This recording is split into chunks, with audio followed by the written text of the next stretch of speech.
What?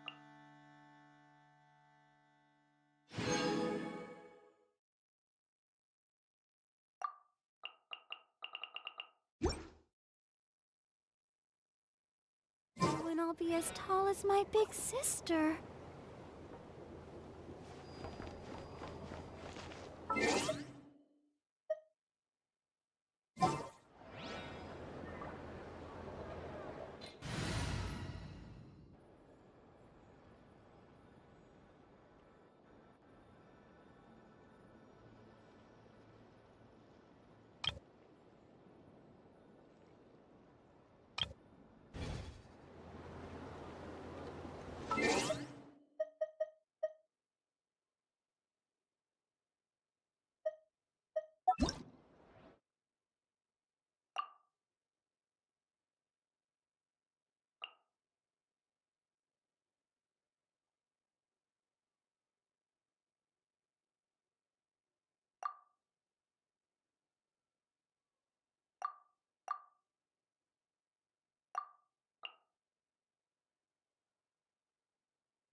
Are you tired?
Yep.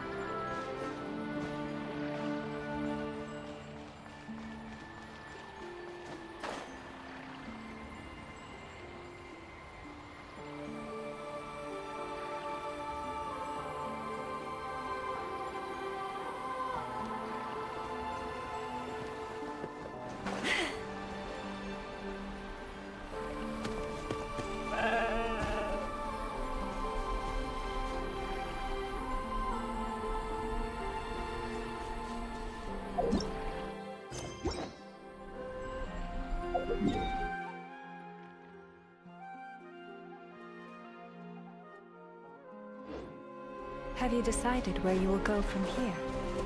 If not, why not find a patch of soft grass and rest a while?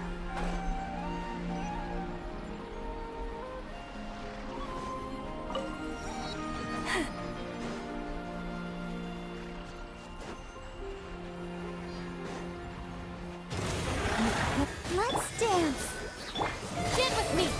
Wakura! Ha! Lightning terrified! By the frost moon of old.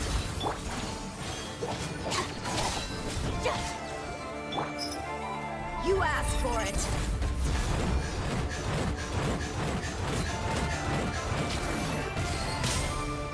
Leave this place.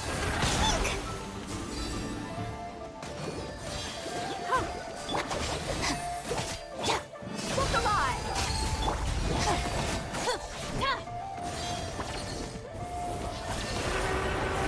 Come on, we can do it. You poor little... Our bond is strong! Let's get it on! Hi!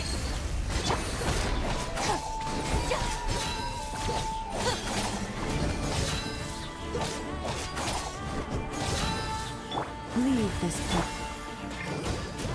Stand with me! Hi!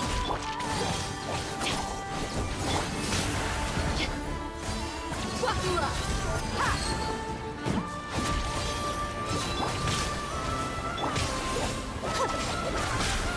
Out of my way!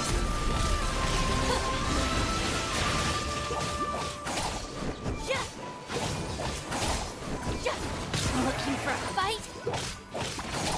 You poor little... Let's get it on! Hi!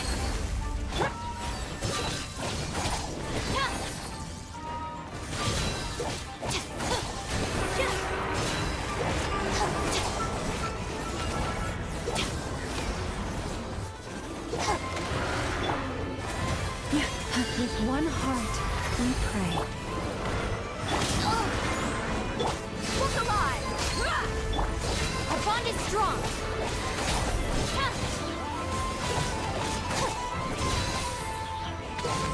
Gloves off!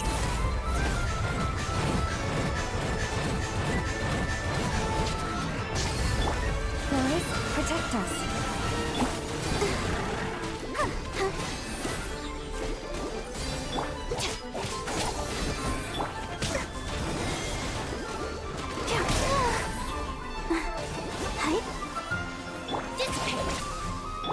Wakura! Hi! Leave this place. I'll settle this!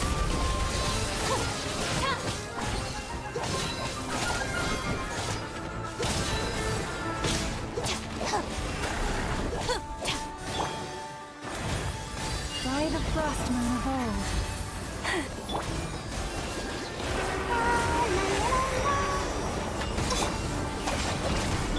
Let's get it on!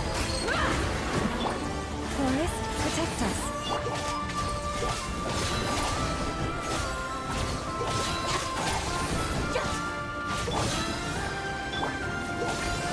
Stand with me! Leave this.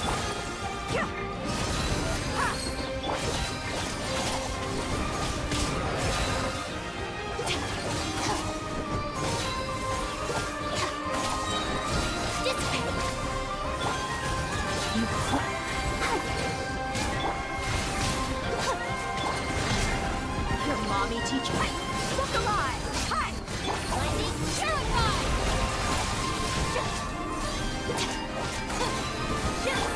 show begin. Leave this place. You asked for it!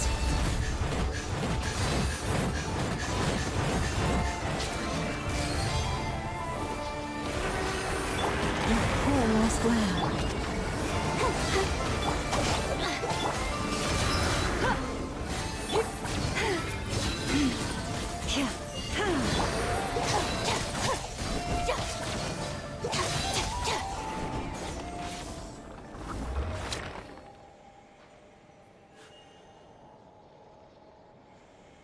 Our bond is strong! I'll protect us.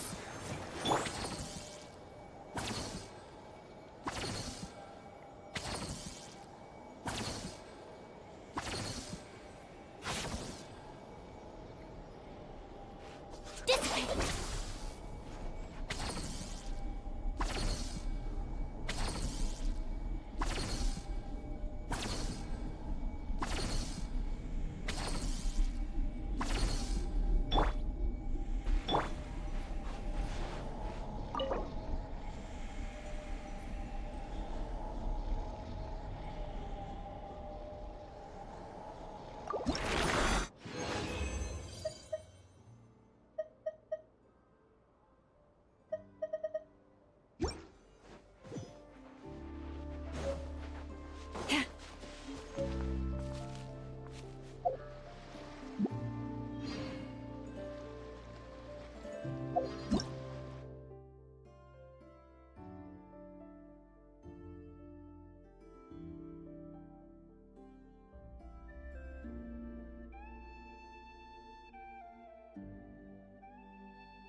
A grain of truth.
Leave this place.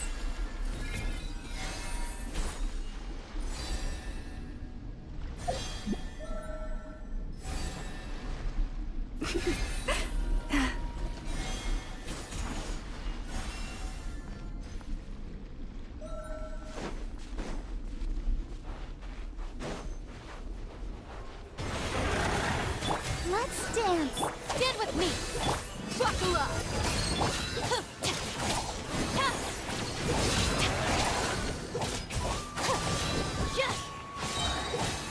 I'll settle this!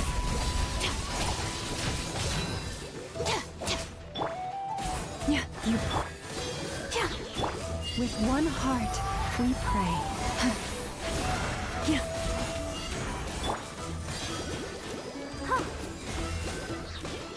Let's get it on! Ha! Our bond is strong! Ha!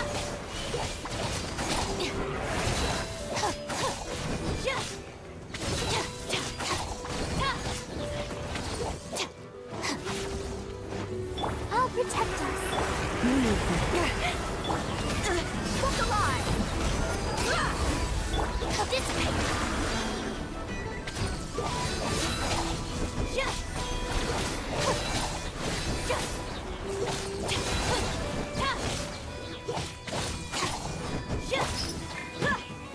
Gloves off!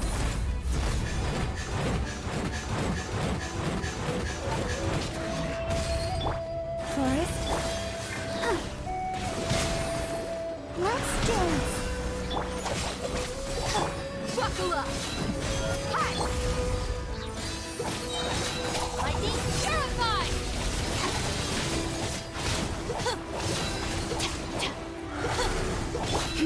for the everlasting forest, leave this place. You poor. Stand with me!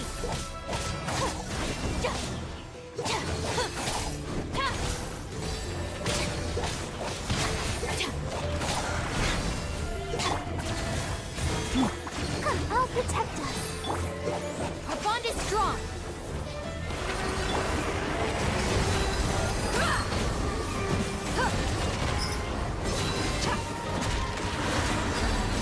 Come on, we can do it.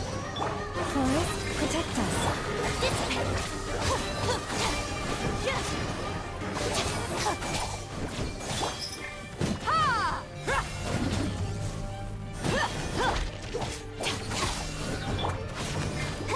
Let's get it on! You poor lost lamb. Let's dance.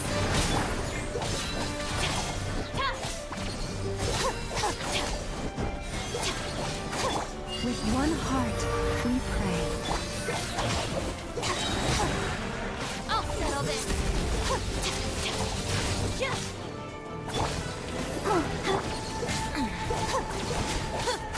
Buckle up! Leave this place.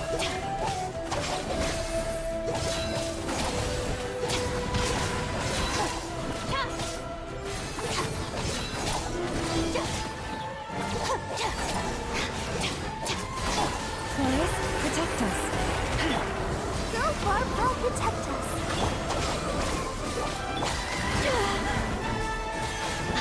Look alive!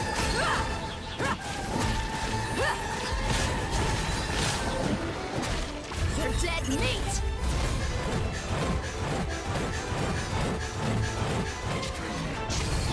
You poor lamb. Stand with me!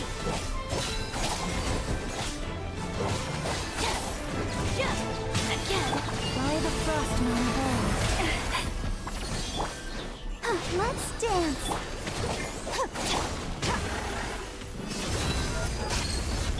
Our bond is strong! Lightning terrified!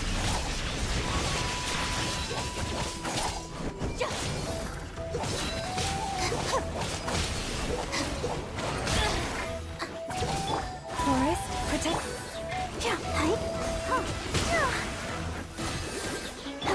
Dissipate!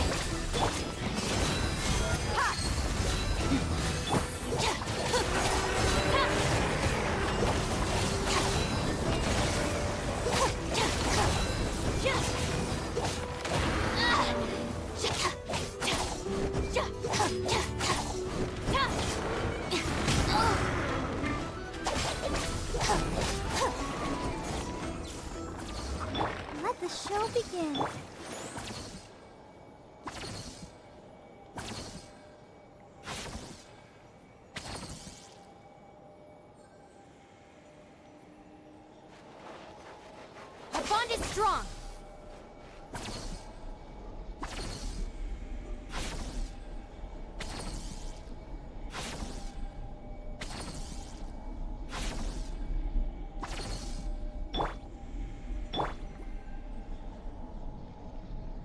I'll protect us.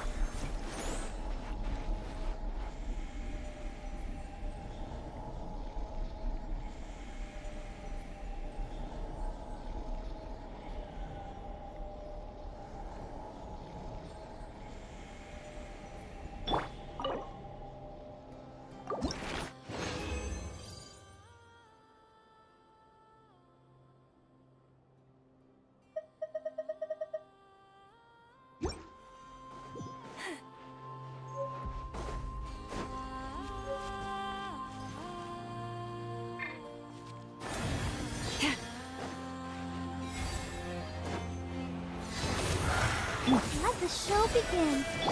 Dissipate!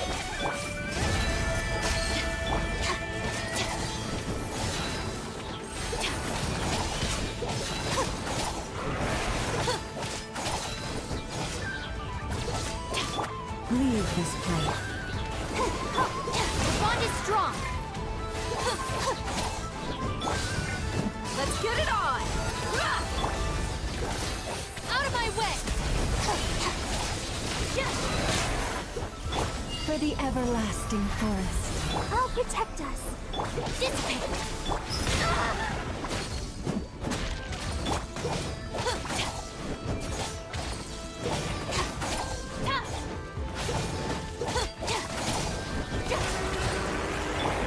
Forest, protect us.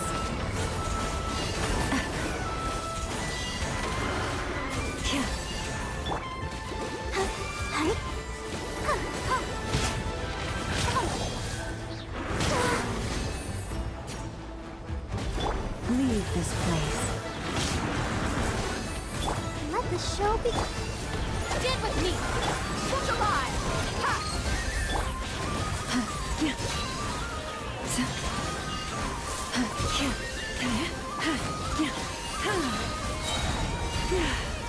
By the frostman of old.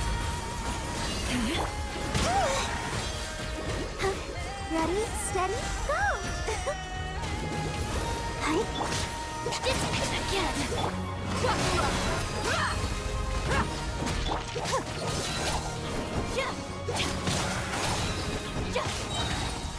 Lightning terrified! You asked for it!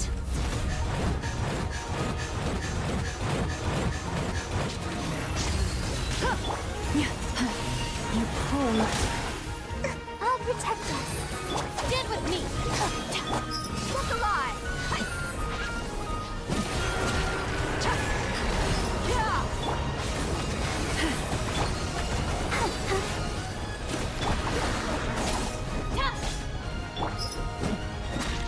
Forest, protect us.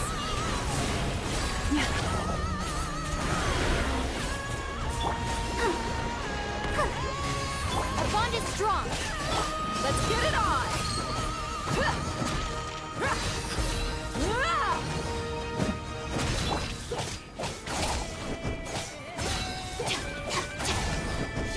For the everlasting forest. Let's dance. Stand with me! Buckle up! Hi!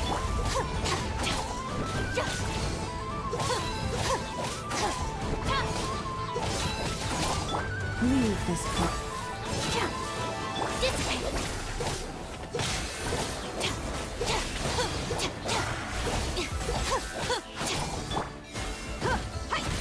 Look alive!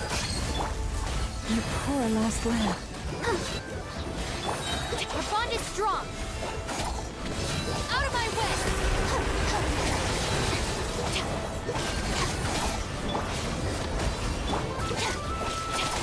Looking for a fight? Let's get it on! Leave.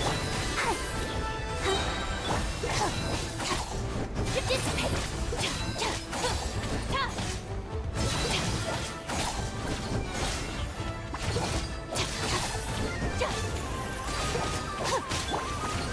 Your mommy you buckle up!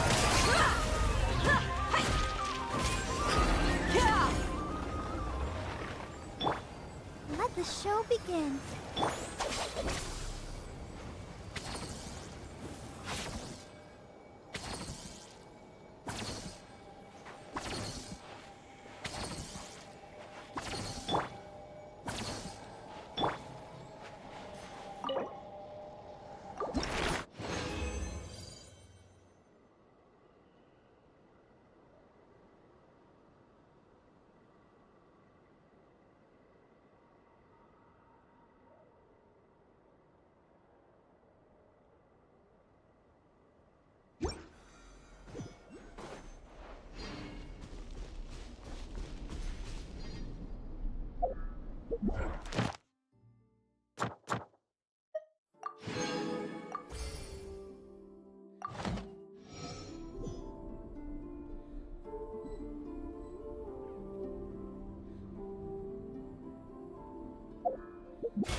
Let's get it on!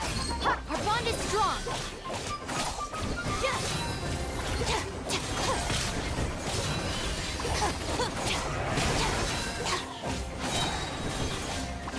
By the frost moon of old, your poor lost lamb.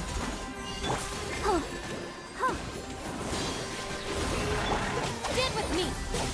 Lightning purified!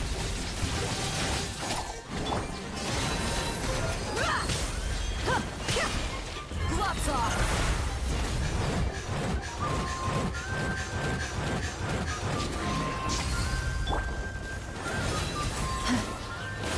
I'll protect us. Dissipate!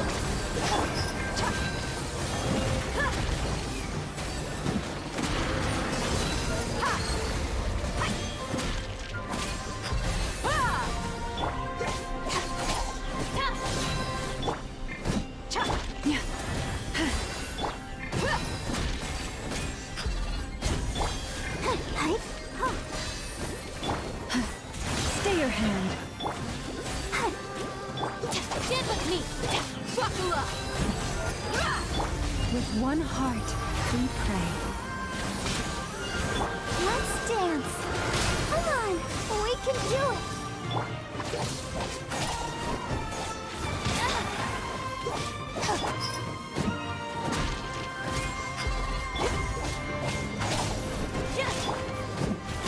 Look alive! Forest, protect us. Dissipate!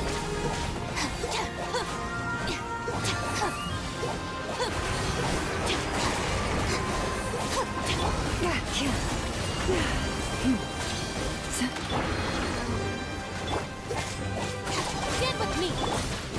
Buckle up! Leave this place. I'll settle this!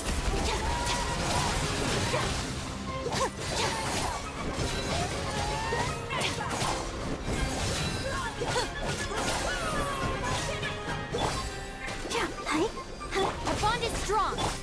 Let's get it on! Hi! You asked for it!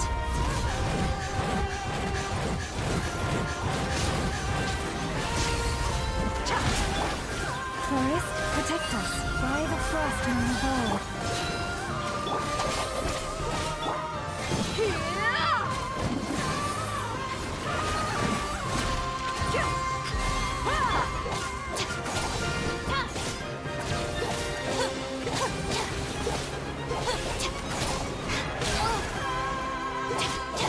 Leave this place. Stand with me! Buckle up! I'll protect us. Forest, protect. Out of my way!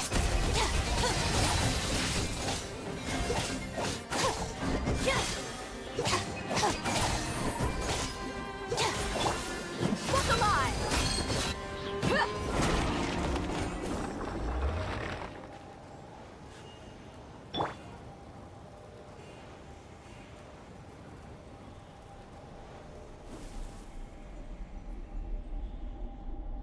Let's dance.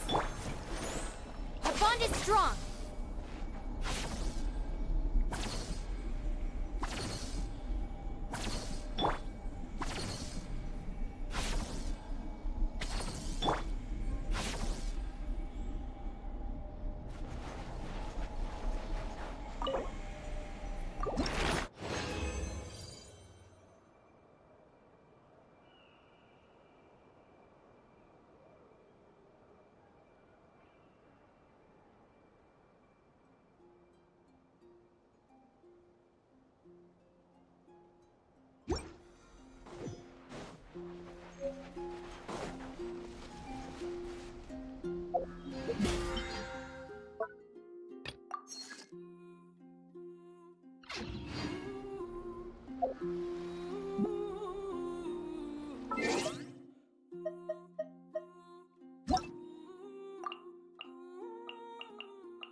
Just let me know if you ever find yourself in a pinch.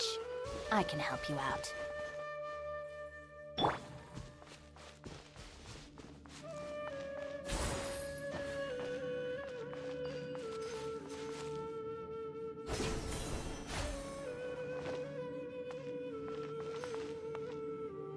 Here.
Leave this.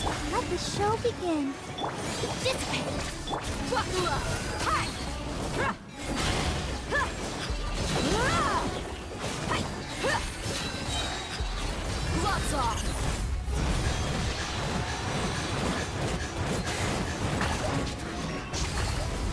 You poor lost lamb, for the everlasting forest. Yeah. Let's get it on!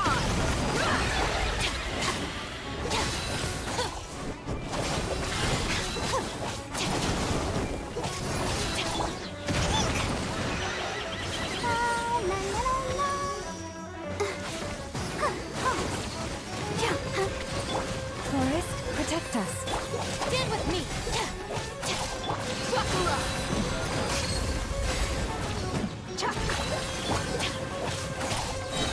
I'll settle this! I'll protect us. Yeah, you poor lost lamb. Dissipate!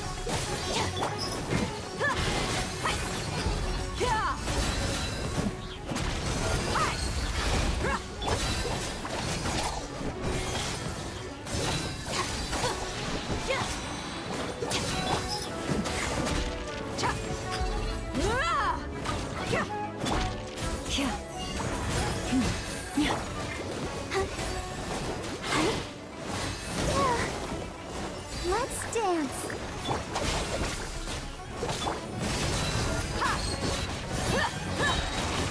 They're dead meat!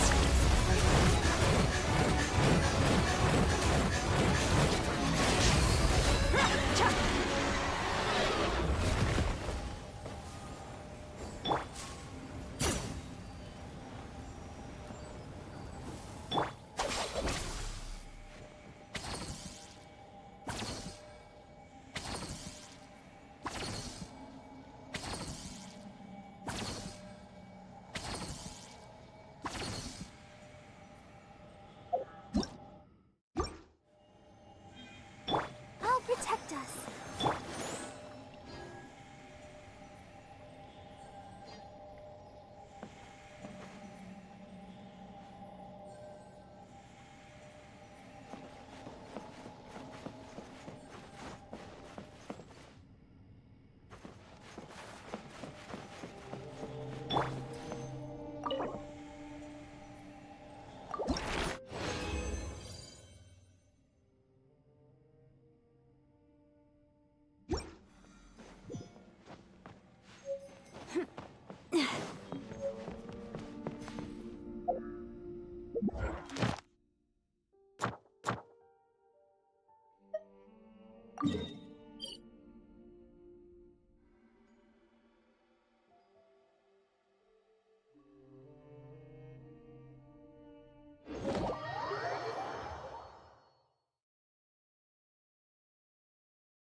Ad Astra Abbot.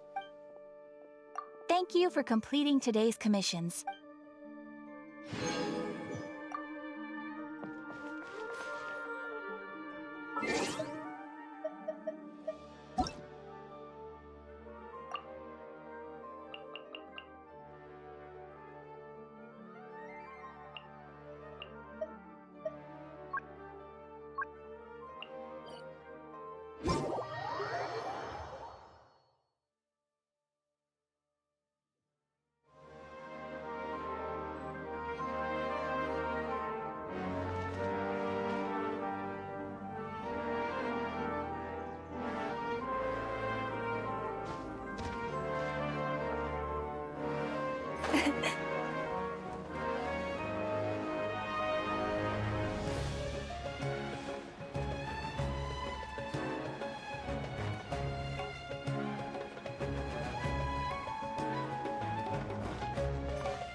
I'll protect us. The bond is strong.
It all adds up.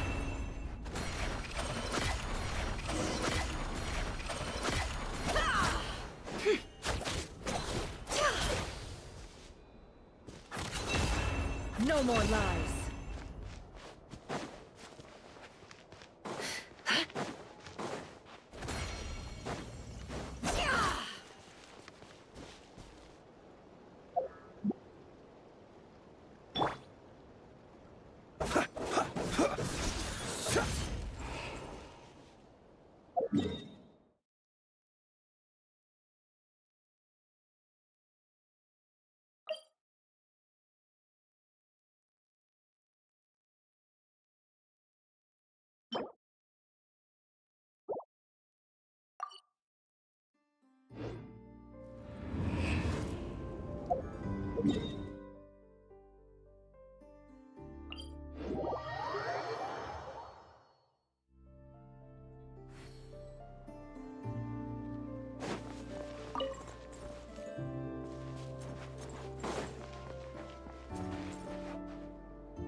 Don't trust your eyes on...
Now you'll fix your skull! Dissipate!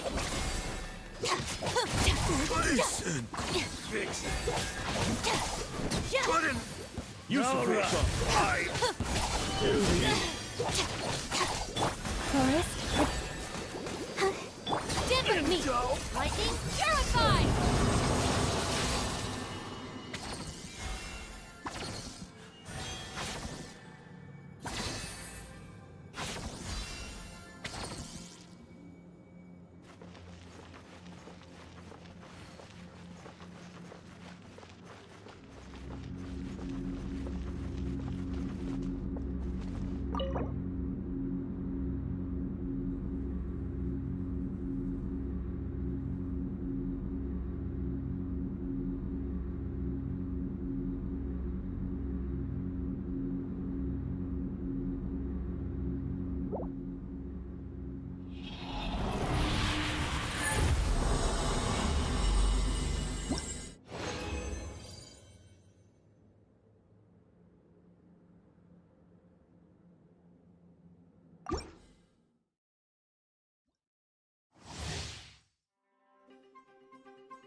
I'm gonna fix your skull! Let's dance!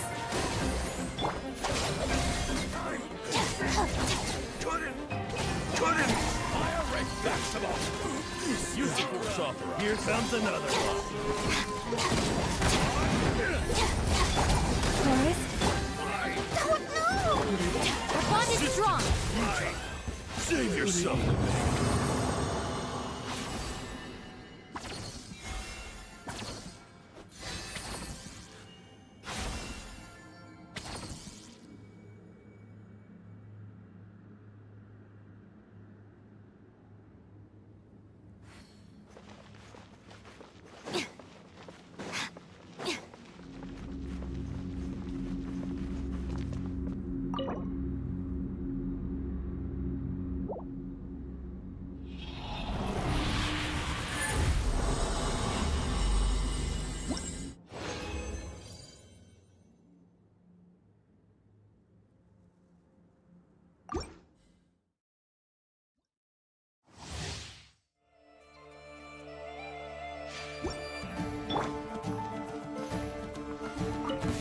I'm gonna fix your skull! Let the show begin. Couldn't! You support authorize. Here comes another. Resistance is futile. Stand with me! Save yourself.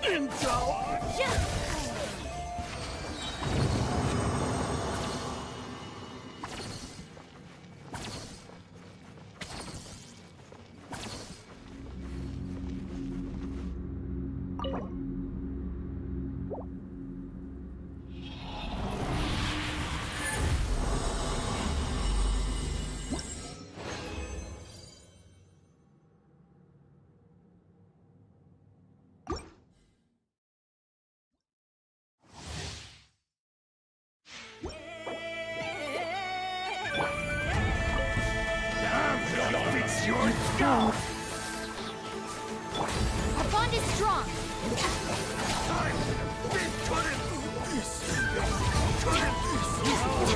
Here comes another one.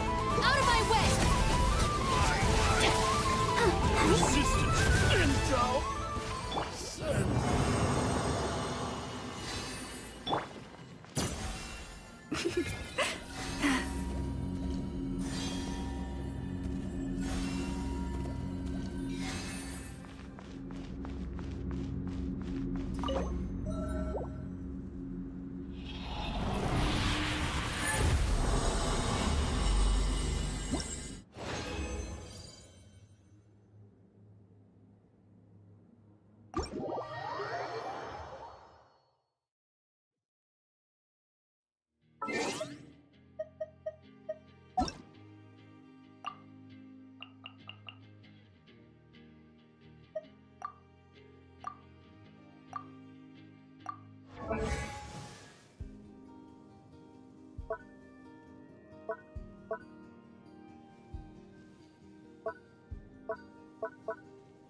We'll discuss my fee afterwards.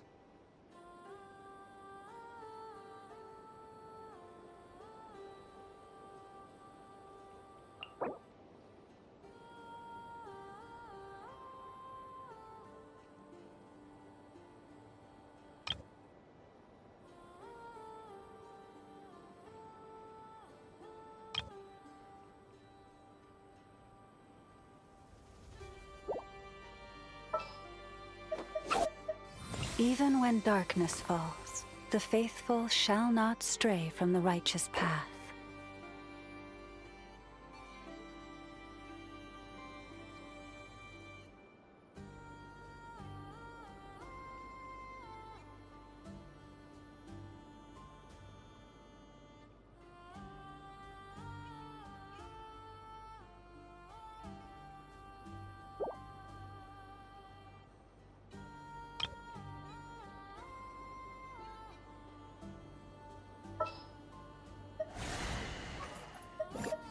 Follow me, and bask in the soft light of the moon. We'll discuss my fee afterwards. We'll discuss my fee afterwards.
Why does Ash... Yeah.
since we said bye to the others in Nasha Town.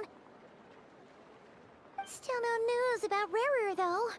Where could he have slunk off to? If only he was gone for good. But with all the trouble he stirred up before, there's no way we've seen the last of him. Hello! You must be the traveler in Paimon? Mr. Flynn's has been looking for you. Unfortunately, there's been a serious wild hunt attack over at the quarry. He thinks it's time to— A wild hunt? Oh, uh-oh. We better get him. Come on, let's go!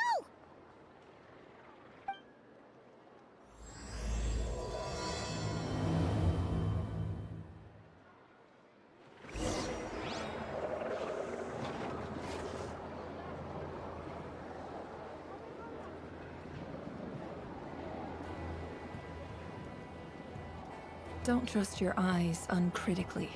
People only see what they want to, so don't be your own fool.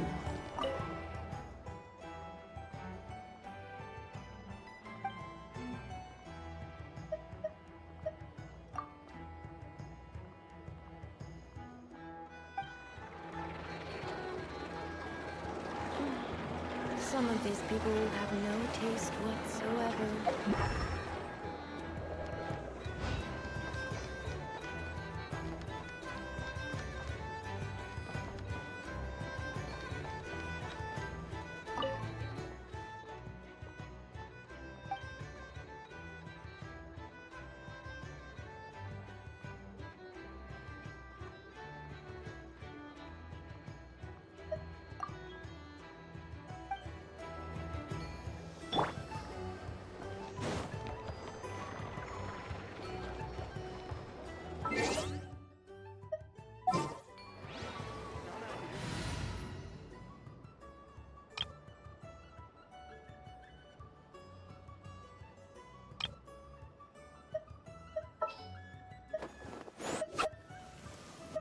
Even when darkness falls.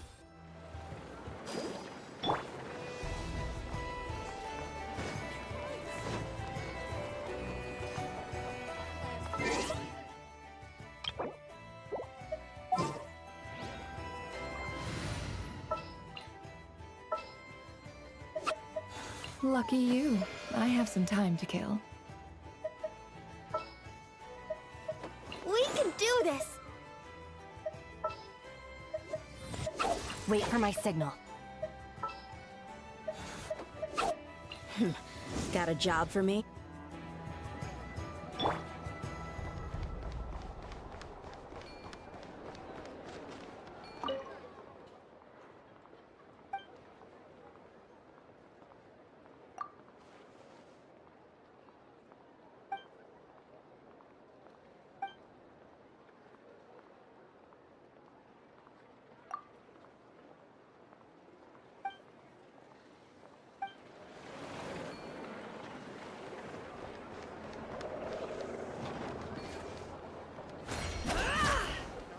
It all adds up.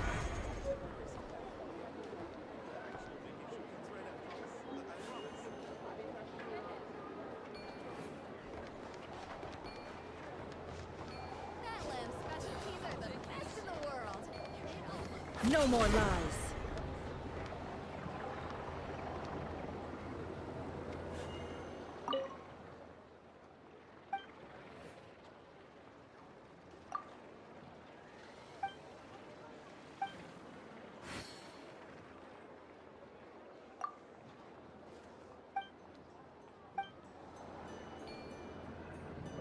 Can't hide the truth.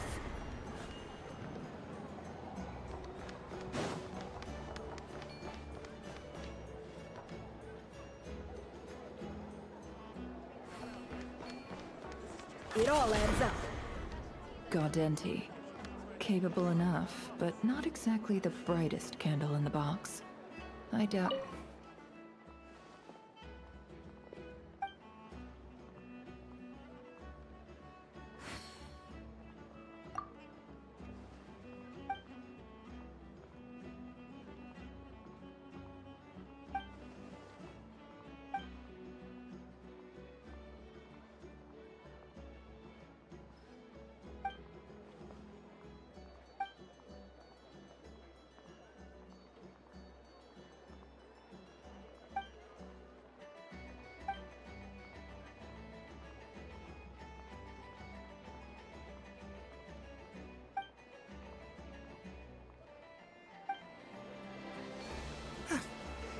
Dad says there's tons of work lately.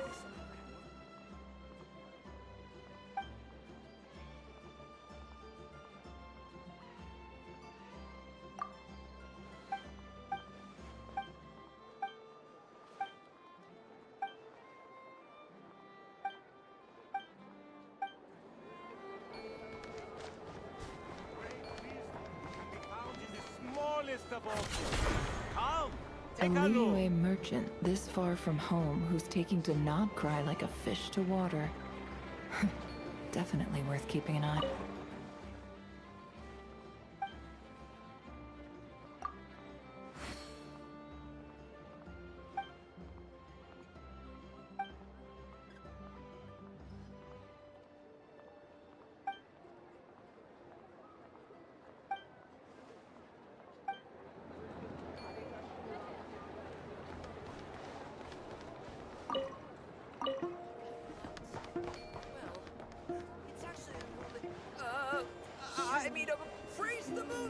Guidance that brought you here.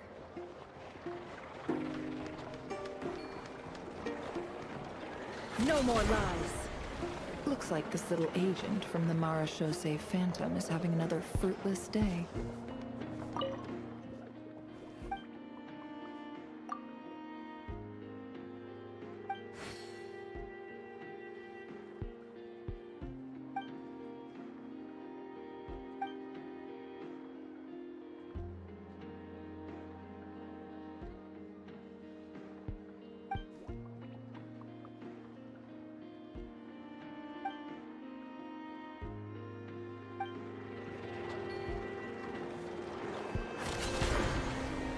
Looks like this little agent from the Marechaussee Phantom is having another fruitless day. It all adds up.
Now, dear. This is just a temporary stop along the way.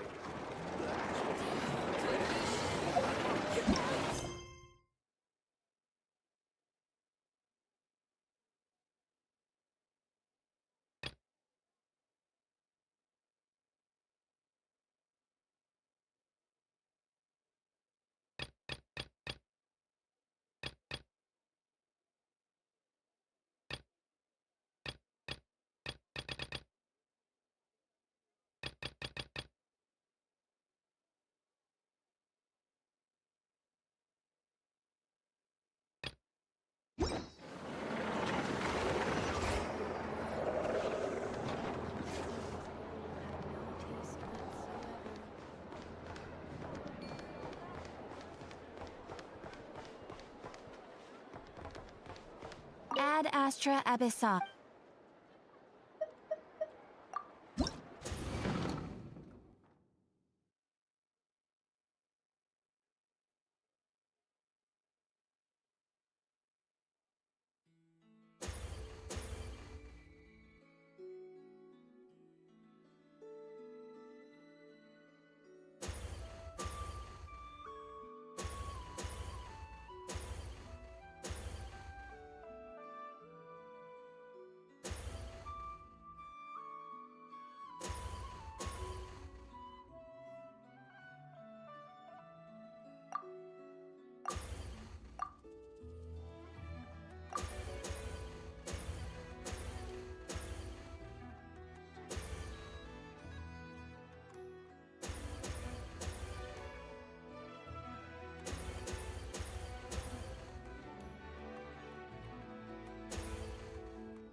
Care for a dance? No more lies.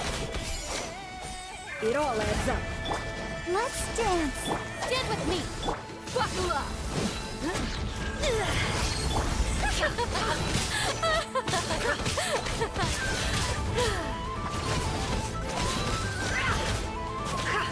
Dance with me! Let's see what you're made of! The show's only just begun. No more lies. Let's get it on! Our bond is Done strong! yet. The curtain falls.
Let the show begin.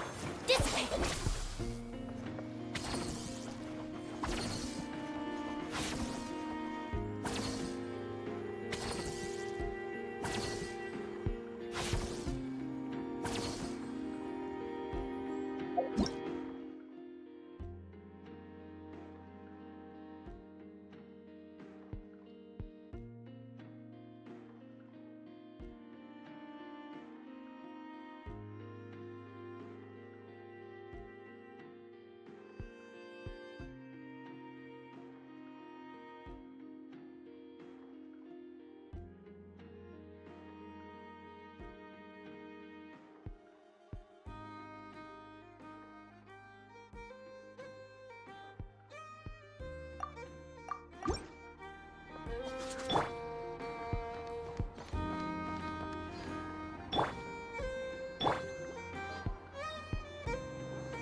I'll protect us.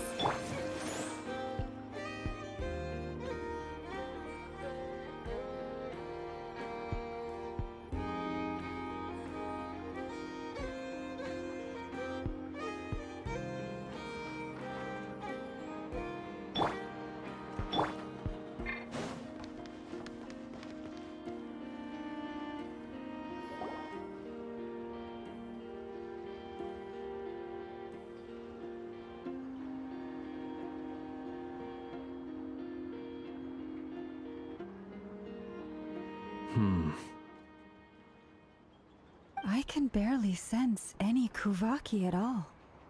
This whole area feels like a soulless husk.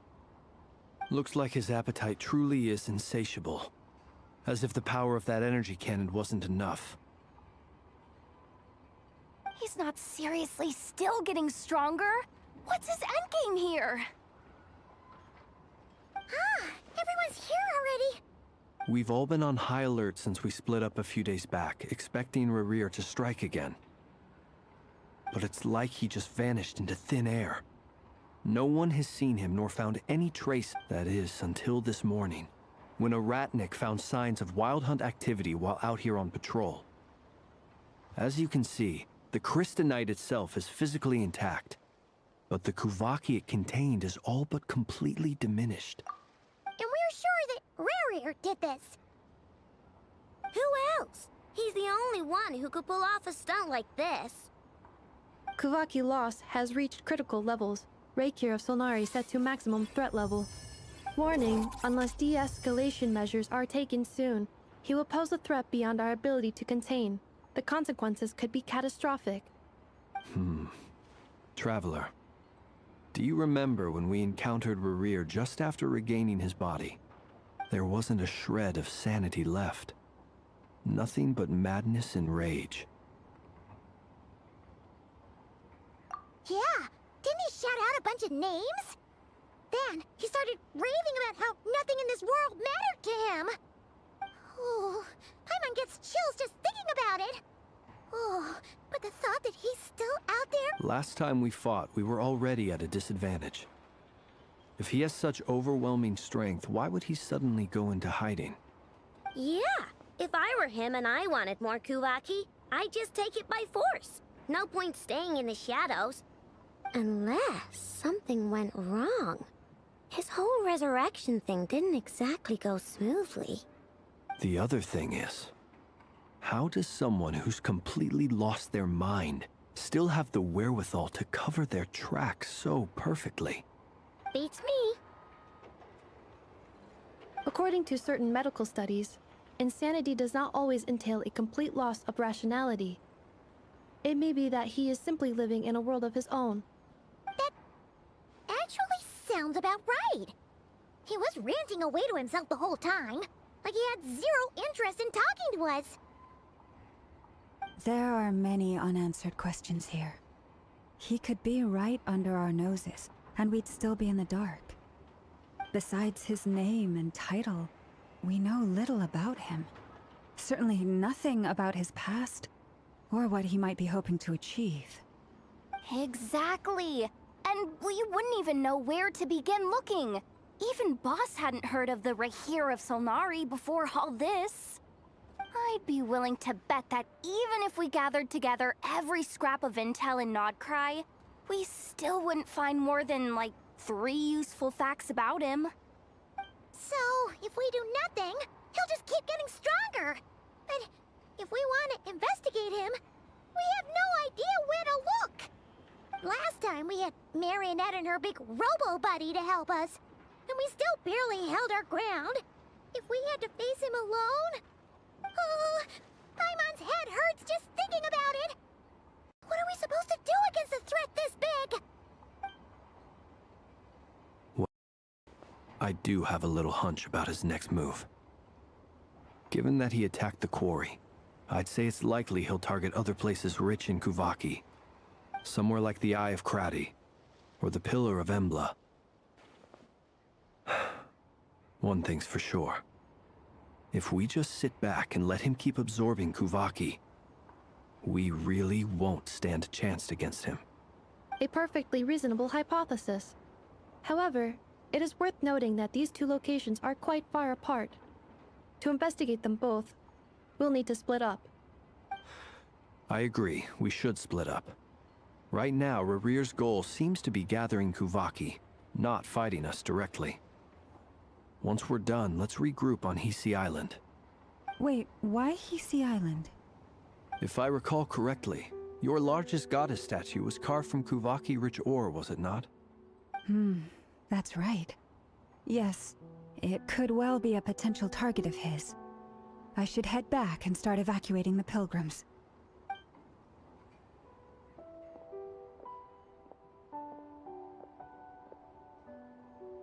Splitting up's always gonna be risky. But I guess we don't have much choice, right? We're in a race against time here. And if we do run into Riri... That's when you follow the 3rd rule of treasure hunting. Run like the wind. Didn't you say the 3rd... I don't know. Did I? Anyway, whatever. In this situation, go with the flow means go find backup. Agreed. If anyone finds so much as a trace of Rarir, do not pursue him. Get out of the area and alert the rest of us as soon as possible. We need to put safety first. All right, we'd better get moving.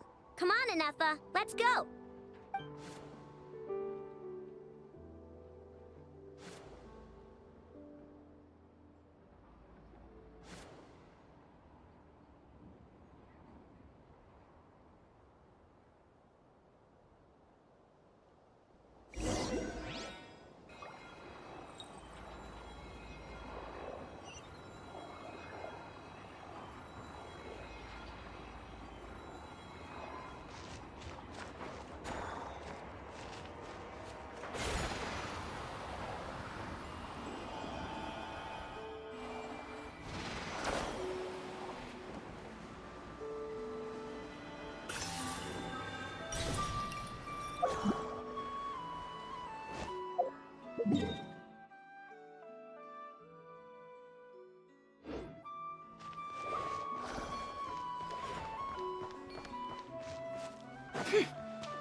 It all ends. Right.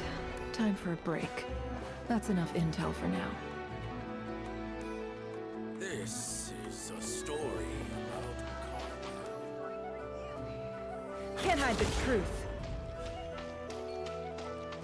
No more. Right. Time for a break. That's enough intel for now.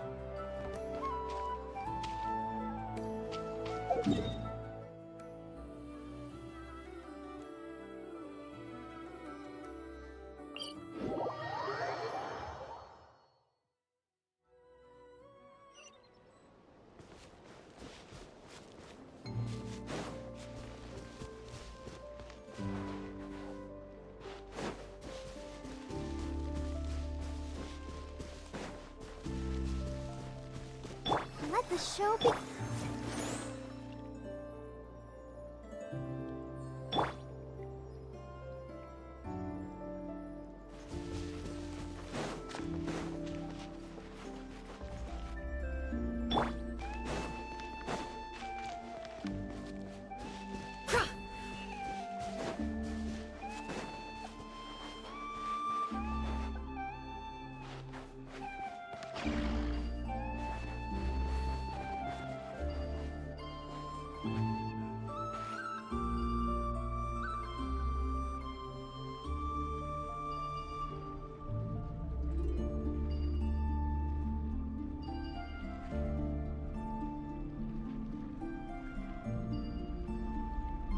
Why does Ashru sit up on the counter? To welcome our clients, of course. A kitty's gotta earn his kibble somehow.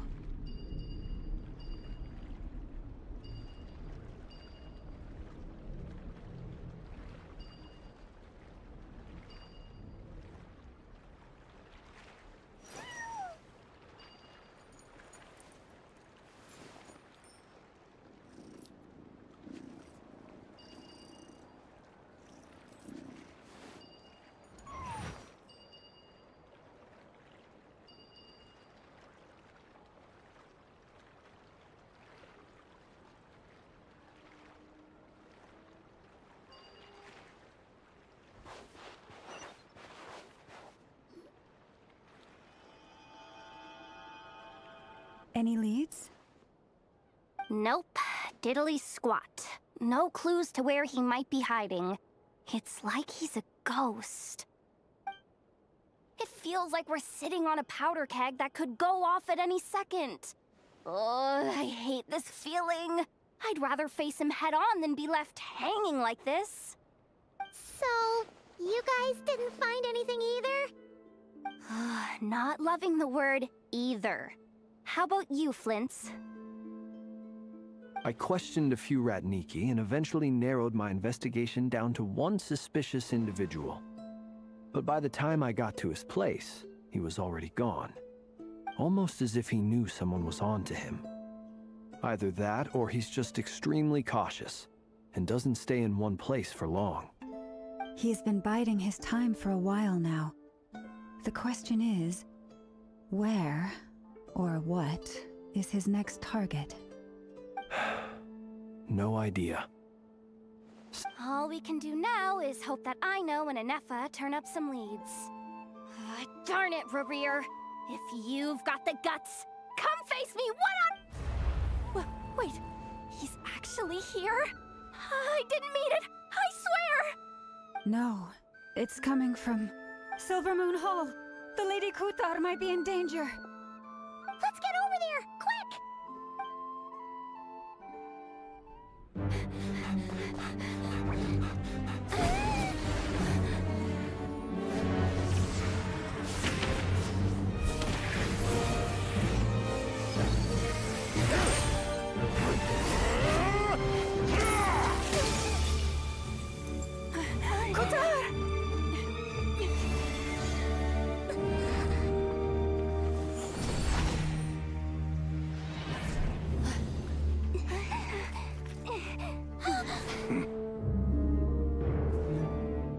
attacking the damselette! What's going on? No time for questions.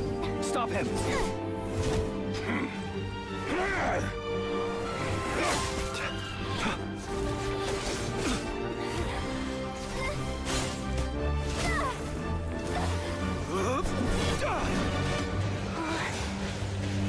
This is insane. Yehoda, get Kutar out of here! On it.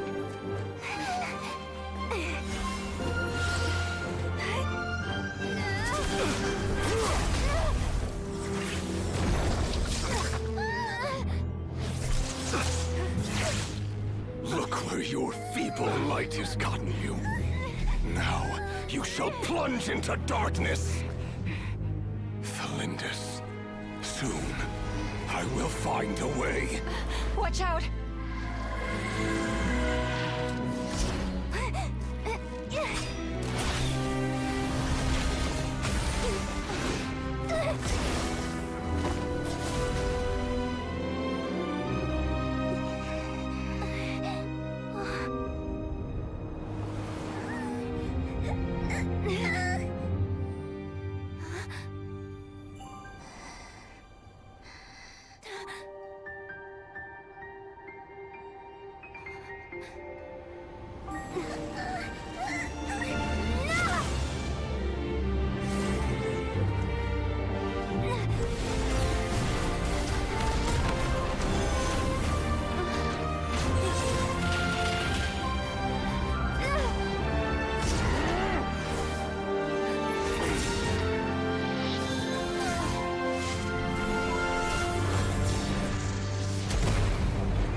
Find them. Even if it means turning this place to ashes.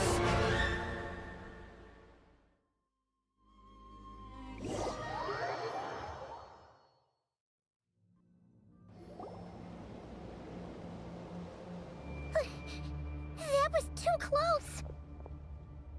We barely made it out of there alive. What's that guy's deal? How'd he get so crazy strong?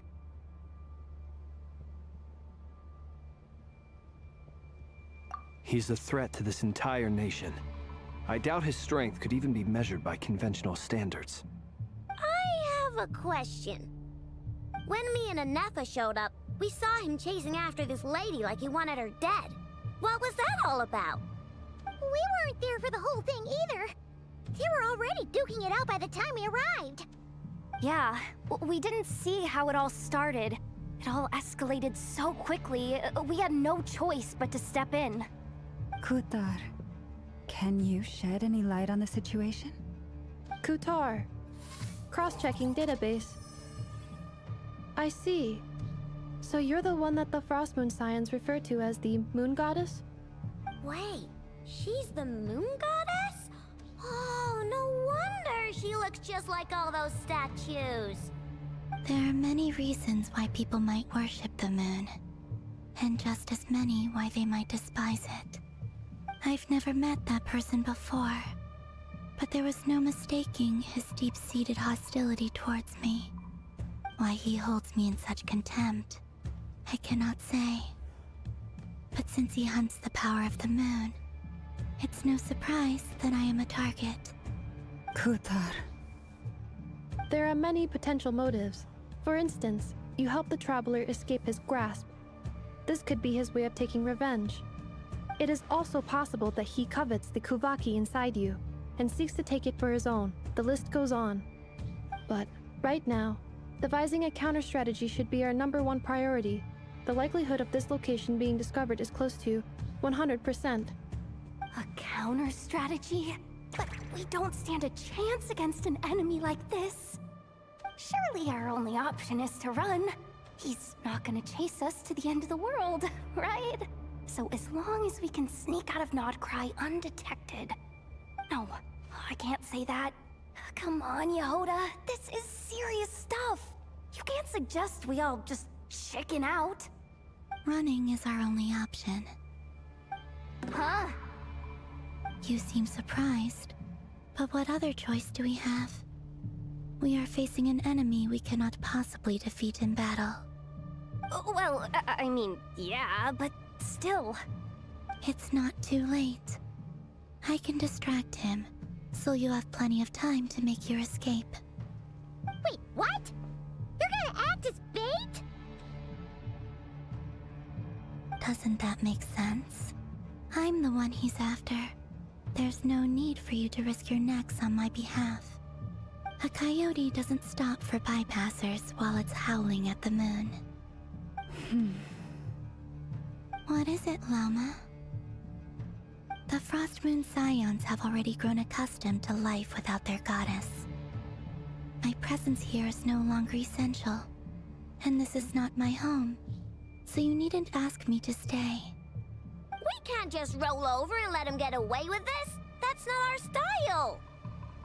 Yeah, we can't just call it quits after everything we've been through together. Besides, she pretty much saved my life back there. If I just ditched her now, I'd never forgive myself. We can't overlook that you have saved our lives multiple times now. To talk of returning the favor would be a little crass for my liking. But suffice to say that we are friends, and friends look out for one another. Riri's true objective remains unclear.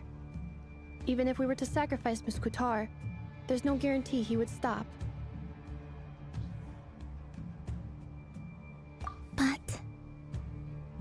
Kutar, I know why you left the Frost Moon Scions so long ago. It was because people started treating prayer as a form of trade. They would make self-centered wishes, force you to accept meaningless offerings in return, and then expect you to perform miracles for them, as if that were their entitlement. If it were me, I might have walked away too. But I believe that time can change everything, and that sometimes it takes losing something precious to appreciate its true worth. After much reflection, I've realized that this was never about whether the Frost Moon Scions need you. Any relationship based on need is purely transactional. What I truly hope is that you'll choose to stay, not out of obligation, but as part of our family. You were born here, and now you've returned. Who knows?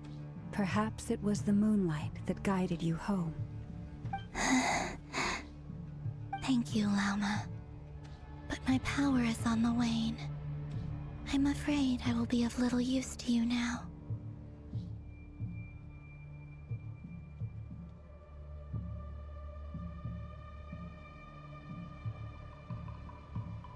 Very well then. I'll do as you say. Both times you saved us, we were transported across great distances in an instant.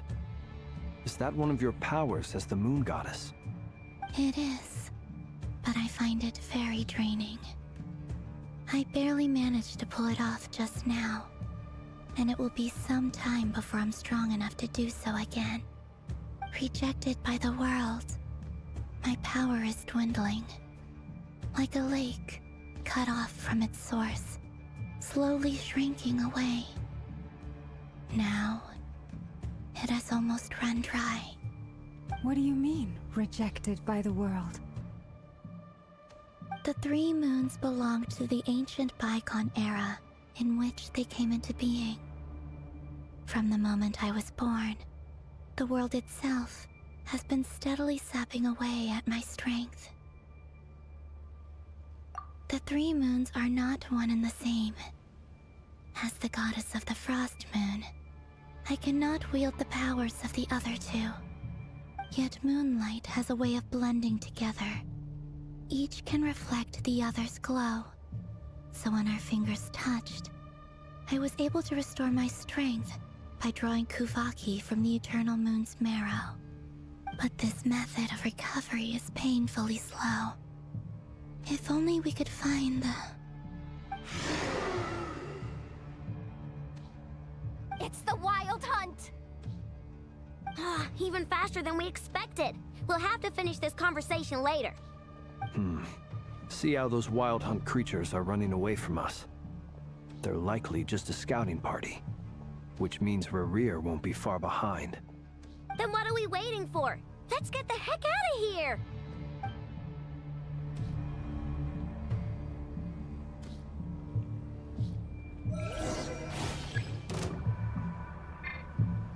Leave this place. Close your eyes. Aw, they just keep coming! This is driving me nuts! Rerir's closing in on us. We need to pick up the pace.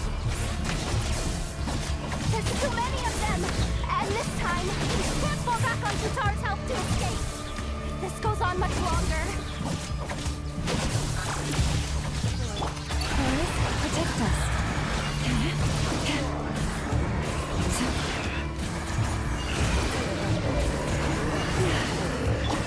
Observe. Be silent.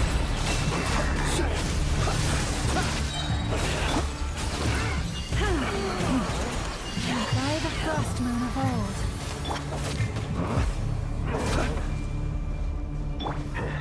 Cleanup sequence initiated.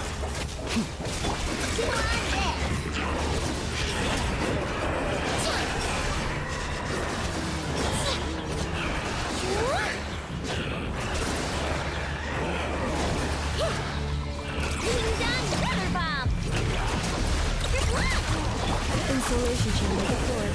Prepare for dust up.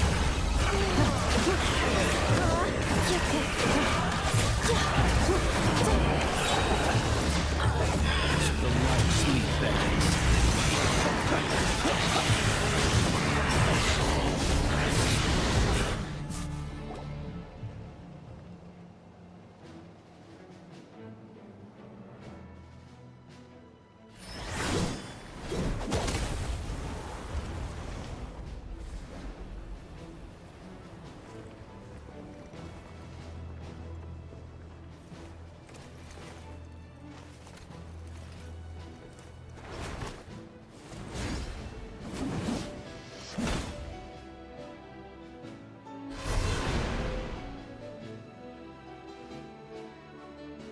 What's the matter? Bit off more than you could chew?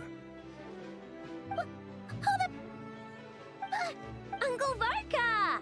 You're back from Amsvartnir? Oh, you're Varka? Grand Master of the... We could save the intros for later. Right now, let's get you all out of this hellhole. Follow me. I know somewhere you'll be safe. Oh, is that where I think it is? That's the one. Come on, move! There's no time to waste.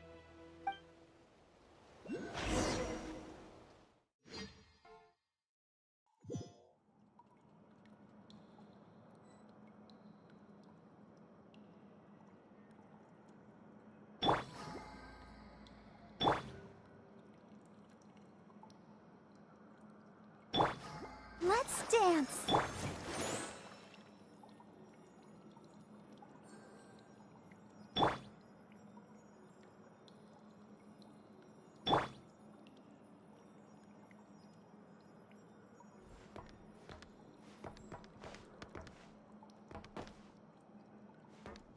It all adds up.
Wow! Where are we? This is so well hidden. Well, that goes without saying. This is the Knights of Favonius' meeting place in Nodcry, and a contact hub for the Northern Intelligence Network, aka the Black Market of Intel. No matter what faction you're with, it's the place to buy and sell information. Their headquarters are in Nodcry, but they've got contacts in every nation. As an expeditionary force on foreign soil, working with them has offered us the most effective way of getting our hands on reliable local intel. This is where we meet, so naturally, it's secure. Anyway, where were we? Folks from Nodcry should be pretty familiar with me by now, but I believe this is the first time we've met. Allow me to introduce myself. I am Varka, Knight of Boreas, and Grand Master of the Knights of Favonius. We've heard all about you. This meeting's been a long time coming. You look way younger than Paimon expected. Well, I'm no spring chicken. Just not showing my age yet. Definitely feeling some of that back pain today, though. Rushed back from Amsfartnir without a wink of sleep, only to get right into another fight with that freshly revived maniac. Another? You mean you fought him before? Yep. He wasn't nearly as strong back then, but he was still a formidable foe. I brought some of the knights along to give him a little surprise, but he saw us coming from a mile off. My squad took heavy injuries, and I barely made it out alive myself. We knew it might have been our last chance, so we staked everything on it. But still, it wasn't enough to stop him. I tried tracking him down afterwards, but he didn't leave a trace. Even in his unhinged mental state, he's as cautious as any trained operative. So, I decided to come find you. And as luck would have it, turned up to find you being ambushed by the Wild Hunt. The rest, you already know. Is that why he's been frantically absorbing Kuvaki these past few days? Because he sees you as a threat? Maybe I'm part of the equation, but even if I weren't, I'm sure he'd still be gathering power. He's clearly working up towards something. Note to self, Uncle Varka's strength rating officially upgraded. Guess it's my turn to ask questions now. So, what exactly has been happening in Nodcry? Why is the Wild Hunt returned in humanoid form? And why is it after you? That's a long long story, but I'll try to make it quick.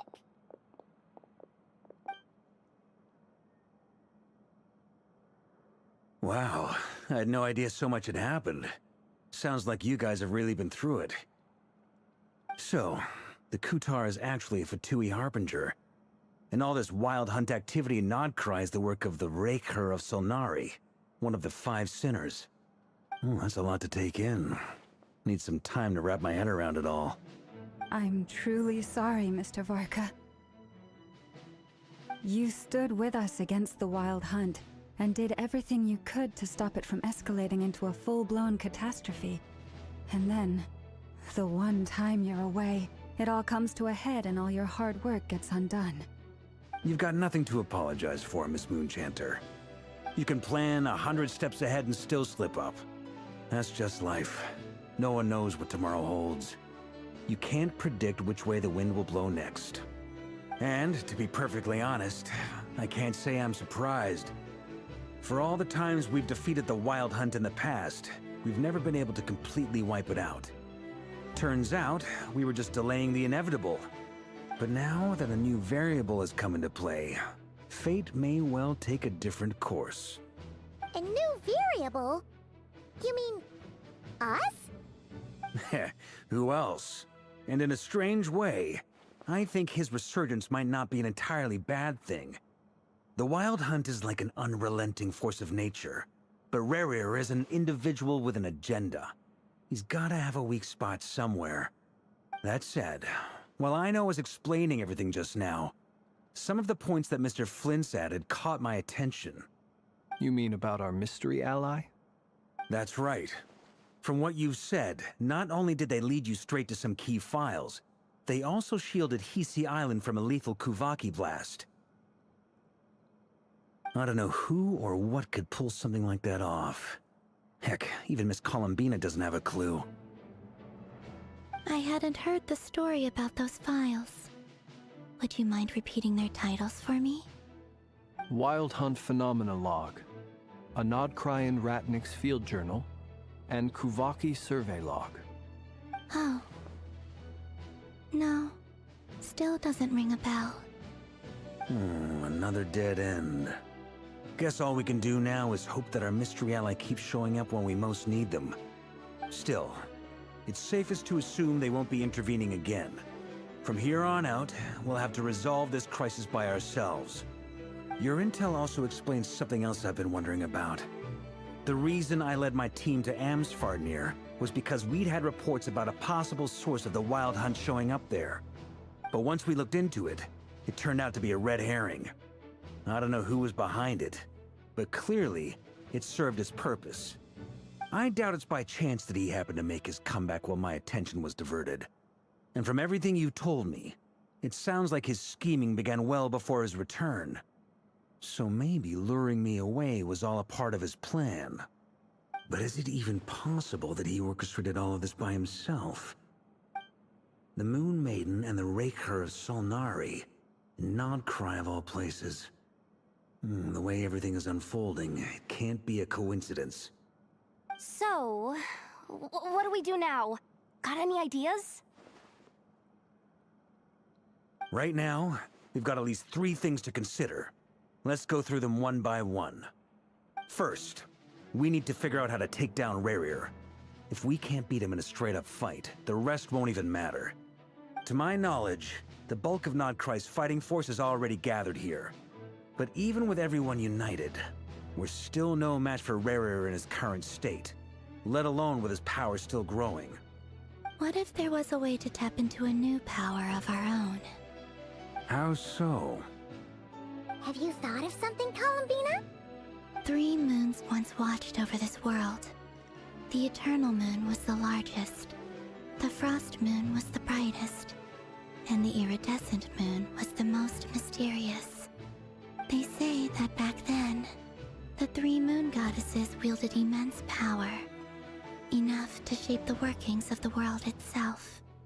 I now bear the Frost Moon's power, and the Eternal Moon's marrow resides within the Traveler. Hold on. Are you suggesting... The Iridescent Moon, the last piece in the puzzle. That's right. If we can find the iridescent moon's marrow, I will be able to regain my strength much more quickly. The 3 moons are said to stir the tides and illuminate all things. Perhaps they hold further secrets beyond our understanding. According to my analysis, the solution is feasible. However, it is subject to one major condition. How do we locate the iridescent moon's marrow? I know a way, but we will need to visit the Fatui's Experimental Design Bureau. The Experimental Design Bureau? Are you saying we need to involve Marionette? Yes. I must speak with Sandrone. It's a long way from here to the Experimental Design Bureau. There's a high chance you'll be spotted. You shouldn't go alone. Then that's settled. Next up, our second priority. Somehow, we need to figure out Rarir's end goal. As you saw for yourselves, when he was still in his wild hunt form, everything he did was for the sake of recovering his body and resurrecting himself. His first act since then, after laying low for a while, was to try and assassinate this young lady. People's obsessions often reveal their greatest vulnerabilities. There must be a reason why he despises the moon so deeply. Perhaps it sheds some light on his title, the Raker of Solnari. The Wild Hunt has plagued Nodcry for centuries now. If we want to stop it for good, we have to get to the root cause of what's driving it. It's true. We still know very little about him. If Kuthar hadn't given us that lead, we wouldn't even know his name. But where would we even start? I doubt even the Intel Queen of Nodcry has a clue, and she has info coming out of her ears. Oh? That's a rather hasty conclusion for someone who's so painstakingly meticulous when it comes to dealing with machines. Ah, she heard me.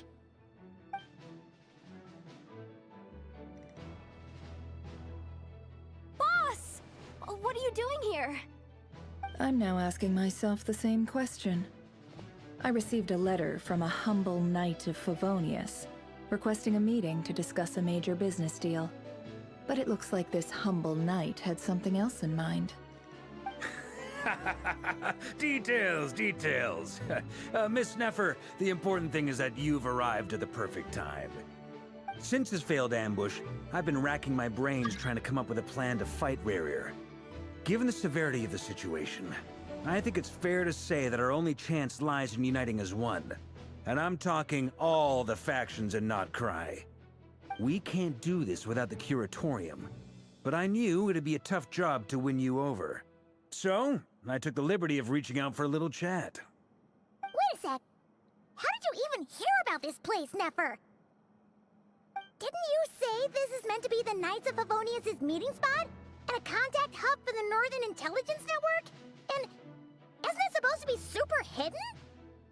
You really think he could have gotten settled in Nodcry without my help? Besides, I'm the one running this gig. Of course I know where the meeting place is. Allow me to introduce the current head of the Northern Intelligence Network. If it's intel you're after, she's your woman. Pretty much seen and heard it all. Please spare me the flattery. Let's cut to the chase. Seems like you've run into some trouble, huh?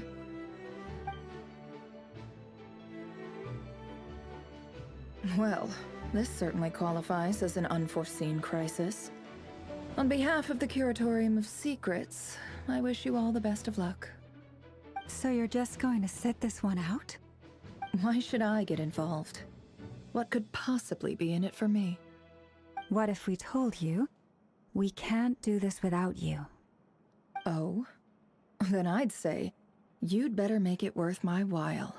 I don't work for free. I can't put a price on something like this. It's just not in my nature.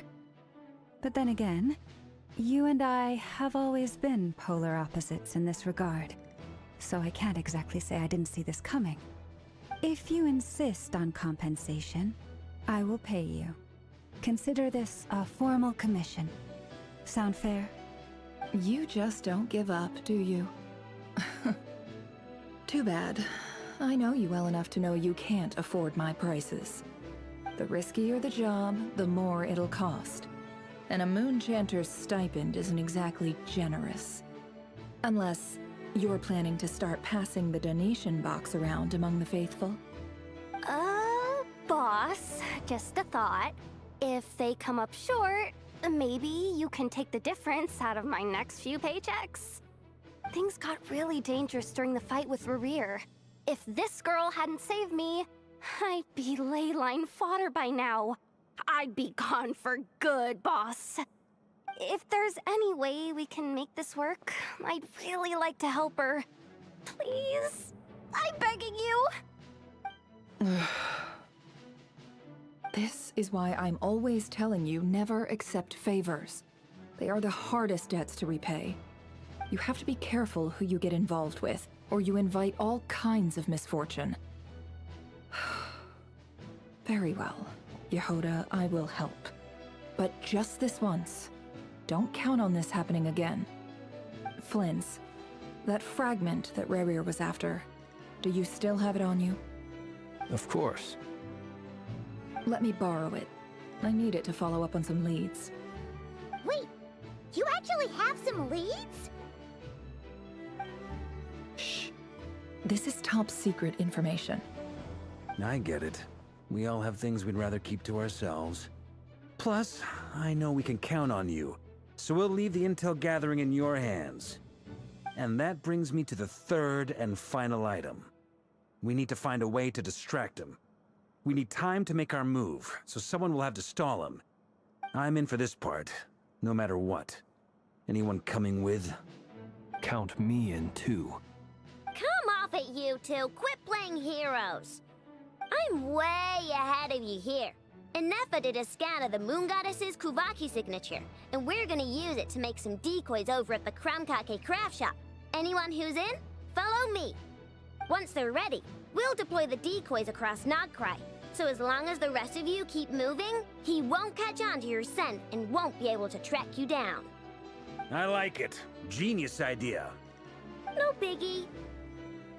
All right then, we'll split into 3 teams. Once your team has finished their mission, return here and wait for the others. Dismissed!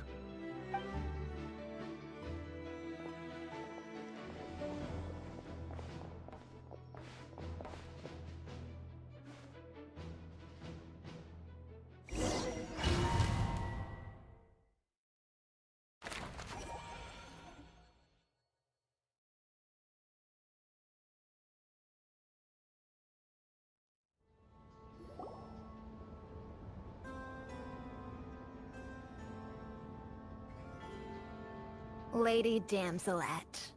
Wait, and you two? What are you doing at the Kuvaki Experimental Design Bureau? We've been doing our best to mind our own business lately. But if you're just gonna waltz up here like this, you're seriously pressing your luck. Don't blame us for doing what we have to. Huh! You really think that's gonna scare us off? We're not looking for any trouble. I just want to see Zandrone. Do I need to remind you that you're still a wanted fugitive for deserting us? Out of consideration for our former ties and the crisis we're all up against, we'll let you leave in one piece. But don't even think about trying to get inside. Let them in. But... Are you going to make me repeat that? no, my lady. Zandrone seems to be in a good mood. Must be maintenance day.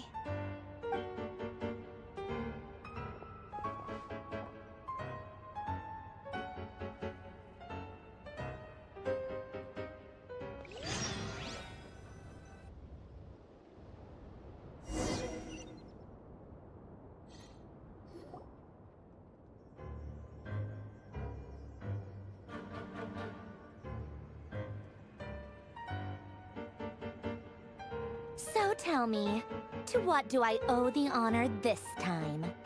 Actually, before you answer that, just so we're clear, we're not colleagues anymore, Columbina. I don't owe you anything. I promise it's nothing big. It It seems like you've gotten the wrong idea here. The only reason I let you in was because I was bored. It seemed like a way to kill some time and satisfy my own curiosity. Whatever miscalculations I may or may not have made in the past, I haven't lost the plot enough to even consider sticking my neck out for your sakes. I'd like to speak with Arlecchino. What? Huh? You mean the knave? I'd like to speak with Arlecchino. Is she in Nodcry? No, she's not. Once the work on this facility was completed, she went back with the Rooster and Regrator. The only ones in Nodcry are me and... What is it you need to speak to her about anyway? Rerir is hunting me. If I'm going to face him, I must first retrieve the lost moon.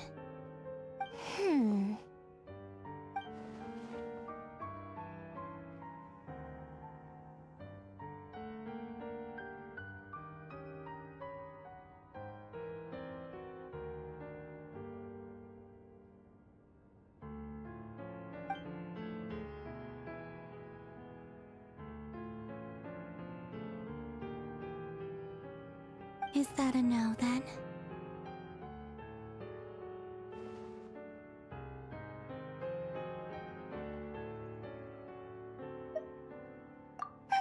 As if I need reminding. I was this close to settling things with him before someone decided to whisk me away to their weird little garden. Have you held any tea parties lately? Tea parties? Yeah, obviously. You don't seriously think we'd pack it all in just because you aren't here. If anything, they've been more eventful than ever. Just me, Arlecchino, and a bunch of insolent, insensitive guests who won't stop asking where you've gone. Oh, they've been a real joy. I bet you served them the worst tea you have.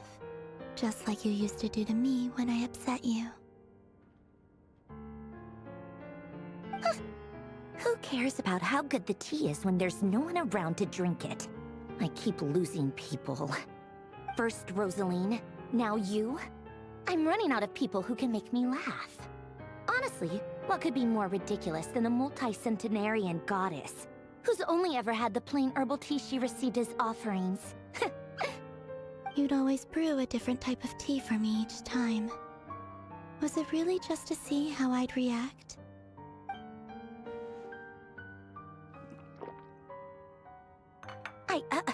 Well, duh. Why else?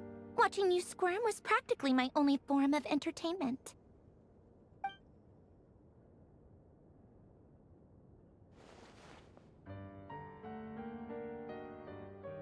Oh, yeah. And Capitano sometimes used to bring Tartaglia around, too. But I guess we won't be seeing him again. Well, I guess we are overdue for a get-together. Polonia! Have Febronia pass a message to Arlecchino for me. It's time for tea. Will suffice. Pass along a message for me, too, if you would. My body cannot contain the marrow of 2 moons, so I'll be leaving one of them in her care. Excuse me? Who said you were on the guest list? If my tea meant that much to you, maybe quitting the Fatui wasn't your brightest move. Back when you were under the Tsaritsa's protection, no one would have dared come at you so openly. But that protection didn't come for free. In fact, I paid dearly for it. At the end of the day, it was just another transaction. I just got tired, that's all. I never wanted any part in their grand ambitions, and I've had enough of being treated like a bottomless supply of power. It brings back memories from the old days, when I was still worshipped as the moon goddess. Centuries on, it may be a different group of people, but I see the same greed in their eyes. I figured you'd leave eventually. You didn't have as much of a reason to stay as I do. The Tsaritsa gave you shelter and protection, but that was it. Nothing more, nothing less. Meanwhile, the Fatui demanded everything from you in return, until it was more than you could bear. I get why you left. And frankly, I have no interest in dragging you back just because the higher-ups told me to. But if you keep hanging around with this riffraff, the next time we cross paths, we might be enemies for real.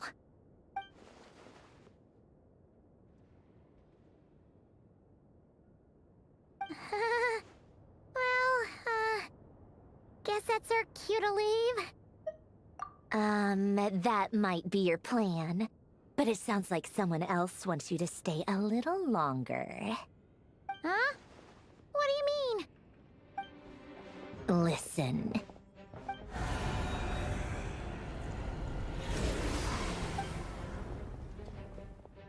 My lady, it's the Wild Hunt.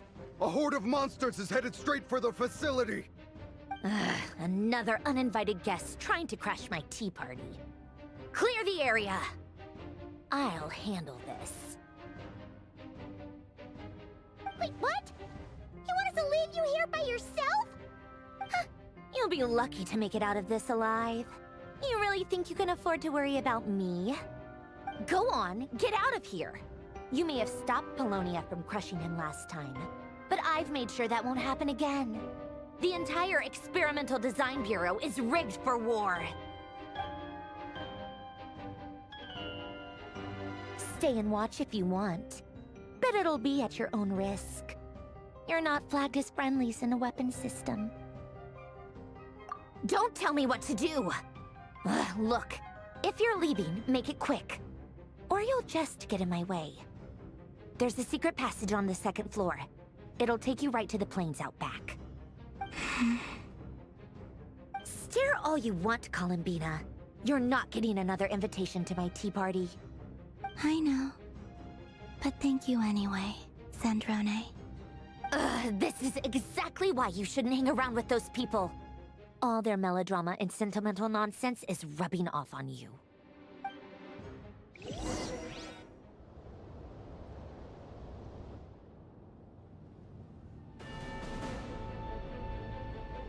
Come on then, Mr. Ray here.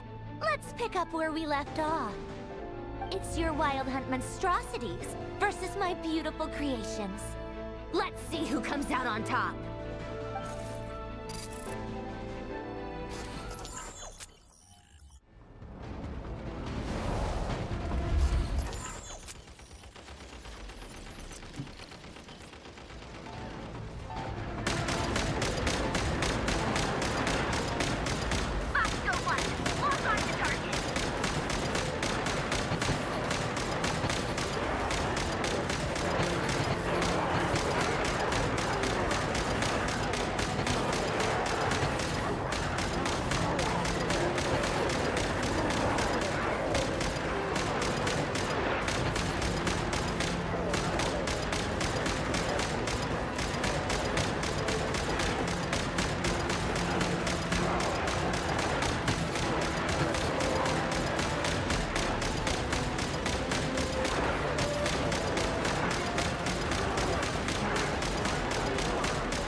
Rainier himself. Time to... Huh? Where'd he go? Uh-oh.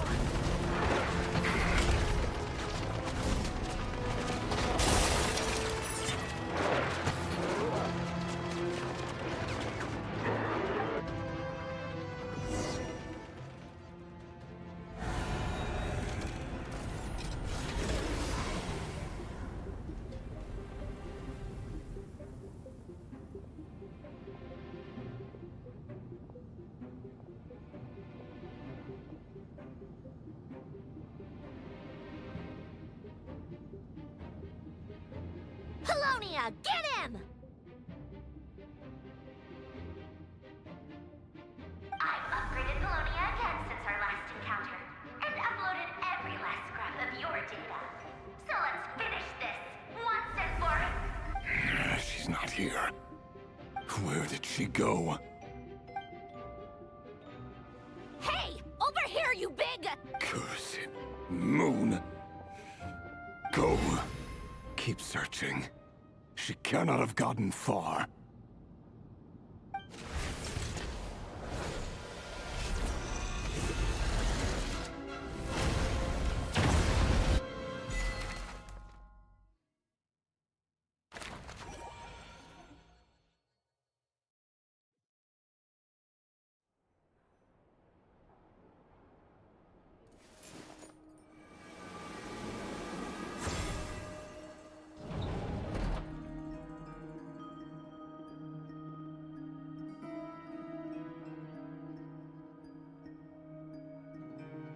So this is your method for investigating Rarir's past? It almost looks like some kind of ceremony. Good deduction. But it's quite a different affair from what you're used to with the Frostmoon Scions. Whoa! First time I've ever been in here. Boss always said it was off limits, so I pictured some kind of creepy dungeon. But it's actually kinda nice. Oh, I guess this must be Sumero decor? That's where Boss is from. And that nice shopkeeper who sold me my treasure compass. I'm not sure exactly what you've got planned, but it looks like you're all set. When do we begin? Whenever we wish. But for some reason, I've got a feeling this isn't going to end well. I've never faced Rarir myself, but from what you've told me, his power is beyond anything I could imagine. I, on the other hand, am just an ordinary businesswoman. Our paths should never have crossed, yet here I am, forced to make an enemy of him. If you ask me, you're about as far from ordinary as it gets. So what are you saying? You're getting cold feet? Once I take a job, there's no backing out. Still, I have to ask myself if the power I'm relying on will even work on an opponent of this caliber. And also how to make sure I come out of this alive if things spiral out of control. Death is the one thing we can take for granted. It is the great equalizer, however fortunate or unfortunate we may otherwise be. So it's important to consider how to spend what lifespan we have left. Come on, boss. Lighten up. Quit talking about death. It's bad luck. For once, I agree with you. When you're up against a foe like Rarir, there's no such thing as being too prepared. Is there anything I can do to help? That won't be necessary. I've already made up my mind. Time to cash in a precious favor I've been saving for a rainy day. Yehoda, I need you to find someone for me. The sooner the better. Eh? Find who? That shady merchant who sold you an overpriced treasure compass the other day. Come on, boss. You're pulling my leg again. In what way is she shady? She showed up when I was completely lost and sold me a neat little gadget that was exactly what I needed. Trust me, she's a good person. Anyway, I know who you're talking about. Don't go anywhere. I'll be right back.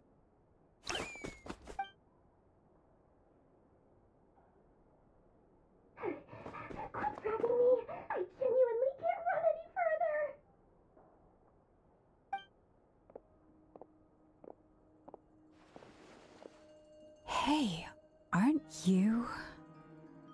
What is it? What's the big rush? You dragged me out of a dream where I was literally swimming in Mora. I'm charging double my usual attendance fee. See, look how easygoing she is. After that rude awakening. Dori Sangama Bay? I never would have pictured you two doing business together. If you want to make it big in Nodcry, it's all about connections. Lady Nefer just so happens to have a lot of intel that interests me. It was back when I first arrived in Nodcry. My trusty assistant, the genie in my lamp, had an app, and wouldn't you know it, that's when I suddenly find myself in a life-or-death situation. I've been giving her a 30% discount off all of my goods ever since. Now, so that plus any other friends you send my way will enjoy 10% off. What can I say? The great Lord Sun. So, let me guess. You've run into some trouble. I've got everything you could possibly need. You guessed correctly. What have you got in the way of survival gear? The one type of gear I've never been short on. What are you looking for? A jetpack, at the very least. I need to know what kind of opponent you're dealing with here. If even you're worried about staying alive, it must be... What if I told you it's someone with the power to bring a nation to its knees? Is that so? Then we really are talking top-shelf treasure. Your supplier? A powerful woman, make no mistake.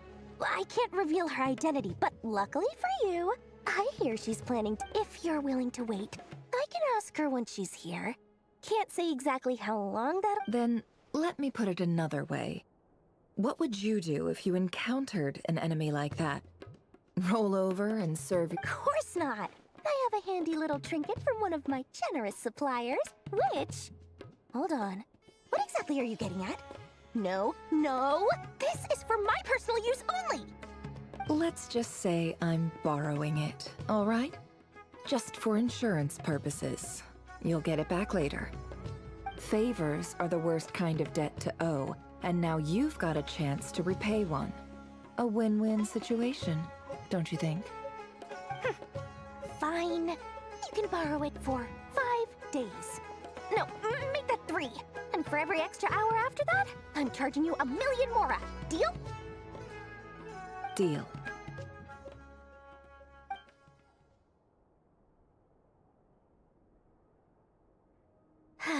What a way to start the day. Now, was there anything else you wanted? Or can I go back to bed now?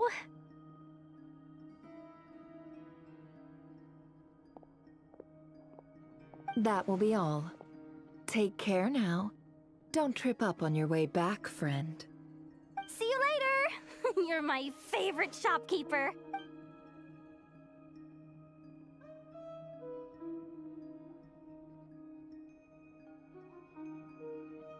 Excellent. Everything is well and truly ready. The ceremony can now begin.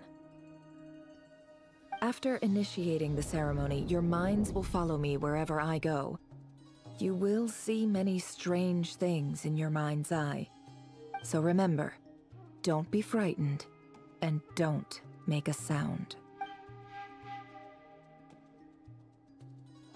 Now then, let us peer into the Raker of Solnari's past.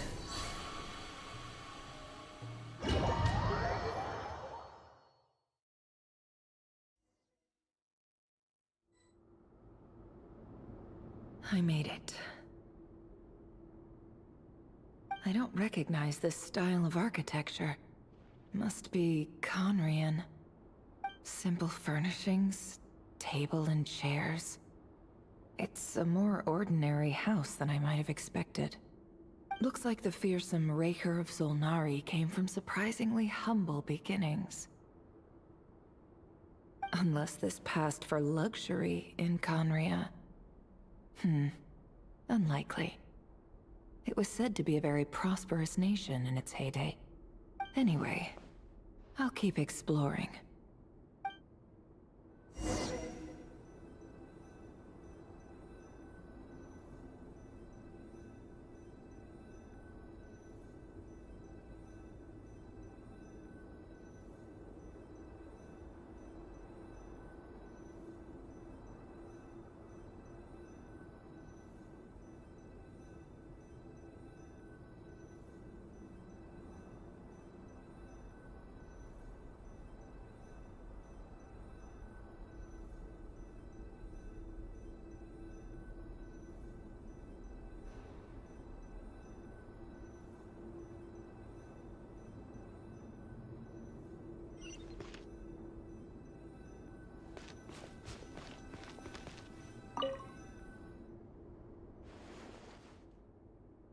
Hi, Reverie. Since you're working extra hours tonight, I thought I'd keep myself busy by checking out that new kebab shop. I've heard good things about their menu. I'll test it out, and if it's as good as everyone's saying, let's go back together sometime. P.S. New stash from the Universitas Magistrorum. I brought some goodies home. A few teacups and a pin rack. Hope you like them. They didn't sign their name. But they must have been close. Sounds like they were living together.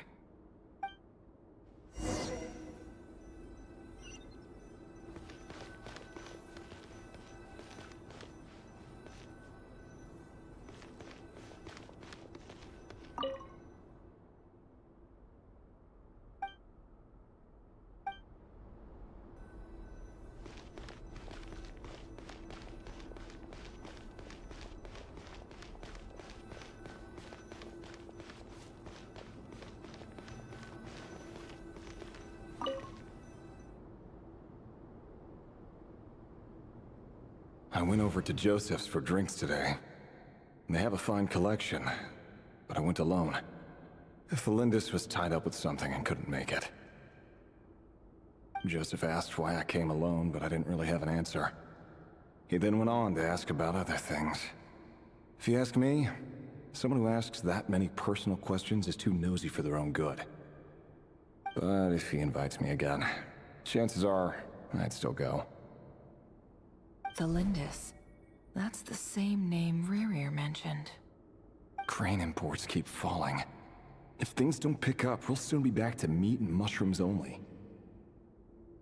Honestly, I'm not a huge fan of that new type of mushroom everyone's been into lately. Didn't it start out as a lab-grown variety? I heard it's even mildly corrosive. Seriously, why would you even eat something like that? I don't care if it's an impressive feat of alchemy. That just isn't the kind of thing I like to eat. Grain has to be imported, and they're eating a diet of mostly meat and mushrooms. Could it be because Conria is underground, so it doesn't get much sunlight? That would explain why they use so much stone in their buildings. They even use alchemically modified strains for food. Seems like the people of Conria don't have many options when it comes to dining. I've just about saved up enough now. Time to buy it and keep it somewhere safe. Making a big purchase. I wonder what it is.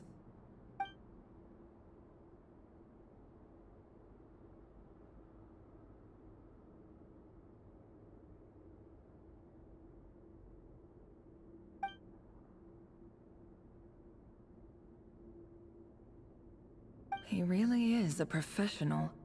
No wonder he's so good at covering his tracks. Despite what he's become, it seems like he's retained certain habits, at least in the...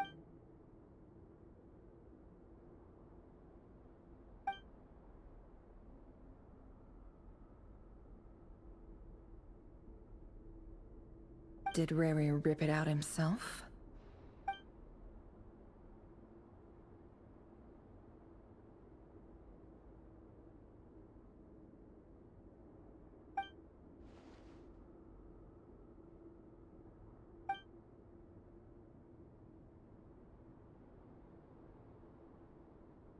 Before I met you, I was convinced that my heart was nothing more than a stagnant pool. The burial place of a fallen moon.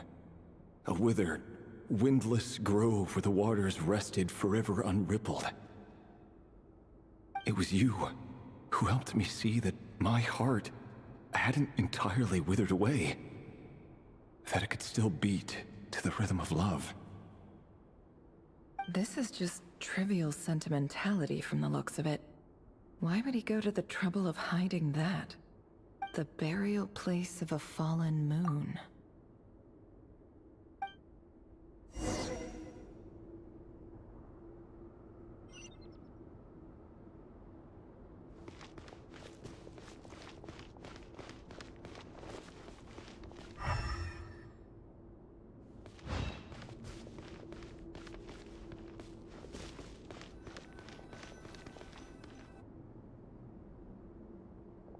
Reverie, over here.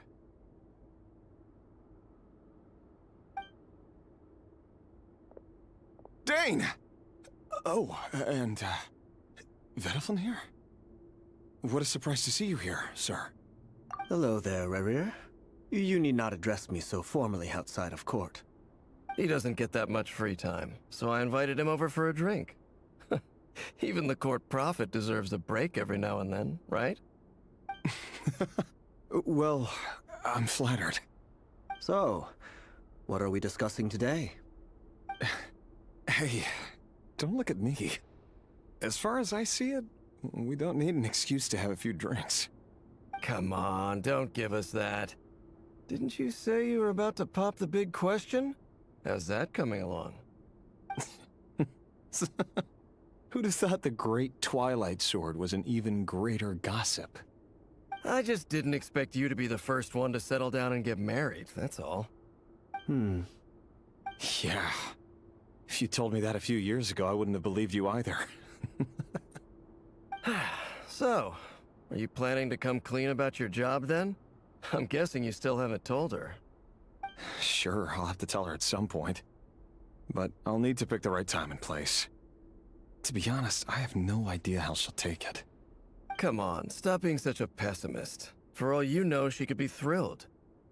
I bet she'll be much more impressed by your actual job than the one she thinks you're doing now. A member of the King's Guard.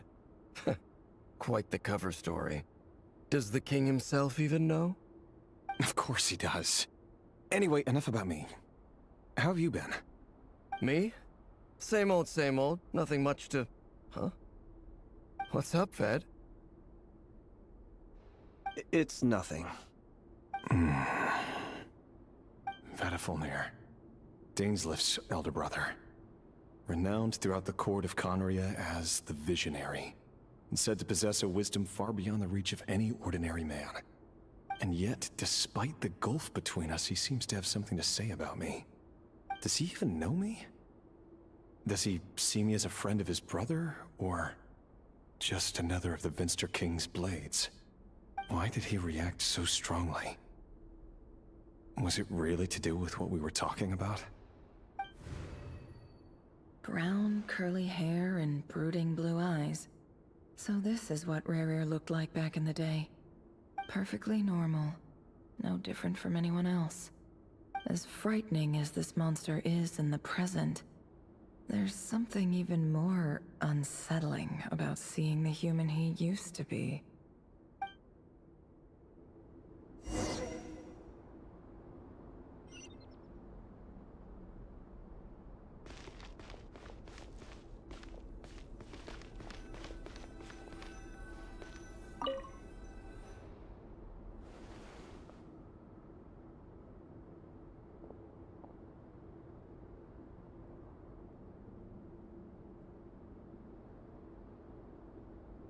Felindis? You're back early? Our equipment's being serviced today, so I got off earlier than usual. How's your day been? Aw, why the long face? Is something the matter? Has your boss been giving you a hard time again? Went for a drink with Dane and the others after work.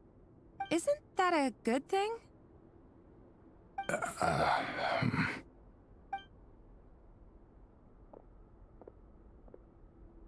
Vediflin showed up today, too.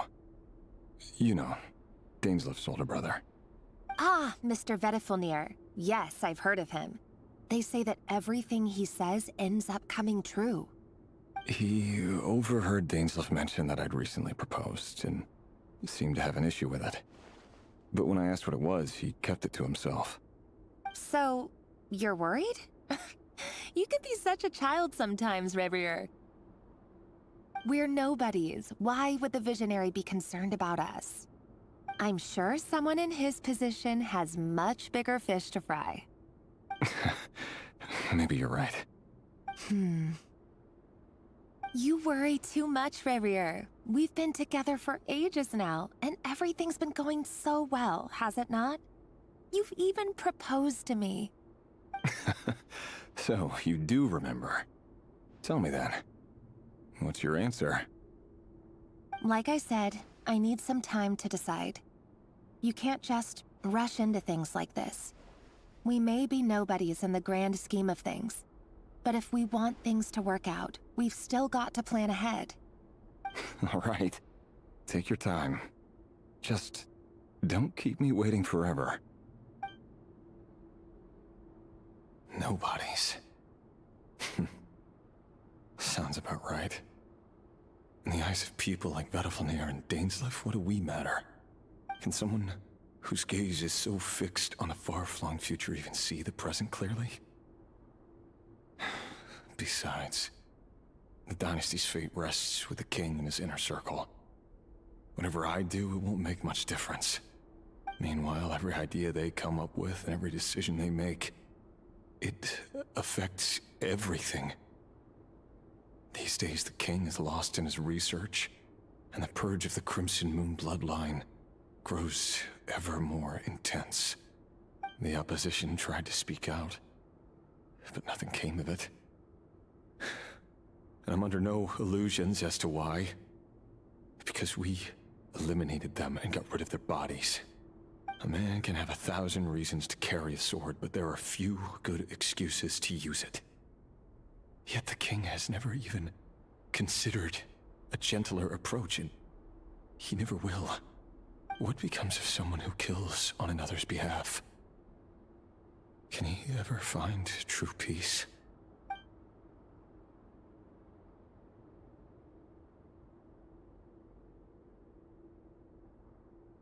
Thelendis?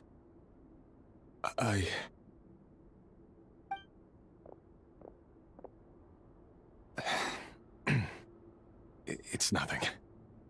You were right. Fate has never smiled upon nobodies like us. But by the same token, it's unlikely to bear a grudge against us either. There's no reason we can't keep living happily together, cherishing the simple joys of each day as they come. See? You just need to stay positive, Revere.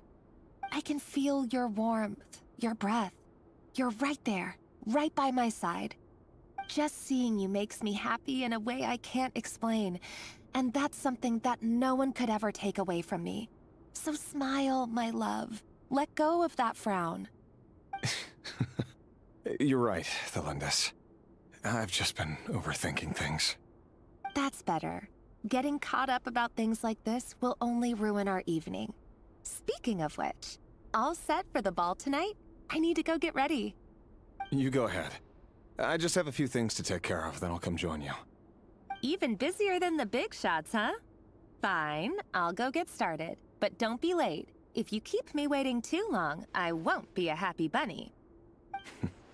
Relax. I'll be there. Seriously, though, you drive a hard bargain. You're really gonna leave my proposal hanging and still expect me to take you to the ball? Well, that goes without saying. I already told everyone I'd be coming with a dance partner.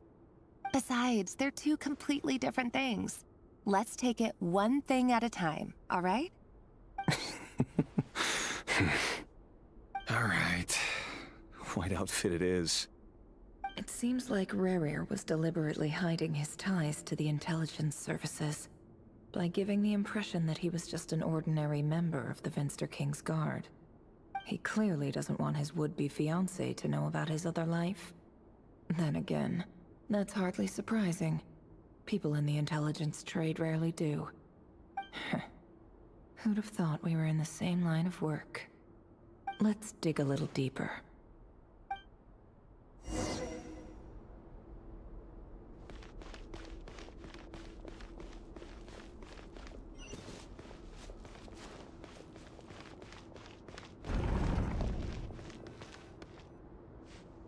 Our last operation was a resounding success, and all thanks to you, Rahere of Solnari. In total, we apprehended 32 dregs of the Crimson Moon, and 67 accomplices. After all these years since the dynasty's fall, so many of them still linger on. Indeed, it cannot be denied. Yet it was destiny that the Crimson Moon should be overcome by the eclipse, and that His Majesty, the all-seeing Vinster King, now guides our nation on the path to prosperity. Khaenri'ah has no further need for a dead moon. But alas, there will always be those who refuse to see the truth, choosing instead to romanticize the past. That's not entirely true. Much about the Crimson Moon era was worthy of remembrance. And that's exactly why they keep trying to see it restored. Many of its secrets remain unsolved to this day. As it happens, that's precisely the field of study my partner is devoted to. You still haven't told her what you really do for a living. Where would I even start? How do you tell someone that you're one of the king's hand-picked executioners? That your hands are steeped in blood? You didn't choose this life, any more than I did. Orphans like us don't get a say. But I'll sure as heck be the one to pay for it. Speaking of which, we need to be more rigorous in the way we identify direct descendants of the Crimson Moon. Someone, it seems, has strong opinions about my future plans. Most likely my marriage in particular. I have a feeling that we may soon become targets of the Crimson Moon's retribution. Your concerns are not unfounded. They've taken out many of our colleagues these past few years, and for that very reason. These are no helpless lambs we're leading to the slaughter. They're wolves in sheep's clothing. Take care, Rahier of Solnari. I look forward to toasting you at your wedding. Thanks, Thorkel. You look after yourself, too.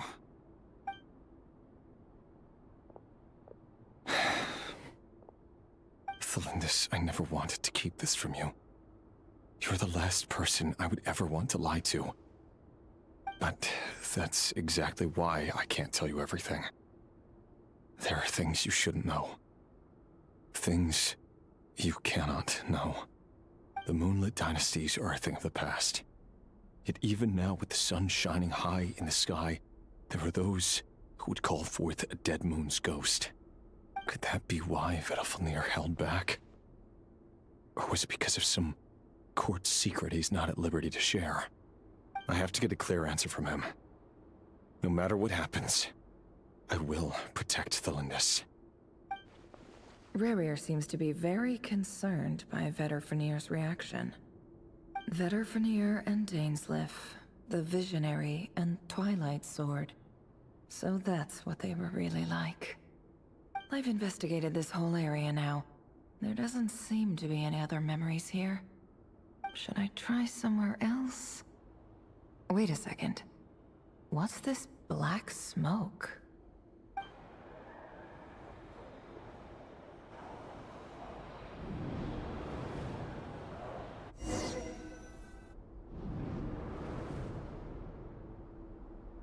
So, he's late after all. Just you wait, Rarir. You're in for it. Big time. Are you waiting for someone, ma'am? Could I tempt you into buying some flowers?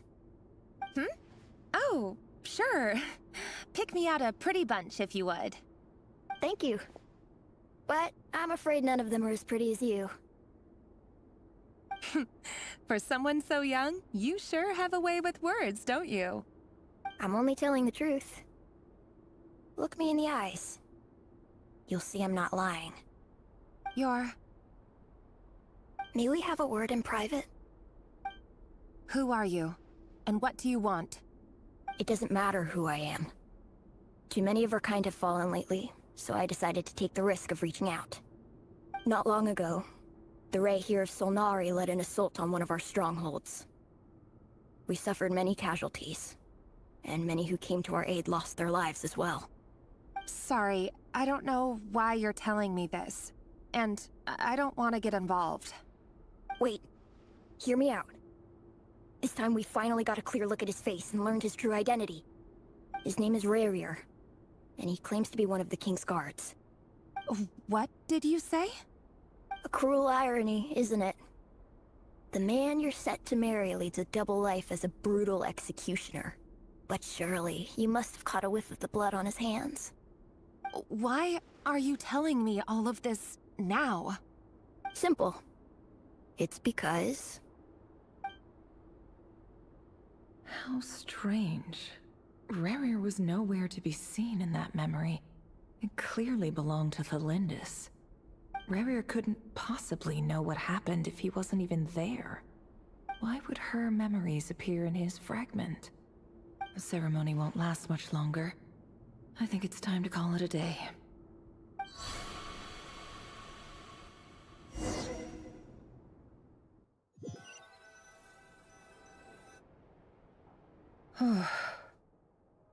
So that was your doing? Did you just pull us inside Rarir's fragment to spy directly on his memories? Any more questions, and I'll have to start charging. I had no idea you could do that, boss! Seriously, that was amazing! We're not worthy. We're not worthy! I gotta admit, though, I'm itching to see what happens next. Feels like we barely scratched the surface.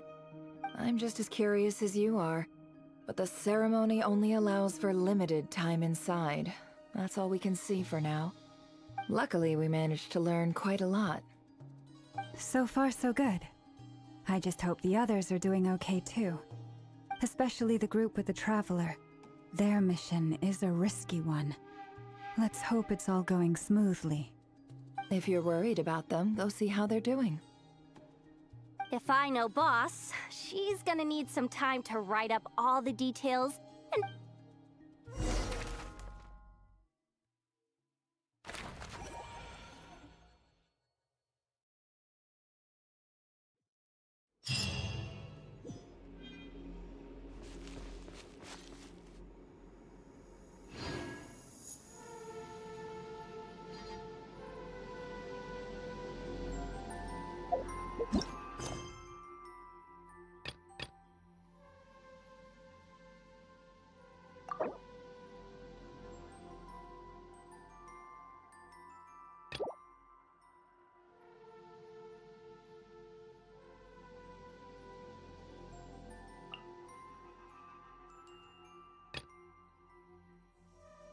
Don't trust your eyes uncritically.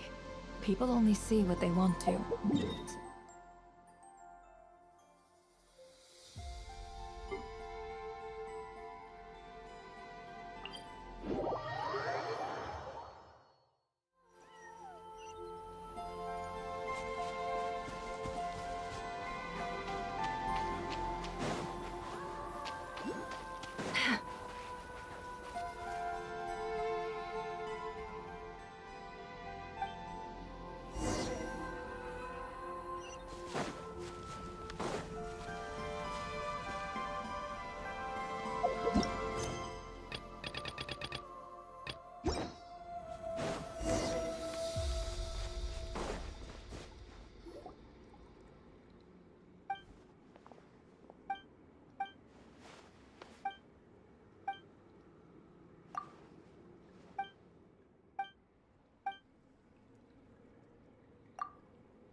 Emotions are like a raging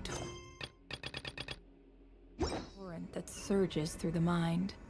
More often than not, if you try to hold them back, you'll be swept away by their unstoppable force. And if you try to ignore them entirely, you'll end up tearing yourself to pieces.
That looks like it's worth a pretty sum.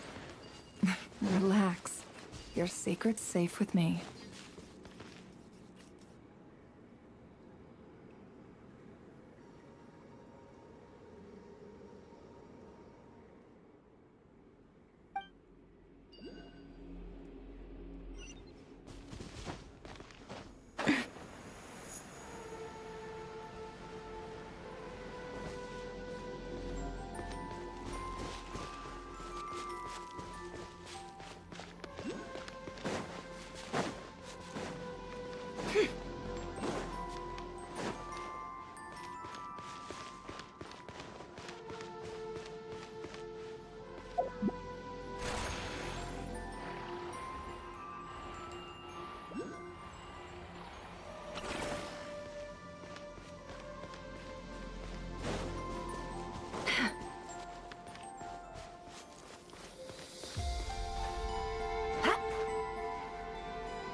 The blessings of the heavens do not fall impartially.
Can't hide the truth.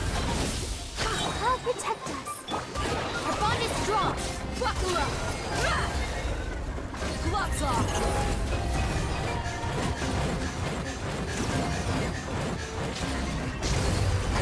No more lies.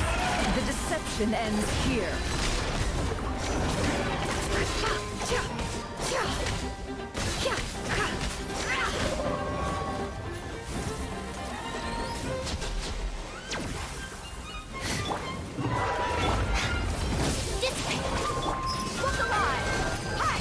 It all adds up.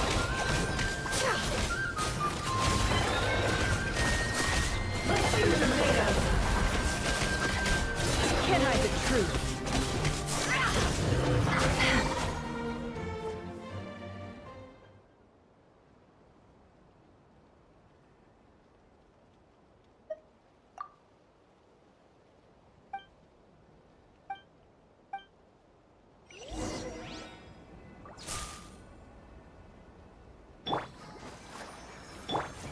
Our bond is strong.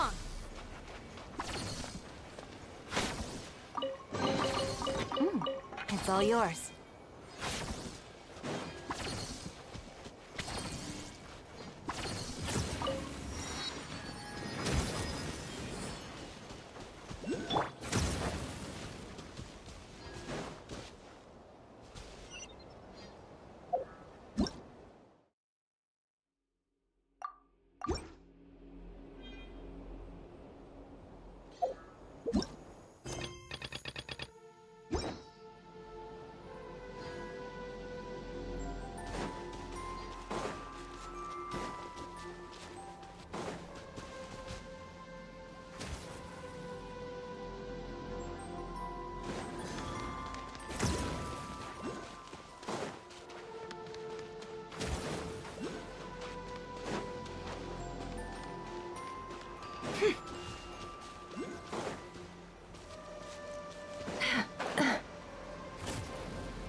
No more lies.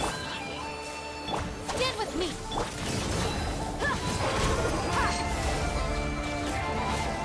Can't hide the truth. The mystery unravels.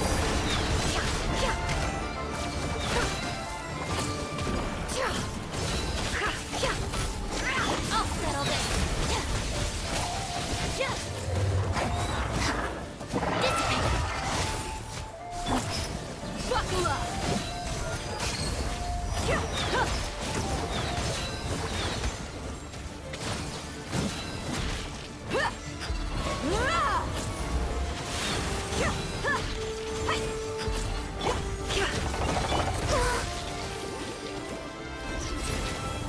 Come on! We can do it! Look alive! Our bond is strong! No more lies. Can't hide the truth.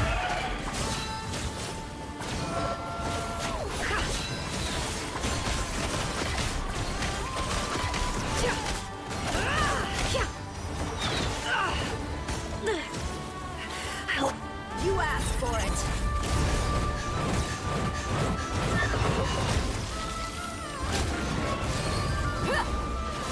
Let's get it on! Hi! Let's dance! Dissipate!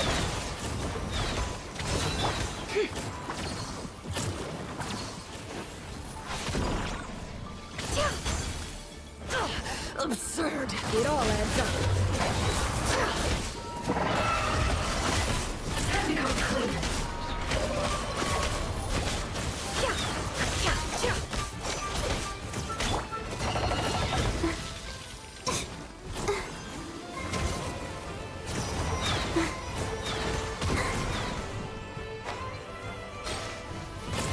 Go, Barbara, go! Architect!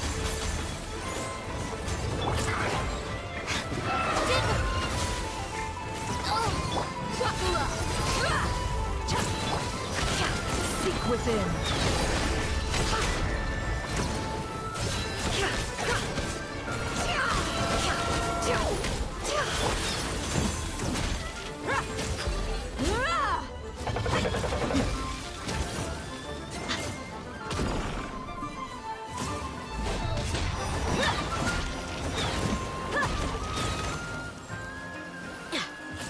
No more lies.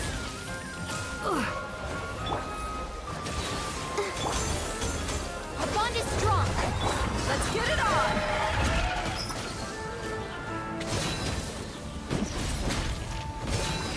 Ha! Ha! It all adds up. Let's see what you're made of.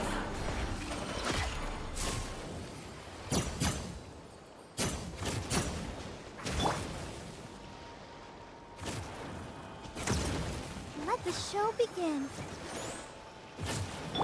Stand with me!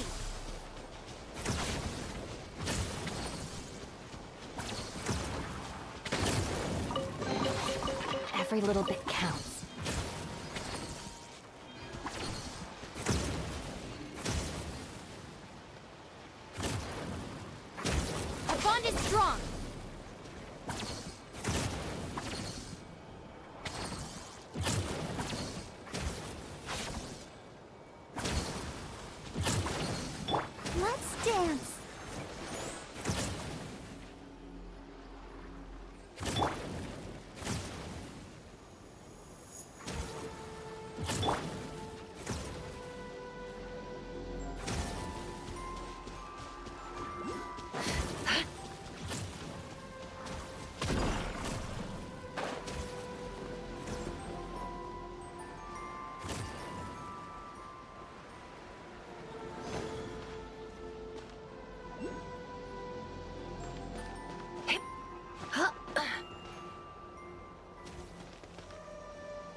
We got lucky. It could have been a trap.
around for nearly 2 days now.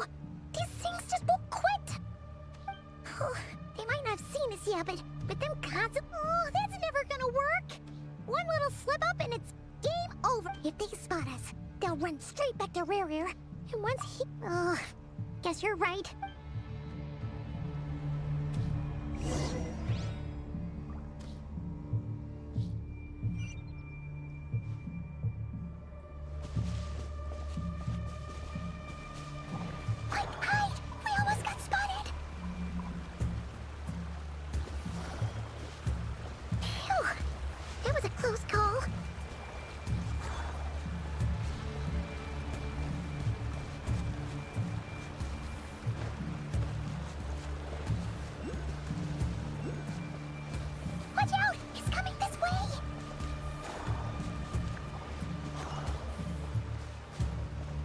Keep going. We're nearly there. This is the final hurdle.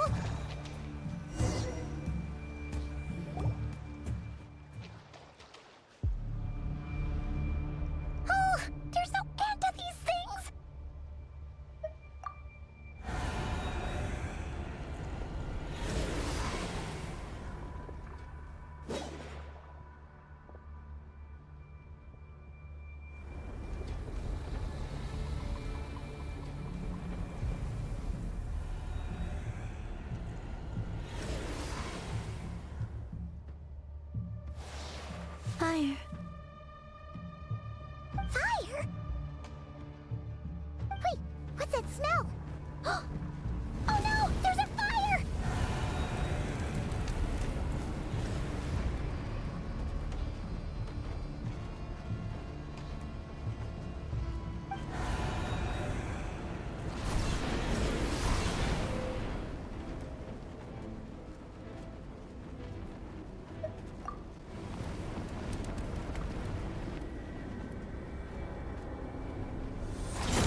Sandrone was right. You look weak, Columbina. The old you would never have let such lowly creatures bar your way. Word has it that you did something for the Tsaritsa, and that's why you've lost most of your power. Freedom comes at a heavy price, doesn't it? It's Arlecchino! You came! Hello again, Columbina. And greetings, guests of the House of the Hearth. It's been a while, Arlecchino.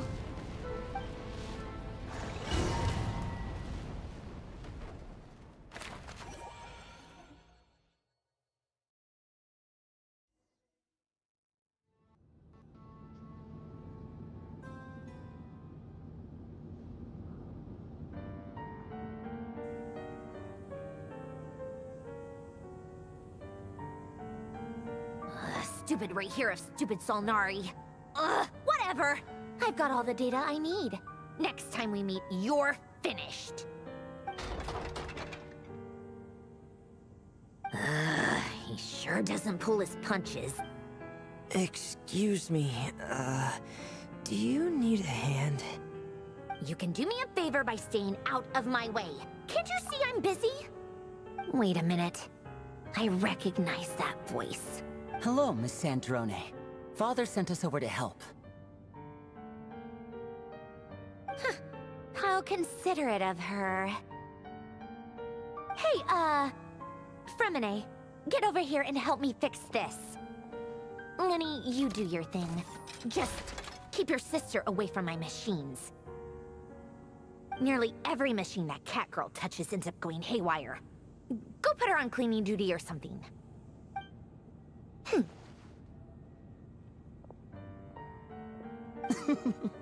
Then let's start downstairs. Fremine, we'll leave this place to you. You've got it. Wait a second. Pretty sure there's still some tea in the cupboard. If you want some, you'll have to make it yourselves.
It's a relief to see you all made it back in one piece. Huh? Feels like there's quite a few people. I returned ahead of them. Flint is helping Aino and Anefa to set up the decoys and buy us some time. Boss is still wrapping things up on her end. She sent us back to fill you all in on the top secret intel we've been gathering. I see. Then let's get right into it. But first, who do we have here? You brought someone else in to help? Greetings. I was invited here to help as a longtime Tea Party companion of Columbina's. You may call me Arlecchino. Surely it can't be. Those eyes. Oh, where have I seen them before? Wait, of course. In those memories we just saw. The only Arlecchino I know is the fourth of the Fatui Harbingers. Sweeter, you share a pretty uncommon name. You're well informed, Grandmaster. A man from Mondstadt living all the way out here in Nodcry, and yet the people and affairs of Snezhnaya seem to hold a special place in your heart. Oh, the feeling's mutual. Sounds like you know all about who I am. A Fatui harbinger. The atmosphere in here just got really tense. Guess we can't just start trusting Fatui harbingers, even at a time like this. I must admit, though, I'm a little curious. Seeing as the moon goddess no longer belongs to the Fatui, what makes you— Nor does Nodcry belong to Mondstadt, Mr. Varka. Yet still, you're fighting for it all the same. Things don't always have to have a tangible payoff. Sometimes, stopping things from spiraling out of control is a higher priority than chasing the spoils of— Of course, I can't say there's nothing in it for me at all. But that's between Columbina and myself.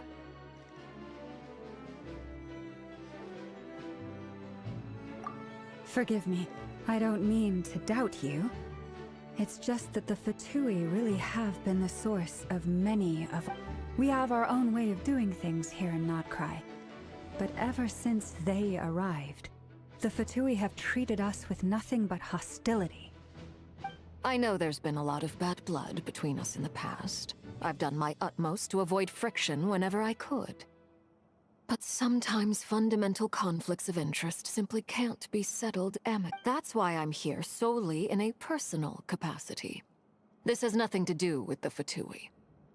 As a gesture of good faith, I'll be frank. I can help Columbina track down the iridescent moon's marrow, which will help her restore more of her power. Anyway, what else is on the agenda? Let's begin.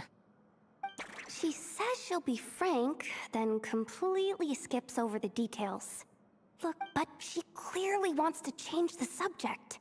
It'd be awkward if I tried to bring it up again now.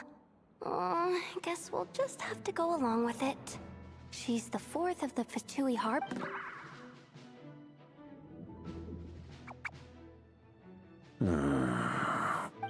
Well, since Miss Arlecchino sounds confident in her ability to handle that, we'll proceed to the next topic. Yehoda, time to share that top-secret intel. All right, listen up, everyone. First, we now know that Rerir was originally a Conrian secret agent whose primary mission was to hunt down and assassinate the so-called Dregs of the Crimson Moon. The Dregs of the Crimson Moon? In the memories, there was a lot of talk about the Crimson Moon and Eclipse, and a whole bunch of other stuff from the time of Conria.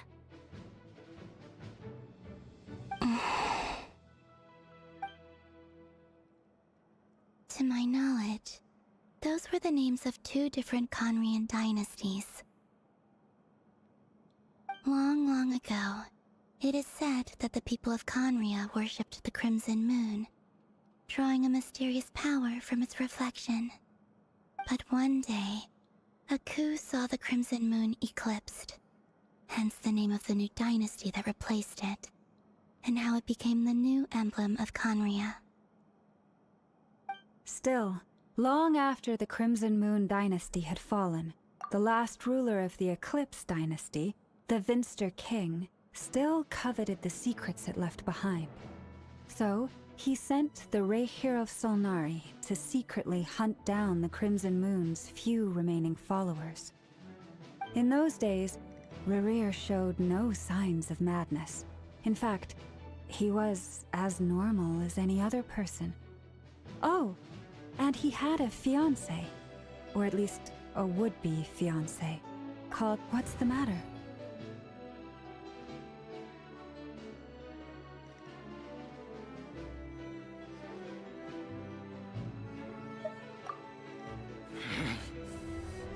Verfnir, Freindaughter, Flinders.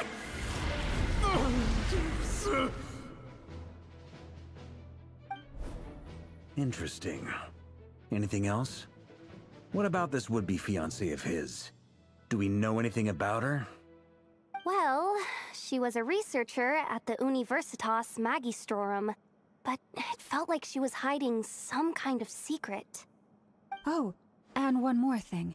For some reason, Rerear's fragment also contains some of Thelindis' memories, though only a very small portion. Well, no shortage of potential leads, I'll give you that. In any case, it sounds like we can conclude that while Thelindis was still around, Rerear appeared to be lucid and quite normal. Thelindis, it seems, must have been the one thing in this world that he couldn't let go of. Tell me, though, were these pure-blood Conorians we're talking about here? Why do you need to know that? Hold on. If she was a pure-blood Conrian... Oh yeah! Just like how it was with the captain! If we could somehow find her, do you think there's any chance Rerear might regain It's possible, but it would take a miracle. We can't pin all our hopes on that merchant who never knows, Dori Sangama Bay. Maybe we could hire her to look in. All right, then. Let's keep working in our separate teams. Traveler, Paimon, Kutar, and Miss Arlecchino will go look for the iridescent moon's marrow. As for the others... On the way over here, I noticed that the wild hunt monsters had grown even more frenzied in their search for Kutar. At this rate, the people living here will be in grave danger too. So I'm thinking of gathering together some of our followers. I'll head back to the curatorium and meet up with the boss. Feels good knowing we've all got something to be getting on with. Given that the Wild Hunt has been a lot more active lately, the Lightkeepers have likely begun their own operations too. If that is the case, someone will need to pass the news on to Flint's. I'll hold the fort for now, then discuss our next move with Flint's, Aino, and Anefa when they get back. All right then. Well, the clock's ticking. If that's everything, we'll be on our way. We'd better get moving too. We'll try to buy you as much time as we can. Relax. Just do your thing. I decided to call in some backup since things are getting so hairy. Our reinforcements should be here any minute now. Stay safe, everyone. Dismiss.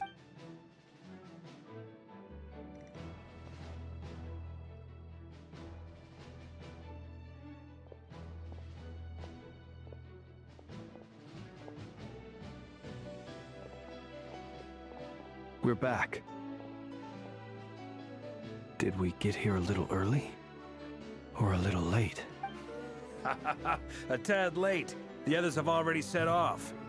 To summarize, our resident moon goddess has found us a new ally, and Boss Nefer has uncovered some promising Everything going smoothly on... Not great. I don't know how long we can stall them for. I'm gonna make some more later, but I need a timeout first. I'm so tired right now. Oh, right! Inefa, could you fill in Uncle Varka on what we just discussed with Flint's? Sure.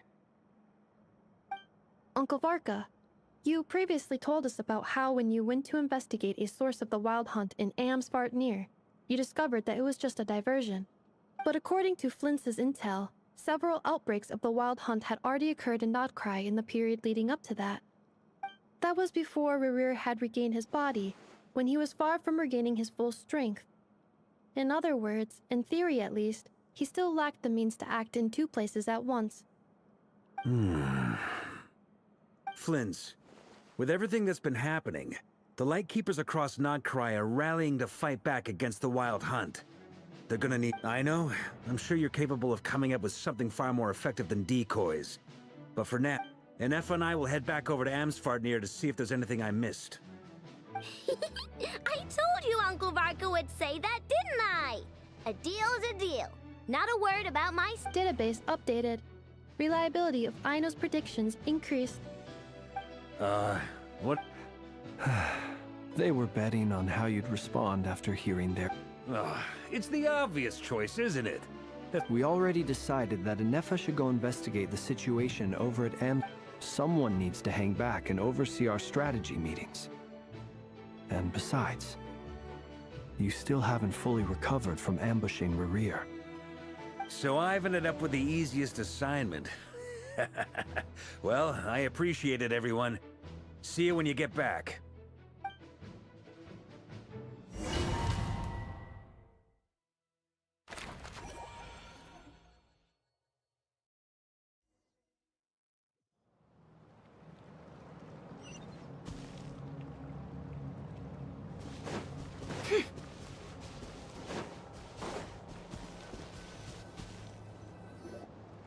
Here, this will serve as a good spot to cross over.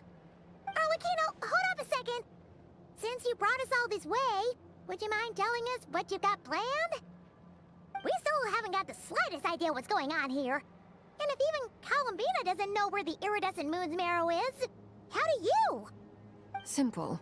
Because I am an inheritor of the royal bloodline of the Crimson Moon. And one of the last surviving embers of the Two Worlds' flames. Huh?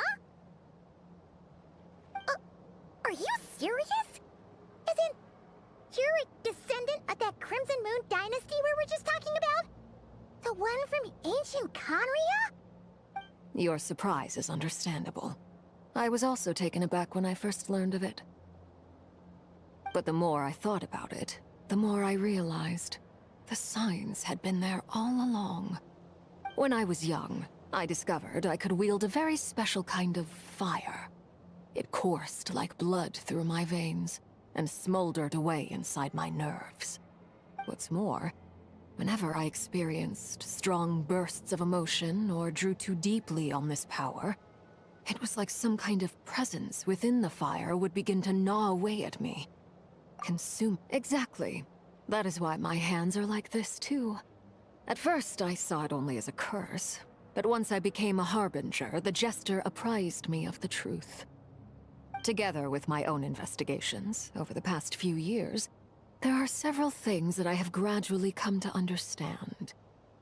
For instance, take the so-called Crimson Moon. In truth, it is nothing more than the shattered remnants of the iridescent moon, fused with the abyss to prolong its lifespan.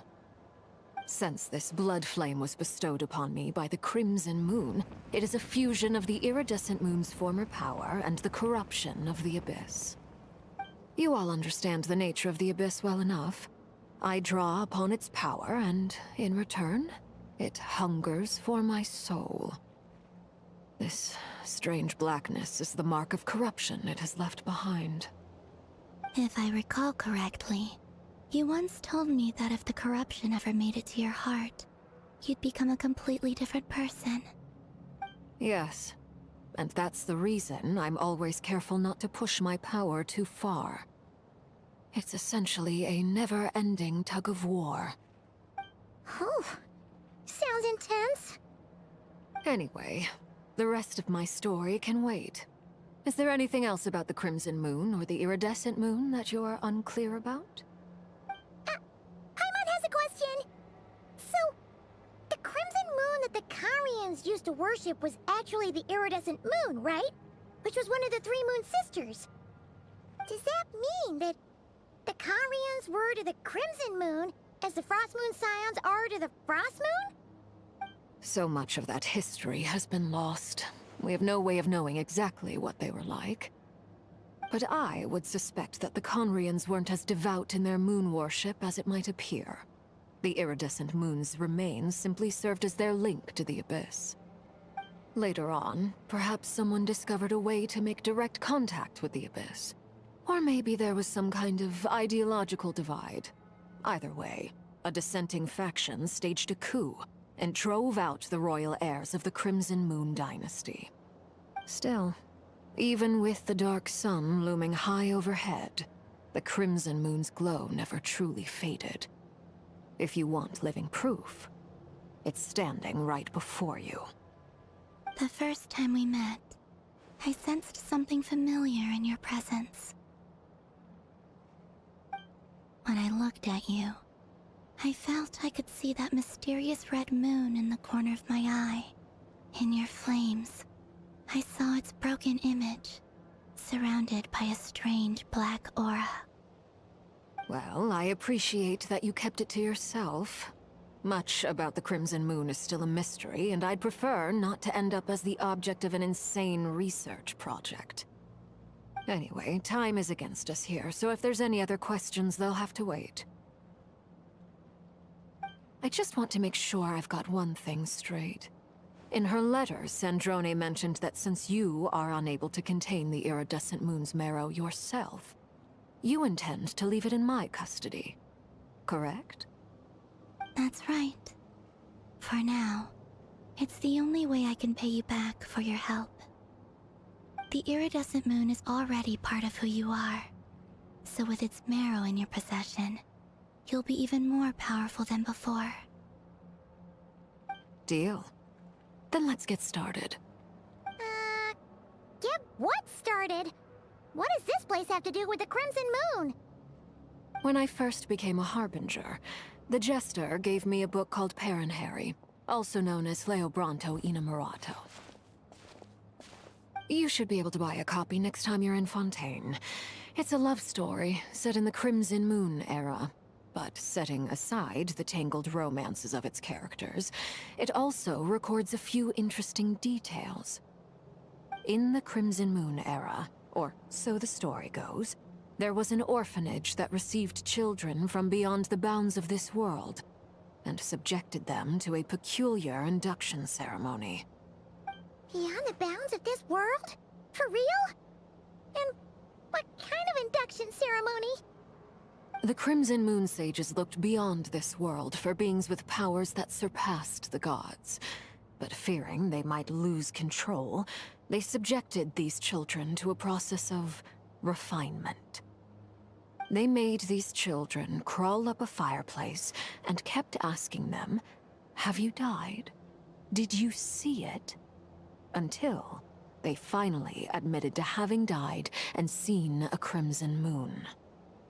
The adults embraced the children who passed the ritual, telling them, "Within the fireplace, you have traversed the flames between two worlds. Here and now, you are born anew." The book leaves much unsaid, but I suspect that this was their way of branding the children they had enrolled, leaving an indelible mark upon them so that they would forever live in the Crimson Moon's light. That explains why I can't sense the Crimson Moon's marrow in this world. It makes sense that it would be sealed in a special space that can only be accessed temporarily through some kind of ritual. But there's no fireplace here. Do you see a chimney anywhere? Oh, are we supposed to build it ourselves? Okay, fine. Paimon will go find some bricks. That won't be necessary. The fireplace is purely symbolic. The key to the ritual is crossing the flames between two worlds. In other words, the flames that burn within me. Those burned away by such flames leave behind a kind of ghostly afterimage in the world. In the days of Conria, people believed they could be used to bridge the gap between the two worlds of life and death. In short, I can open a passage to that space for you. That's the easy part. The catch is I'll need to stay on this side to keep the passage open, so I won't be able to come with you. Once you're inside, you'll have to find your own way.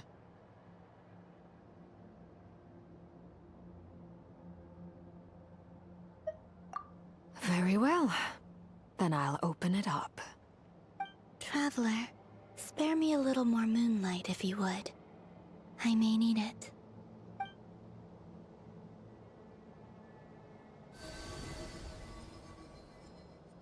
Thank you. I feel like I've recovered some of my strength now.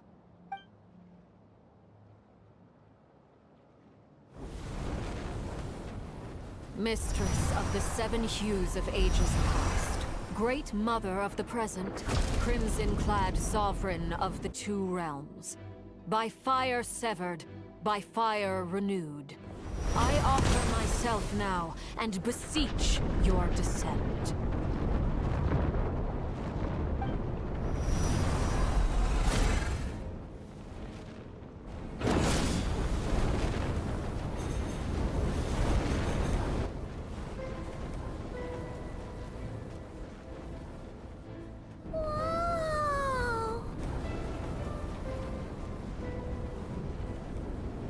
One word of advice. As you're crossing over, no matter what voices you hear, do not answer. Got it. I sense a sinister gloom inside, but also the familiar light of the moon. I feel that I am about to meet an old friend who has changed beyond all recognition. All right, let's go.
your broken body, seized by the abyss, and hung up aloft like mummified remains. Iridescent moon, was this truly what you wished for? Careful! There's something spooky about this place. Feels like something is lurking at the... Paimon's right back.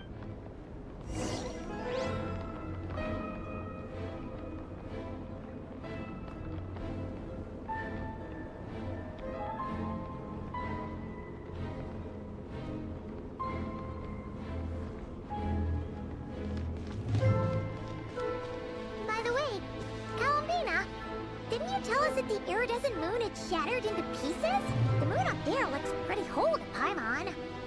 How is that possible?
Why does Ashru sit up on the counter?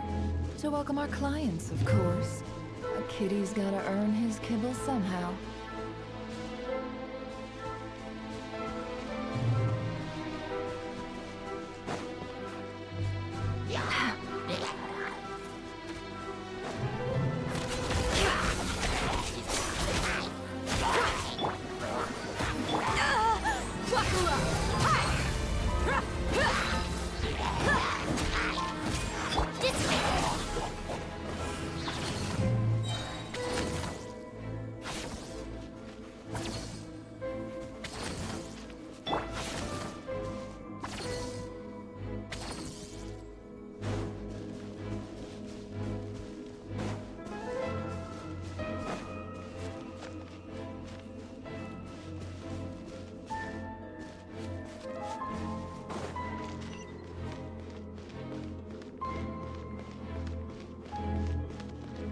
Just like I thought.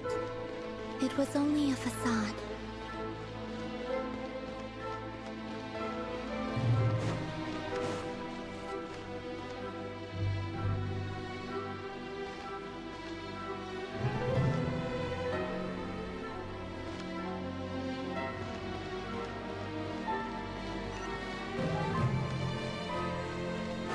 Can I just prove?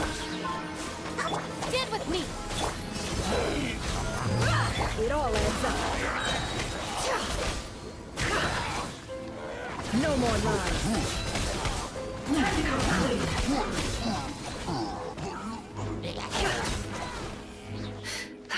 Let's see what you're made of.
guide you through. I'll protect her. Stand with me. Let's get it on. Gloves off.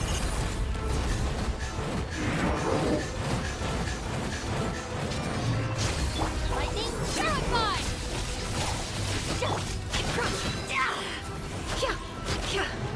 It all adds up.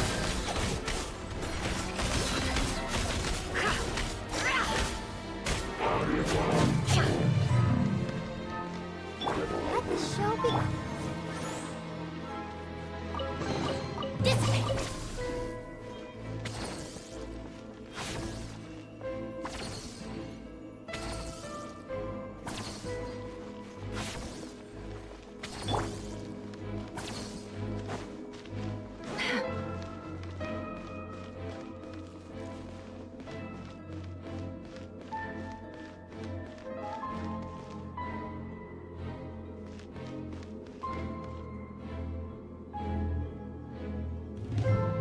Huh? Huh? For real? That's way too high! There's no way we'll be able to... No. I'm not sensing anything up there. It's coming from under the mountain. Let's see... Ah! There's some kind of weird... Wait, see that? Looks like a...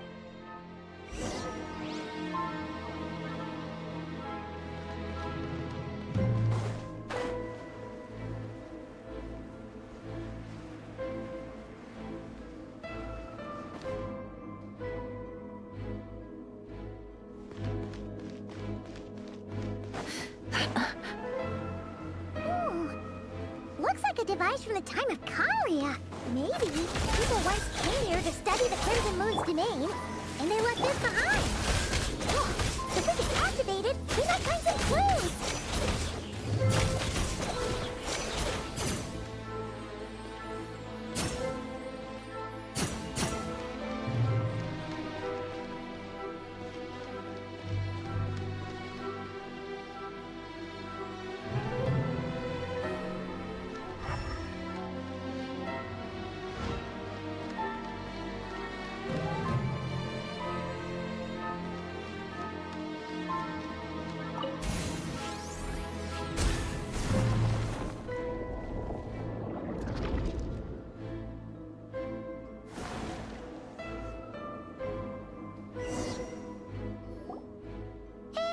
Look at that!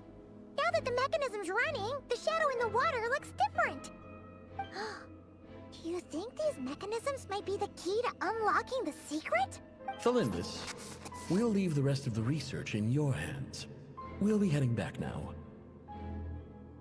I hope this isn't ruining date night. Ugh. Mind your own business. Just leave me some snacks on the table. Felindus? Is that Rerear's girlfriend? How come we're hearing her voice? Oh yeah! So, do you think she was studying this strange space all along? The Abyss has made this space extremely unstable. Maybe that's why some of the things she said and did were preserved here. Like echoes. Or after images. Whenever I see this view, it takes me back to a poem from my childhood. Waning moon, oh lifeless damsel, weeping on the mountain crest.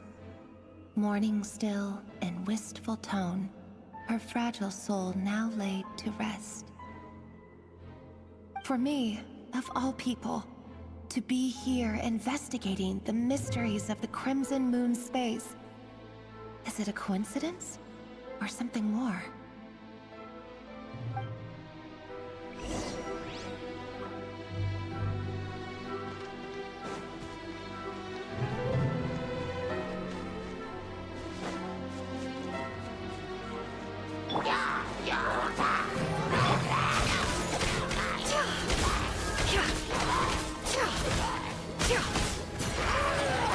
Time to come clean.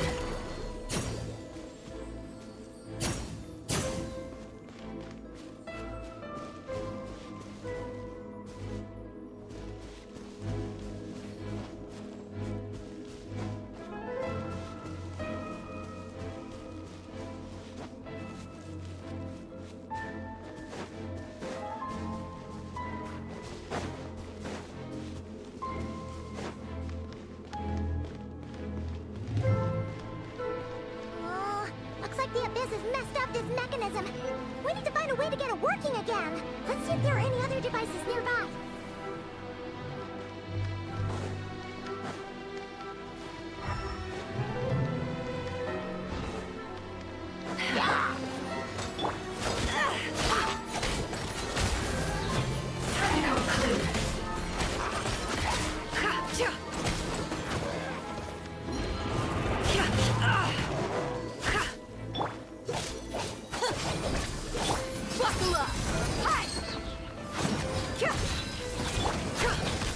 The deception ends here.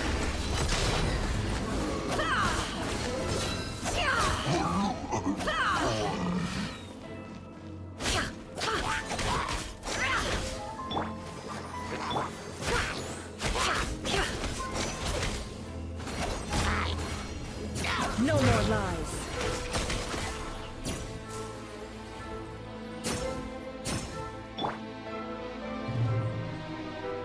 Stand with me!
I see.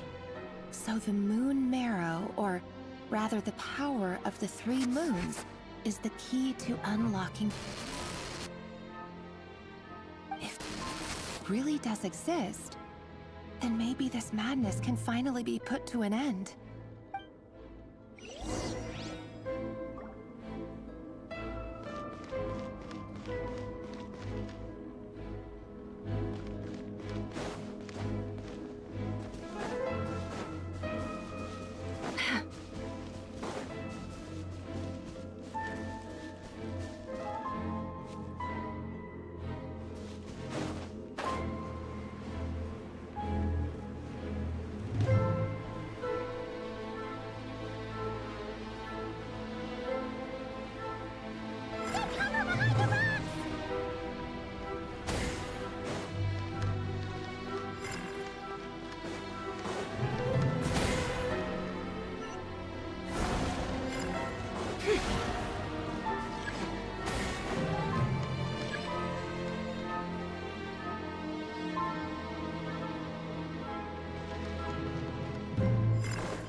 With the Abyss inhibitors in place, I should be able to access the chamber with the moon marrow. Oh, Rerir, with every step you take, you're drifting further from what you truly desire. But you're not the root of the problem. Ever since that outsider set foot in Conria, the Vinster King has sunken deeper into madness. If only I could get my hands on that outsider.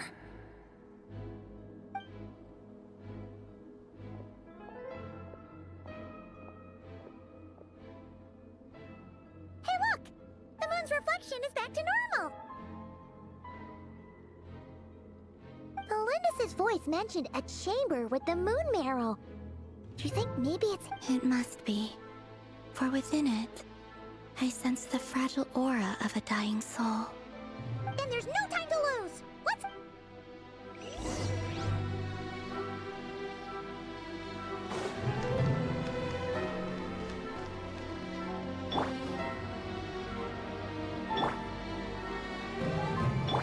Let the show be...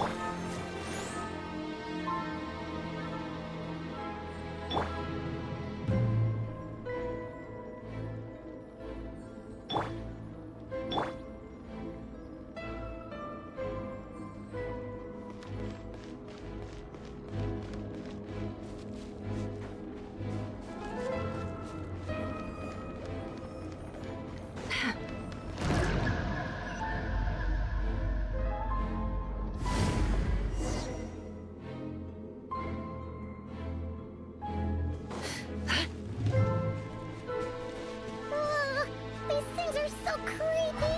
Oh, looks like we'll have to destroy them if we want to get to the iridescent moon's marrow.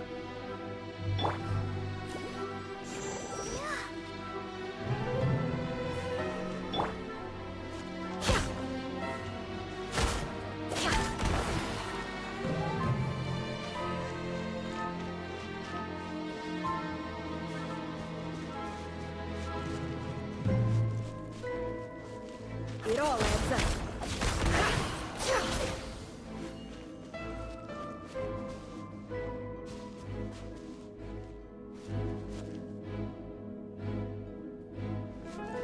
That must be the iridescent moon's marrow!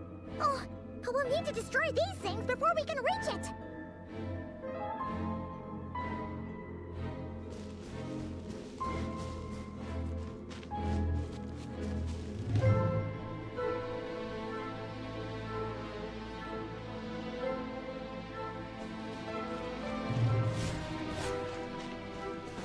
No more. I'll protect us!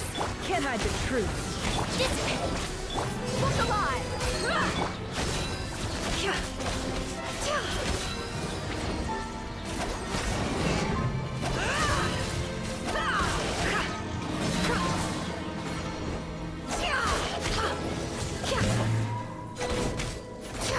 It all adds up.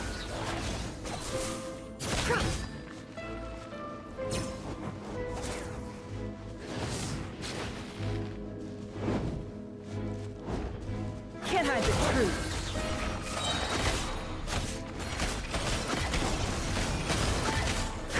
Let the show begin. Stand with me. Let's get it on. Out of my way.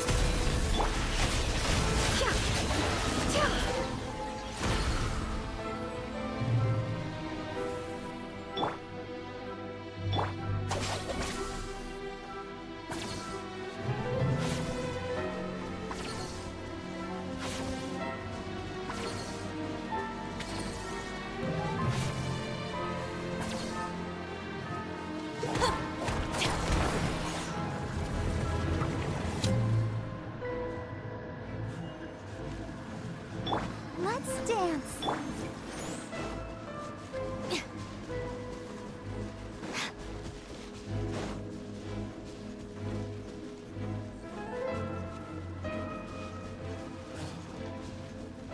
Dissipate. It all adds up.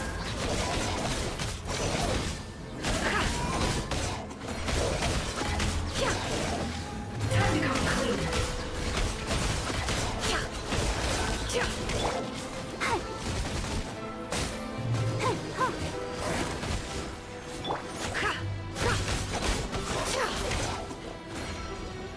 Can't hide the truth.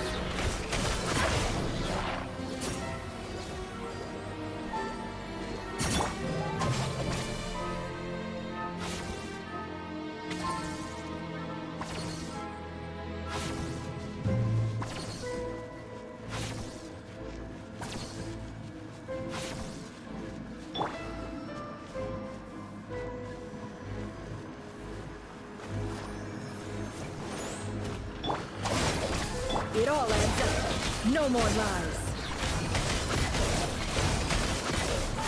Time to come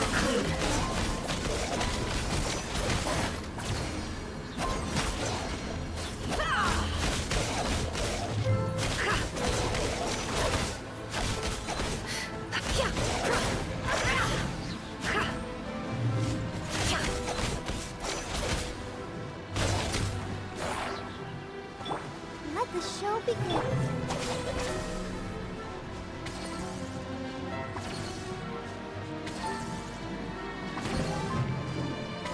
Hang in there! We're so close!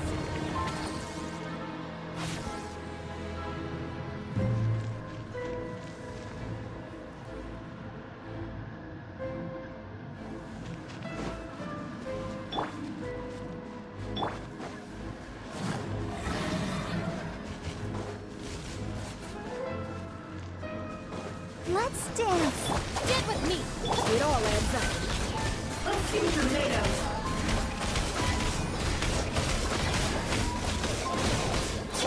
Ready, steady, go! The mystery unravels.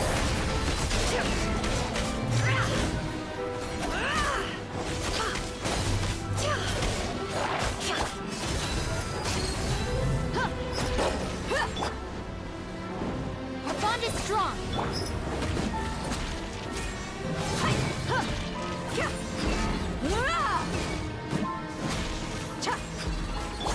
Oh, I'll protect us. Stand with me. No more lies.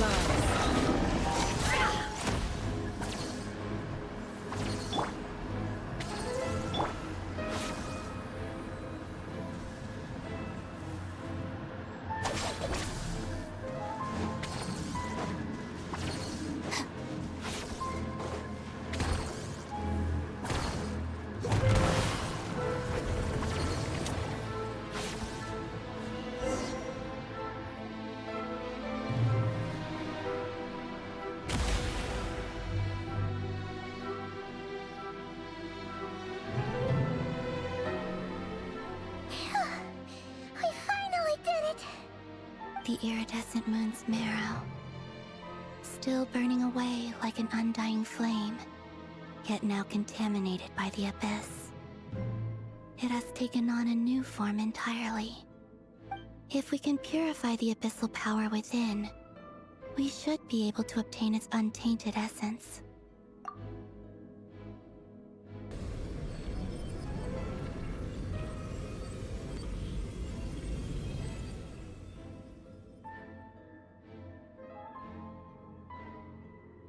It's so cold.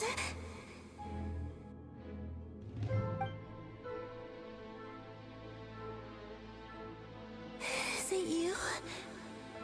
Are you here? Huh? Are you... At long last, I can see you once more. Our fates have crossed, and I am finally free. I'm sorry, I lied to you. Even knowing what was to come, I still couldn't let go of the fear in my heart. As the moment the moon shattered, my body began to split apart piece by piece. Like I was being cut into pieces by 1,000 blunt blades.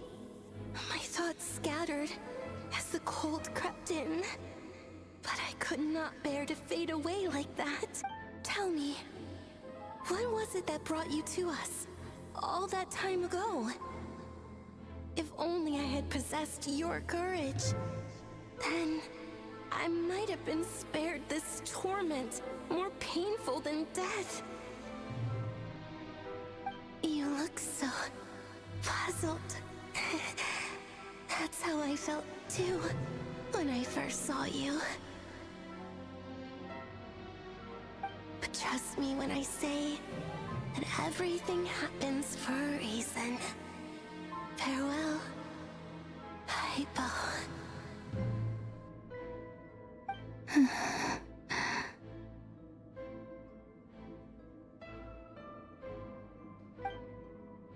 What was that all about?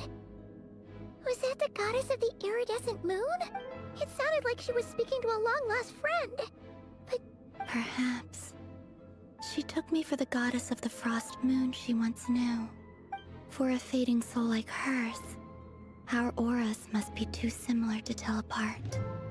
But anyway, we've got the iridescent moon's marrow now. That should help you regain your strength, right? Alright. Time to leave this place and meet back up with Arlecchino. Let's go!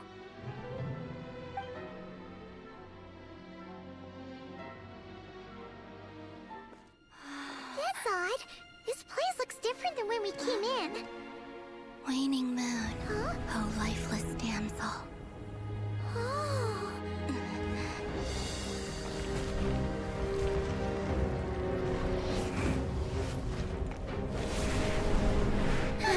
Hurry! The place is collapsing! It wants to trap us here. Who's it? The Abyss? Now we've taken the moon marrow. All that's left here is a dark will. It will show us no mercy.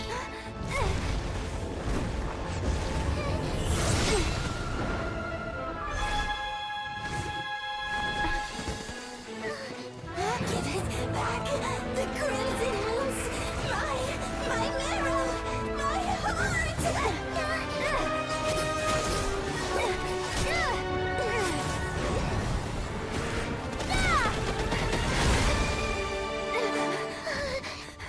Finally! Huh? Oh no! The exit's blocked! They're back! Now what do we do? This is where you fall. Witness my rise. What are you waiting for?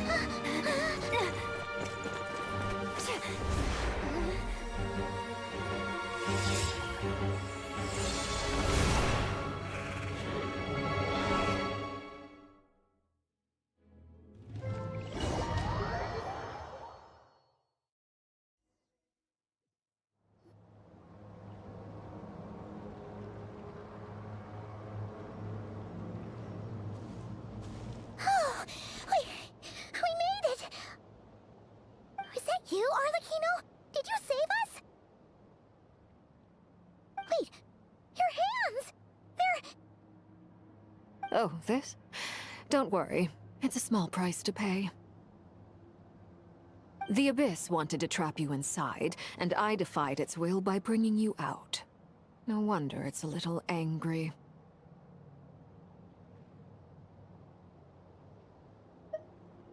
No. I have paid the price, albeit a small one, and it cannot be undone. My hands have already fused with the Abyss. Purification would simply destroy whatever's left of them. But surely... Oh, we're so sorry, Arlecchino. Paimon can't believe you... As much as I'd like to call it a favor, the truth is I was simply holding up my end of the deal. Well, Columbina. Yes, you did your part. And as promised, I will leave the iridescent moon's marrow in your care. From this day forth, may the two worlds' flames burn ever more brightly.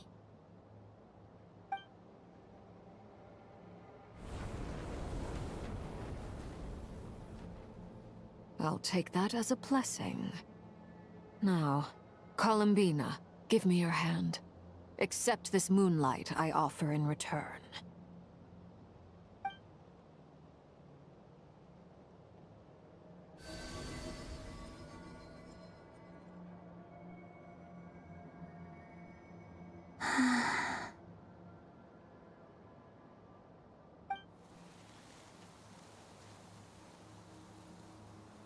Feeling stronger? Hey, Columbina, are you okay? I'm fine. Our powers are a little at odds. That's... By the Frost Moon's authority alone, wielding the power of the other moons was always going to be a stretch. Still, I think it's fair to say that your strength has returned. At least to the level it was at as Third Harbinger. It's still not enough. There's no way I can hope to challenge Rayrir like this. Just one more ray of moonlight, if you would.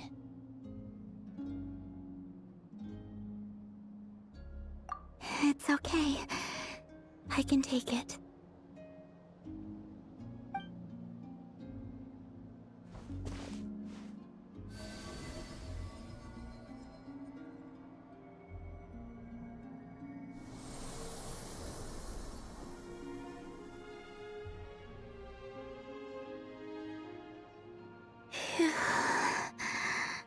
How about now? Fighting fit? At the very least, I won't have to stay hidden like before. I want to see him gone from Not Cry. The Rahier of Solnari and his wild hunt must be sent back where they belong. Well, it's good to have something to aim for. You certainly seem more alive now than you did earlier. When I first met you, you didn't strike me as a ray of moonlight. More like a wisp of fog drifting in from who knows where, ready to scatter at the first sign of a breeze. But now, you're full of vitality, just like the frost moon, once the brightest of them all. May you keep shining, Columbina. This is who you are. Thank you. Look after yourself too, Arlecchino. I know you have plans of your own, and that's why you're always seeking to grow stronger. But whatever you're after, don't let the Abyss take a hold of you. I do not wish to see you go down the same path as Rerier. I appreciate the concern, Columbina.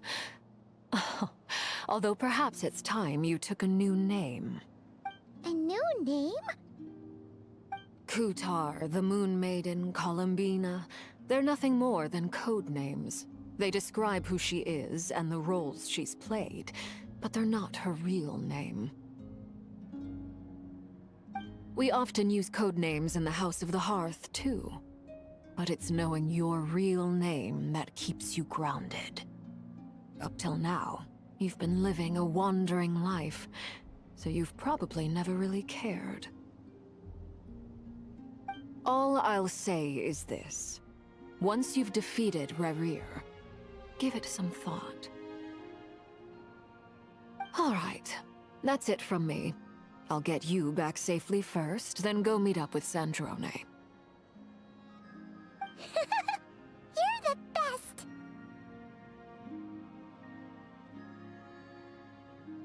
I appreciate the gesture. It speaks to your good character. Anyway, let's get going. There are more urgent things to do right now than trade compliments.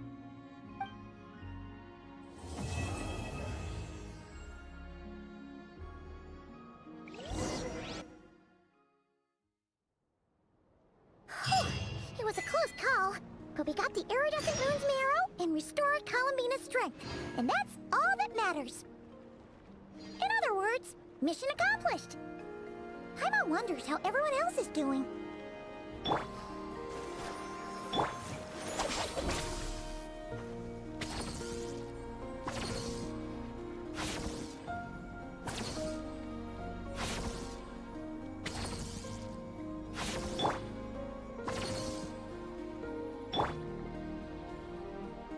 Come on, we can do it.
Do you think the others are making good progress? Huh!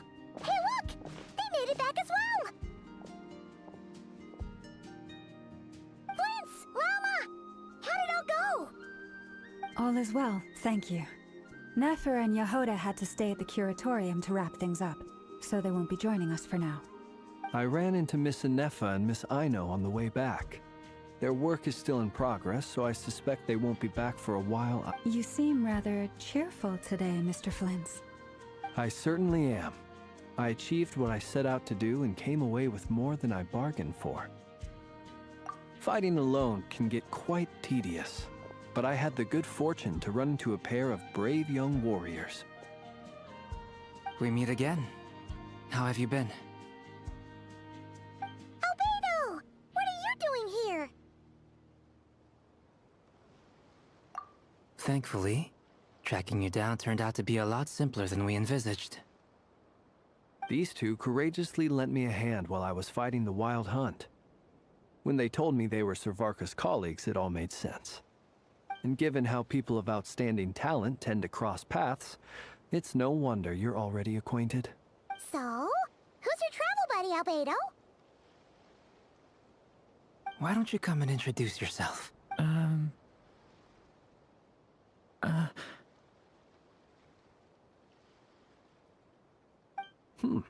A gentleman of few words, I see.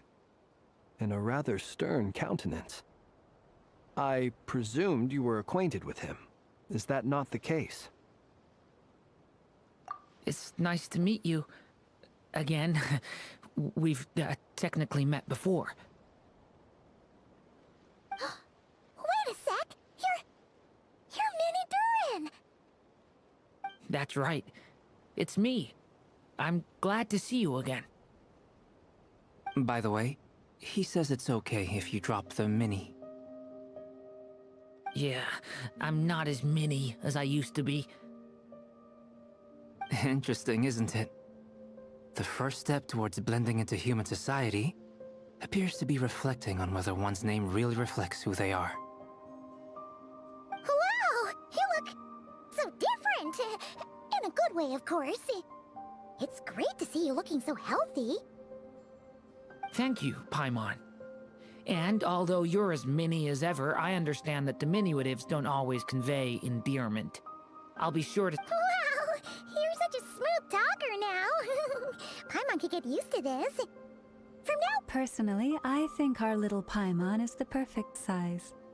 When people call her Little Paimon, it's just because she's so adorable that they can't help themselves.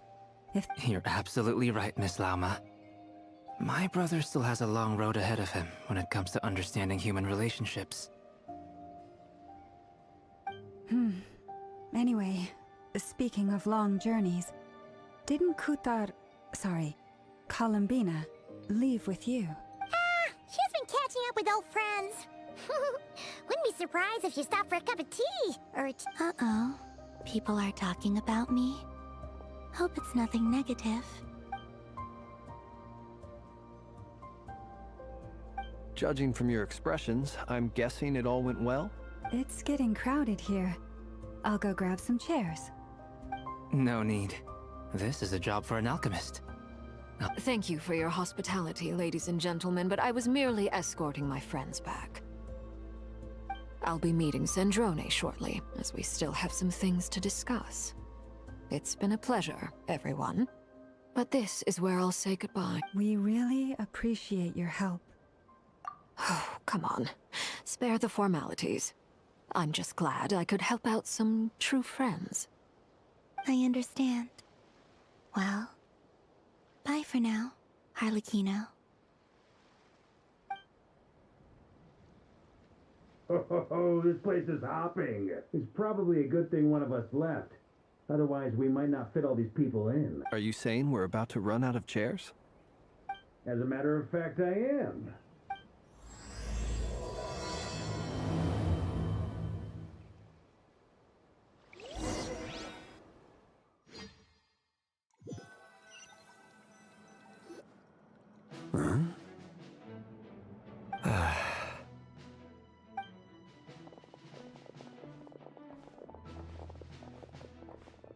I overheard your little chit-chat outside, by the way.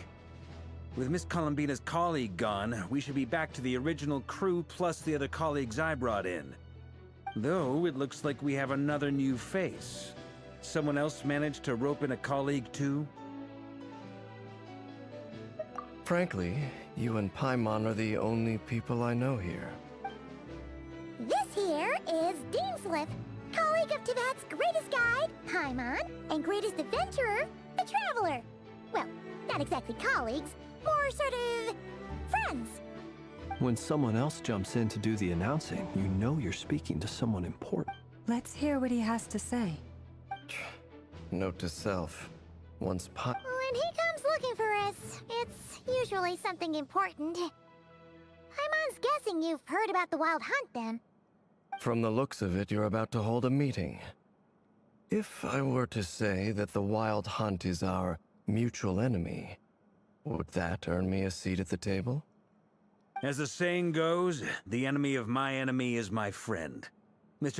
Though, I can't promise the same for everyone else. Hey, Albedo, think you can rustle up a couple more chairs? After all this time apart, Grandmaster Varka's first order is to rustle up a couple more chairs. Is he being sarcastic? Hey, he's your brother. Why are you asking us? I've still got a lot to learn about the nuances of human conversation. Trying to decipher Albedo's way of speaking has been like jumping in at the deep end. Oh, good point. Paimon gets you now. Don't sweat it. There are people who... I wonder what's taking Nefer so long. Perhaps you should go and check in with her. If anyone can hurry her along, it's you. I just got back from the curatorium. Besides, aren't you curious to see what's taking her so long? Miss Nefer doesn't strike me as the type to share secrets. And since gathering intel is her specialty, I'm guessing she'd prefer to keep her methods confidential. Under such circumstances, would it not be tactless for me to impose? Oh, but it's fine for me to impose. What can I say? You have an unrivaled ability to garner people's affection, Miss Moonchanter. Besides, you have far more in common with her than I do. All right, then. Impressive. She barely fought back at all. I admire your powers of persuasion, my friend. As I'm sure Miss Lauma will realize soon enough, the trick in life is to always pitch in with other people's responsibility. Another trick is to simply hide in the background. Spoken like a true sage. Anyway, looks like we've got some time to kill before the meeting. Feel free to chat amongst yourselves. We'll get down to business once the other two arrive.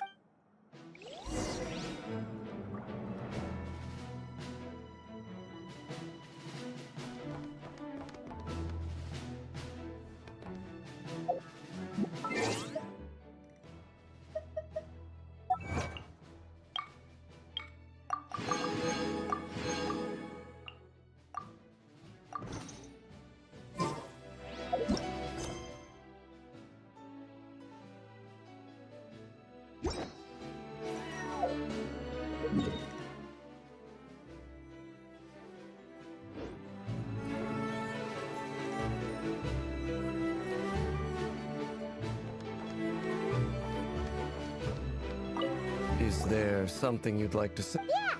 For starters, why'd you just... If you think back to our previous interactions, you may recall... You do have a point there. Oh yeah! You'll need to find somewhere to stay the night too, right? Sure, let's do that. Great! And in return, we can get to... If that's what you had in mind, you should have said so sooner. Oh, okay then. Anyway, since we're all... Indeed.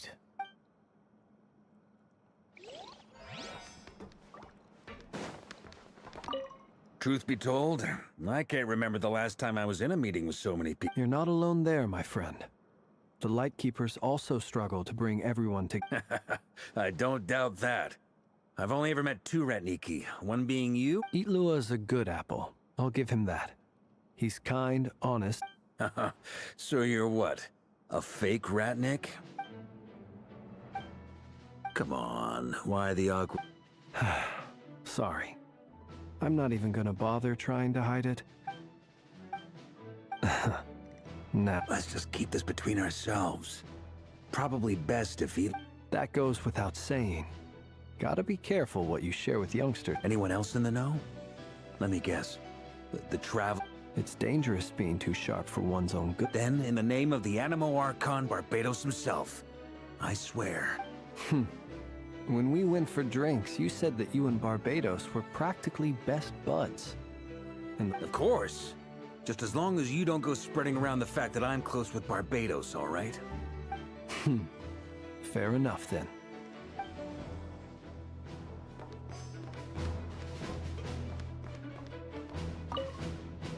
You're both awfully quiet. Why don't I start us off with an icebreaker? Have either of you ever had your portrait painted? If not, I'd be glad to help. That sounds like a lovely idea. You know how to paint, then? I dabble occasionally. He's an excellent painter. Tables, chairs, people, dragons, you name it. He'll paint it for you. I'm flattered. If I ever get the chance, I'd like to give it a try myself. I'll bear that in mind. Anyway, how about you, Durin? What sort of portrait would you prefer? Oh, I'd be fine with anything. Whatever style feels best to you. Very well. You can replicate any style I want? I can try. If you show me a sample, I'll do my best to match. Thank you. In that case...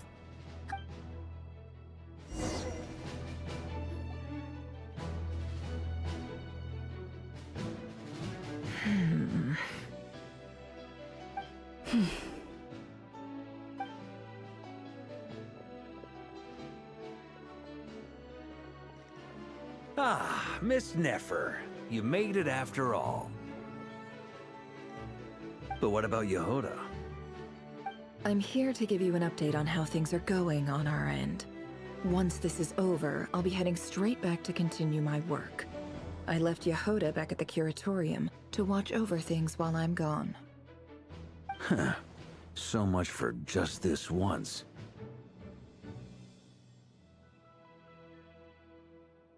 Shh! Not so loud! We're on a roll here. What if she remembers and suddenly decides to back out?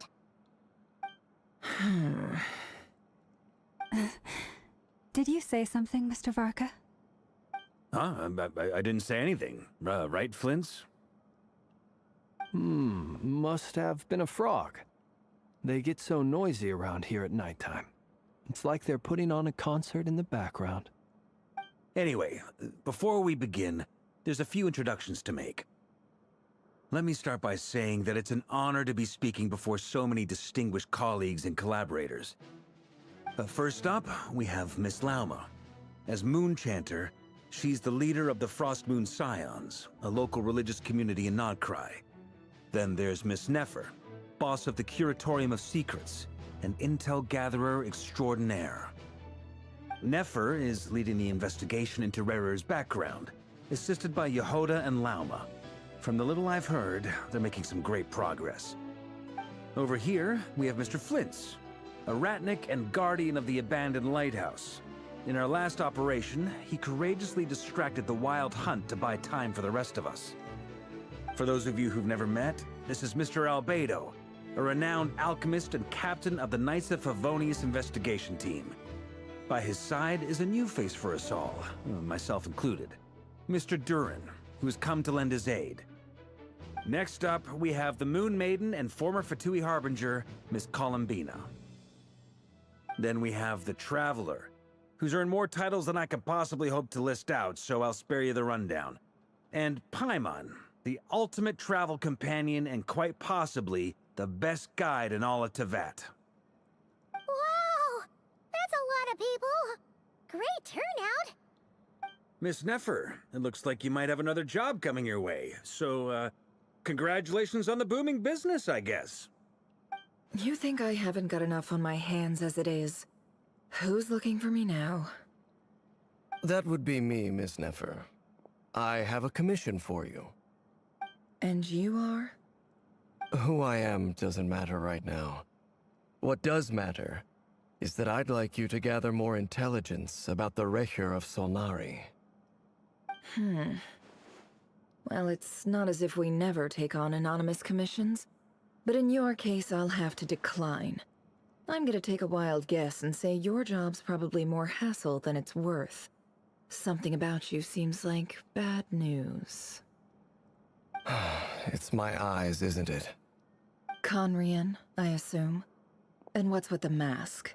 Are you trying to hide your identity? In any case, the fact that you're even still alive raises an awful lot of questions for me. My name is Dainsleif. And yes, I am from Conria. As I'm sure you're aware, the Recher of Solnari's real name is Rerir. He was once an acquaintance of mine. Really? Then you must have been quite an influential figure yourself. You flatter me, but none of that matters anymore. My point was simply to clarify why I have asked Miss Nefer to investigate Rerir's background. So you're both from Conria, and it sounds like you used to be friends? What am I missing here? Surely you already know how he became one of the Five Sinners. I'll tell you everything I know. The history of Conria, the names and identities of the Five Sinners. I remember it all like it was yesterday. I have never spoken openly of this before. But the truth was exactly as people say. The Five Sinners were each driven by their own desires, and it was by playing upon these that the Abyss tempted them to their fall, tearing Conria apart in the process. The visionary, Vedifenir, who wished to foretell the future. The wise, Haroptatir, who sought limitless knowledge. Gold, Rheindotter, who desired to create life. The foul, Sertologi, who pursued supreme strength. And last, but not least, Recher of Solnari, Rerir, Ravager of the Moon. Of the five, Rerir is the only one who remains a mystery to me. He never harbored grand ambitions. So what changed in the space of a single night? How did he come to fall like the others? In other words, you're saying that his change came as a shock to you, and you have no idea what actually happened? That's right. You mentioned how the Abyss tempted them, which led to their fall. But what did that look like in practice? And what other context can you give me about the events of that time? The more detail you can give me, the better. Strangely, now that it comes to it, I hardly know where to begin. The fateful night took place during the era of the Eclipse Dynasty. One day, my elder brother, the visionary, Vedifenir, was summoned to the palace by the Vinster King, only for the king to gouge out his eyes and cast him into the dungeons. When I came to hear of this, my fury knew no bounds. I gathered together every ally I thought I had, and together, we set a night to storm the palace and free Ved. Centuries on, The memories of that night still haunt me, like a never-ending nightmare. We broke through the palace gates, just like we had planned, each striking towards our separate targets. But then, I was betrayed. Even Vetafinir, the very person I had come to rescue, abandoned me and partook of the Abyss's power. So, it's personal after all. Then tell me, Mr. Dainsleif, what price are you willing to pay? You, of all people, must know that nothing comes for free.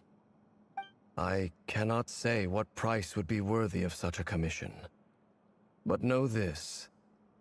Rerir was not always a madman. Believe it or not, there was a time when he was just an ordinary man, working for the Conrian Intelligence Service.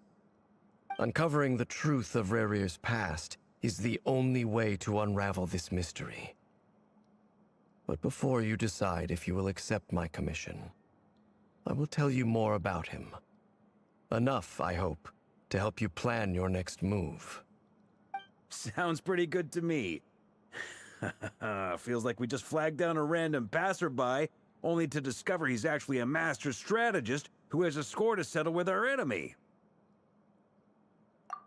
Can I borrow your halo?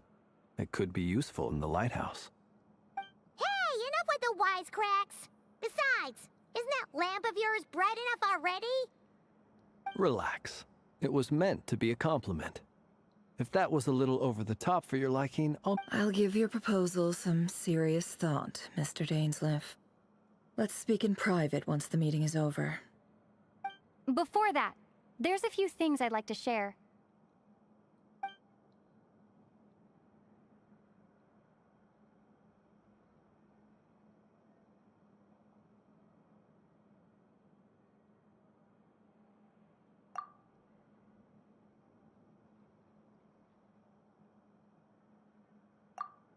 Now that we've united the hearts of the three moons, your power should be greatly enhanced. But it seems like that hasn't happened yet. I believe it will take a little longer. You've done so much for me, so I want to be completely honest with you all.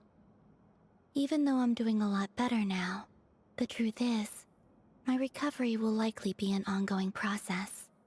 From the moment I was born, my power has been slowly ebbing away. And that is because Tevat has never accepted me. Even with the moons united as one, it seems my rejection cannot be undone. So far, I have yet to find a solution. It may turn out to be a problem that will plague me until the day I finally leave this place behind. Even so, I will do everything in my power to help you drive out the Rehir of Solnari. Kutar.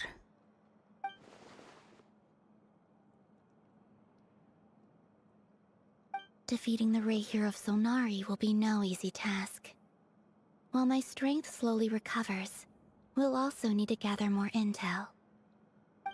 Naturally. We should take all the help we can get if... We've considered several viable plans now, but our choice hinges on the answers to a few key questions. Is it even possible to kill Rerir? What experiences shaped the person or monster he became? And given Albedo's expertise in alchemy, I think we should leave him to try and answer the first of these questions. Understood. As for the other two, I'm afraid we'll have to count on you again, Miss Nefer. Believe me when I say it's not my wish to burden you. But right now, relying on your skills is our only option. So you're placing all your hopes on me, huh? We can't thank you enough for agreeing to help us. Honestly, I can hardly believe how lucky we are. You sure have a talent for changing your tune, Miss Moonjanter. Timid like Yehoda one moment, then flinches insincere flattery the next. Ladies, please. I must object to your portrayal of me. That's all. I almost don't want to leave this room. I'm curious to see how this plays out. I have faith in you, Miss Nefer. Something tells me you'll stand by us until the very end. Oh? And what makes you so sure of that? What if I suddenly decide that my compensation is insufficient? This isn't about the money. I can sense that you've got a deep-seated distaste for Rerir. And knowing you, that alone is motive enough. Look at them getting along so well. Like two peas in a pod. And I'm the one they accuse of insincere flattery. There is no justice. Miss Lauma, you have to understand something.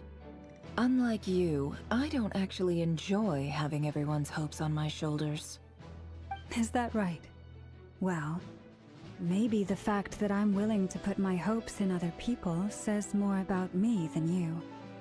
But the fact is, I also trust you. And that's because I know that you're someone we can count on. Anyway, we've got our plan, so let's get moving. Mr. Dainsleif, let's talk. And Traveler, once we're finished, if you've nothing else planned, I'd like you to come with me. This whole experience is teaching me a lot. For instance, I now know that when other issues come up in the future, I'll have far more luck getting Lauma to convince Miss Nefer than trying to do it myself.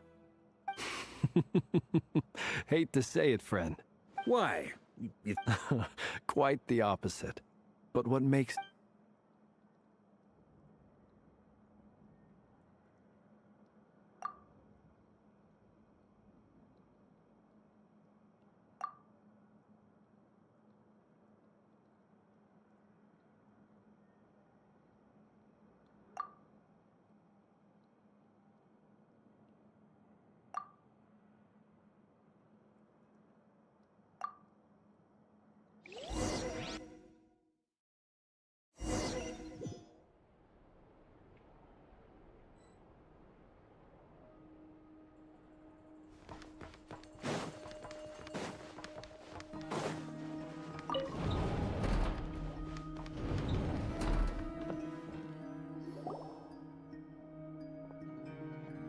Thank you for waiting. That's okay. We actually used the time to help Dainsleif get a room at the hotel. That's very considerate. Now, I trust you share my curiosity about Rerir's past, and you seem fairly familiar with Mr. We spoke at some length after the meeting. He was the one who suggested I should invite you to join this operation. He feels confident that these secrets will be... Dane has a lot of faith in us, that's for sure. Likewise. I appreciate that you got right on board without interrogating me about why I invited you. It shows that you trust me to explain everything in due course. That's because we know what you're capable of. We appreciate you too, Nefer. You might have been forced to help in the beginning, but this time... That's one way to put it. Another is this, that once a decision's been made, it's set in stone. After that, my only goal is to see it through. Alright, so here's how it is. I'm going to access Rerir's thoughts again using my confidential method. Now, I'm sure you've seen things like this before on your travels, so you're surely well aware of how dangerous it can be. The reason I've gathered you all here is to ensure my safety during the proceedings. I plan for us to enter the fragment of his consciousness together, and once inside, I will focus on searching for information. Think of this as a diving expedition into someone's brain. If I'm the diver, you are my safety equipment, tasked with keeping me alive while I'm under the surface. Once the ceremony begins, we will all be spying on privileged information. But in the interests of safety, you must remain absolutely silent at all times. We will discuss our observations after the ceremony has concluded. Lastly, any individuals of a weaker constitution are advised not to partake in the ceremony. In any case, Paimon has her own job to do. Well,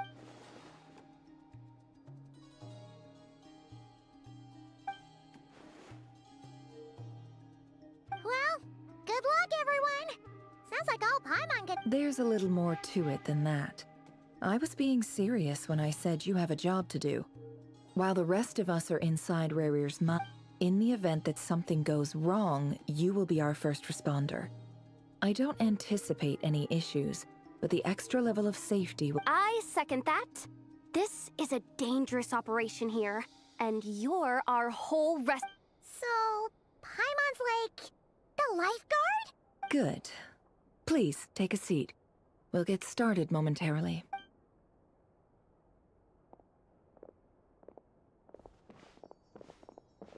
So, did Mr. Dainsliff tell you anything else? He told me that he believes Rarir kept some big secrets in his life. He's not sure that they were the cause of his eventual downfall, but he's asked me to uncover what those secrets were all the same. But surely you're not planning to go through with this, no matter the cost. If you think that, you'd be overestimating me. I'm a businesswoman, not a mercenary. But I do have my own professional reasons for taking this job. You think I'd turn down the opportunity to get a first-hand glimpse into Conrian history? No chance. Well, as long as you don't let morbid curiosity get in the way of safety concerns, we're good. We'll do whatever we can to help you. You're such a killjoy.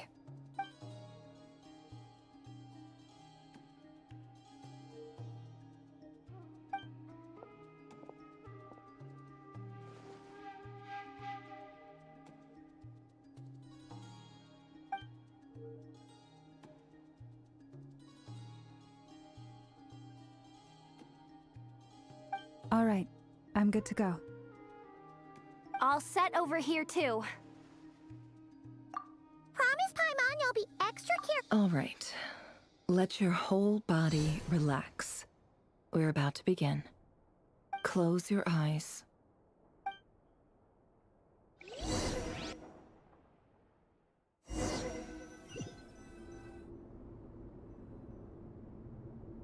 Phew.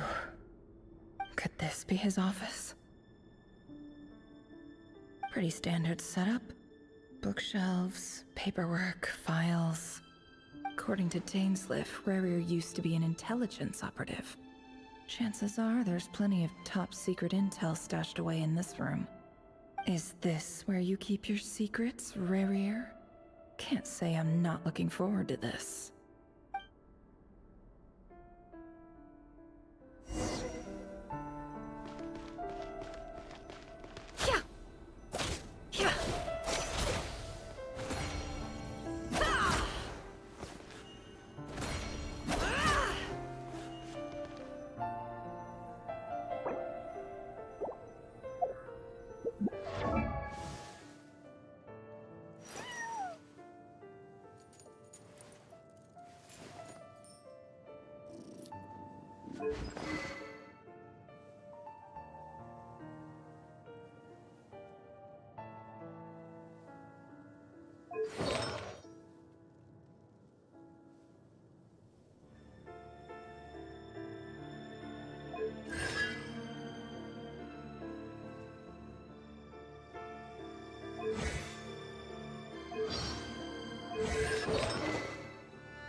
He looks even gloomier than last time.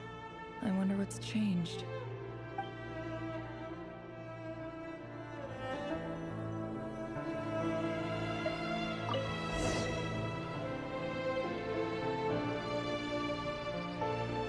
Today's files are in. Time to wade through them, just like usual.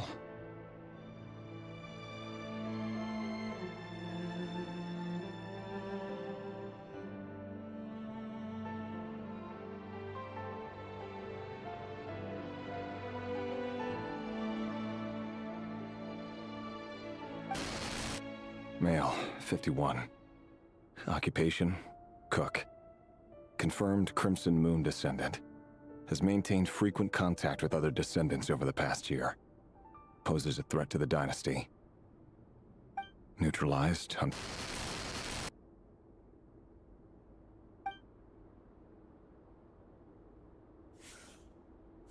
This one should be archived under purged targets.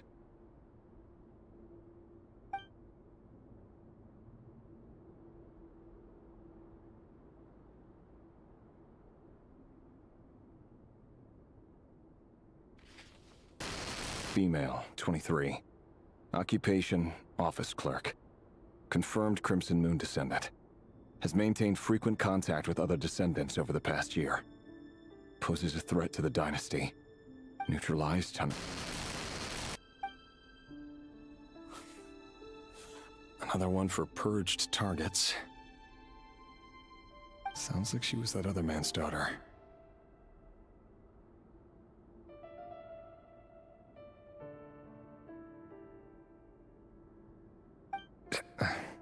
Never mind. What's it got to do with me?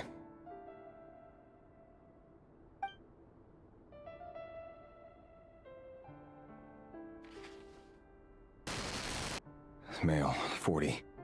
Occupation, teacher. Confirmed Crimson Moon descendant. Has been observed making contact with other descendants during the past year. Poses a threat to the dynasty. Neutralized on...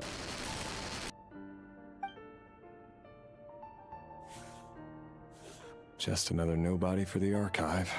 Come to think of it, I remember surveilling this man. A case like his never would have been considered a priority in the past. Huh. He barely even interacted with other Crimson Moon descendants.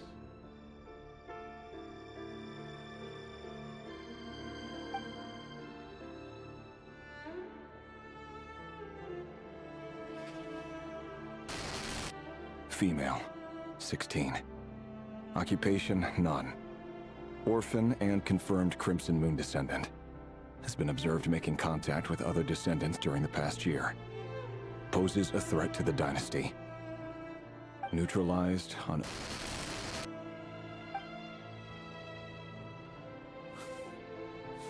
Filed. I have no recollection of this girl. None whatsoever. She doesn't seem to be anyone important, but then again, how many of them really are?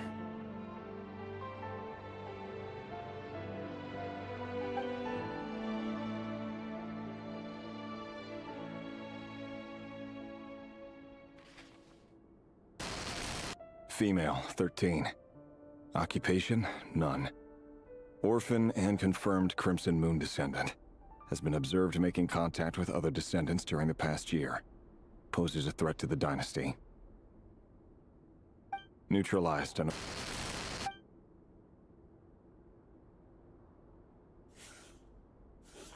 Filed.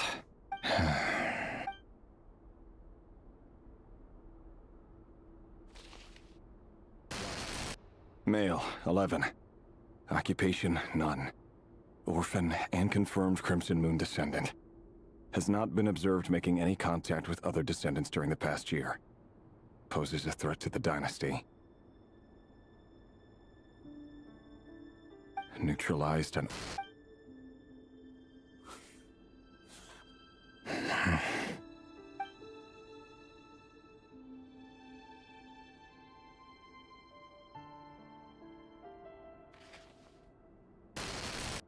Male, 6. Occupation, none. Orphan and confirmed Crimson Moon descendant. Poses a threat to the dynasty.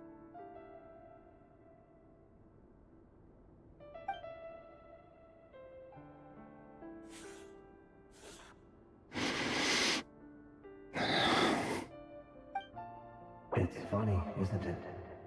Your job is becoming both harder and easier at the same time, depending on how you look at it. Sooner or later, the Crimson Moon descendants will be completely wiped out. But as their numbers dwindle, they become harder and harder to track down. That's not how it is. Fortunately, however, most of the able-bodied adults have already been taken care of. The remaining weaklings will be increasingly easy to deal with. No! No. My job is to ensure the survival of the Eclipse Dynasty. And the only way to do that is by eliminating any and all potential threats. It's a perfectly legitimate line of work. Every single one of my colleagues can attest to my fairness. And if my friends were aware of the facts, I know they'd back me up too. Assuming, of course, that they were aware of all the facts.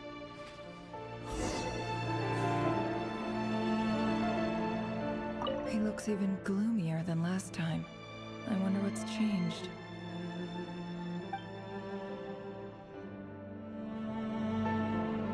He looks even gloomier than last.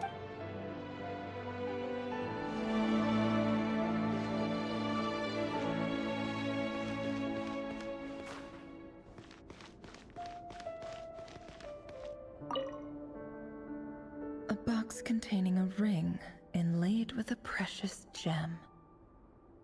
Must be for his girlfriend.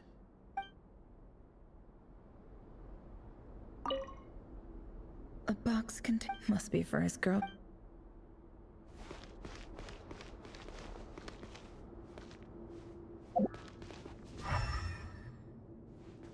It all adds up.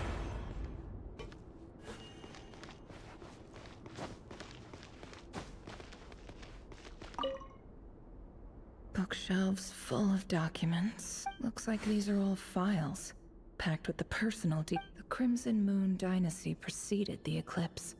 Since Rerir worked as a secret agent during the latter, it stands to reason that he was tasked with purging remnants of the old Yep. Lines up exactly with...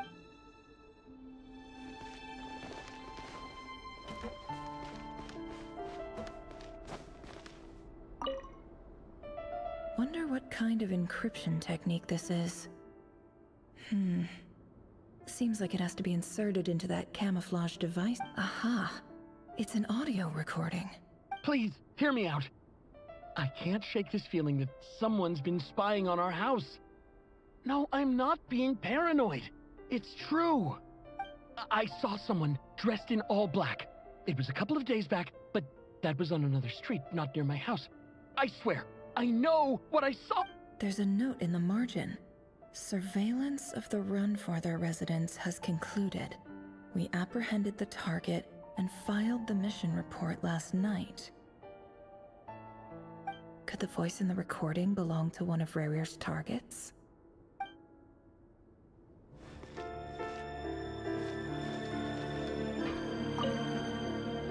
A file tucked inside a folder.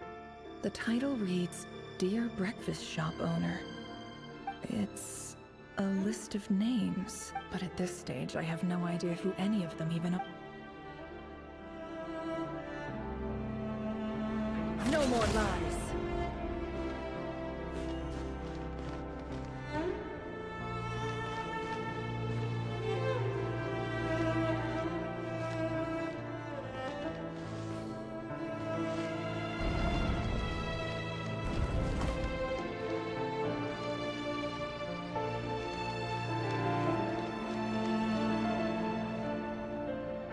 Mr. Vedifalnir? It's been quite some time since we last met. Rerir, I trust you're here because you have something important to discuss. Forgive me. I wasn't tuning out, it's just, I noticed you didn't even phrase that as a question. As if you knew I was coming. Tell me, does someone in your position ever feel the need to ask questions at all? It is indeed within my power to foresee certain things. Things like your arrival. I was just thinking. It won't be long before I'll be inviting both you and Dane to my wedding. That isn't a lie, but nor is it a fact as such. It's a wish, isn't it? No fooling a prophet, is there? Ever since that day we met for drinks, I knew it was only a matter of time before you came looking for me. Does it feel good? Knowing how the future will unfold. I'm afraid the notions of good and bad fail to capture the complexity of what such a power entails. Once you've seen what will come to pass, it can be all too easy to succumb to fear and melancholy. Unless, of course, you learn to abandon these feelings. You fear my silence, and long to hear the words I left unspoken that day. That's right. You must have noticed my reluctance to broach the subject, and the reason is simple. Because the truth could never have lived up to your hopes. For both our sakes, the burden of prophecy was never meant for your shoulders. So who exactly do you deem worthy to hear your prophecies? None but our exalted king? Or rather, our king as he once was. You're closer to His Majesty than I am. You must know better than anyone how much he's changed. You say that as though it is to my benefit. Yet precisely because of that, I dare not speak rashly. A king can turn out to be the most virtuous of rulers, or a tyrant more terrible than the most vicious of dragons. You are so wise and far-sighted, yet still you would have me live. You make a fair point. Especially given my silence alone was all it took to send you. Very well then. Let me offer you some advice. And I say this not as a prophet or a visionary, but simply as the brother of your friend. For many reasons, there is very little chance of your marriage ending in happiness. If happiness is what you seek, you should find another fiancé.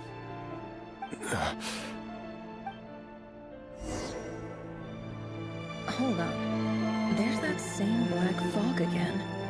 Could this memory belong to Thelindis? Guess I'd better tread carefully.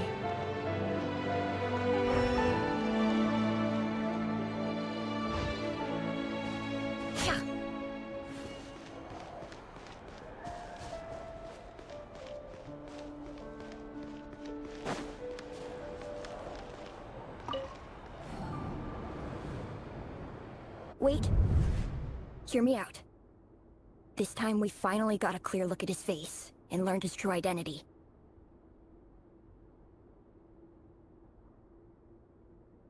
His name is Rerir, and he claims to be one of the king's guards.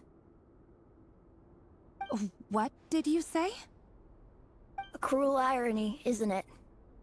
The man you're set to marry leads a double life as a brutal executioner. Why are you telling me all of this now? Simple. It's because I want you to kill him. You are the only person he would never suspect. No, absolutely not.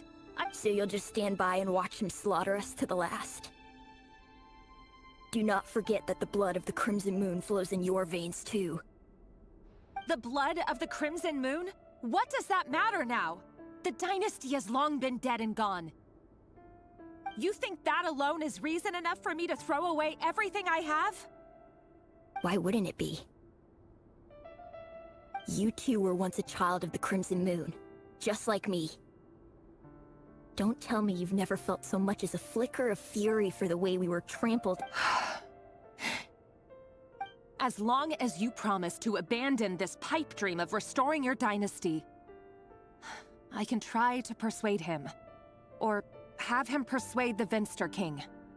Persuade the Vinster King? Do you even know why he's so obsessed with hunting us down? Why he keeps trying to force us to hand over our secrets? Over and over again? Or why we refuse to give up on restoring the dynasty? The Vinster King. A blind fool. His eyes clouded by powers from beyond this world. A petty little man with a miser's heart. And he dares to sit upon the throne? Mark my words. Sooner or later, Conria will fall. And it will be his doing. If you can't bring yourself to do it, so be it. Just you watch. It won't be long before calamity descends upon us all. The Rerir of Solnari. That really is quite a secret you've been keeping from me, Rerir. But who am I to talk? Am I really any better? I've kept my own past a secret this whole time too. Love should be built on honesty. But ours was born from lies. And yet, is it really so wrong to hide things that would only make life harder? If we don't cover up the parts that no one else should see, how can we go on pretending to be normal? Vedifulnir must have known all this.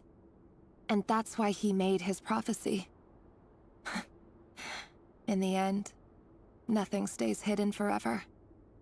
But I won't just sit by and watch this disaster unfold.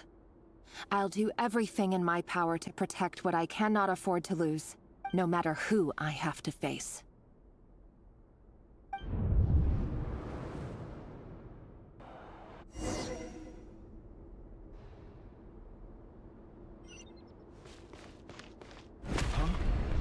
Was that Rerir who just walked past the window? Doesn't it give you the chills that he still takes the same road to work every day? As if nothing ever happened. Those people at the deli. Enough already. They're clearly pretty taken by their own disguises, so just smile and play along. Pull the rug from under beasts like that, and you'll risk having your throat torn out. Deli? Oh. They're talking about those people from the opposition. Right. I'd almost forgotten they used to run a deli. People of no consequence always vanish so easily. And no one even remembers them.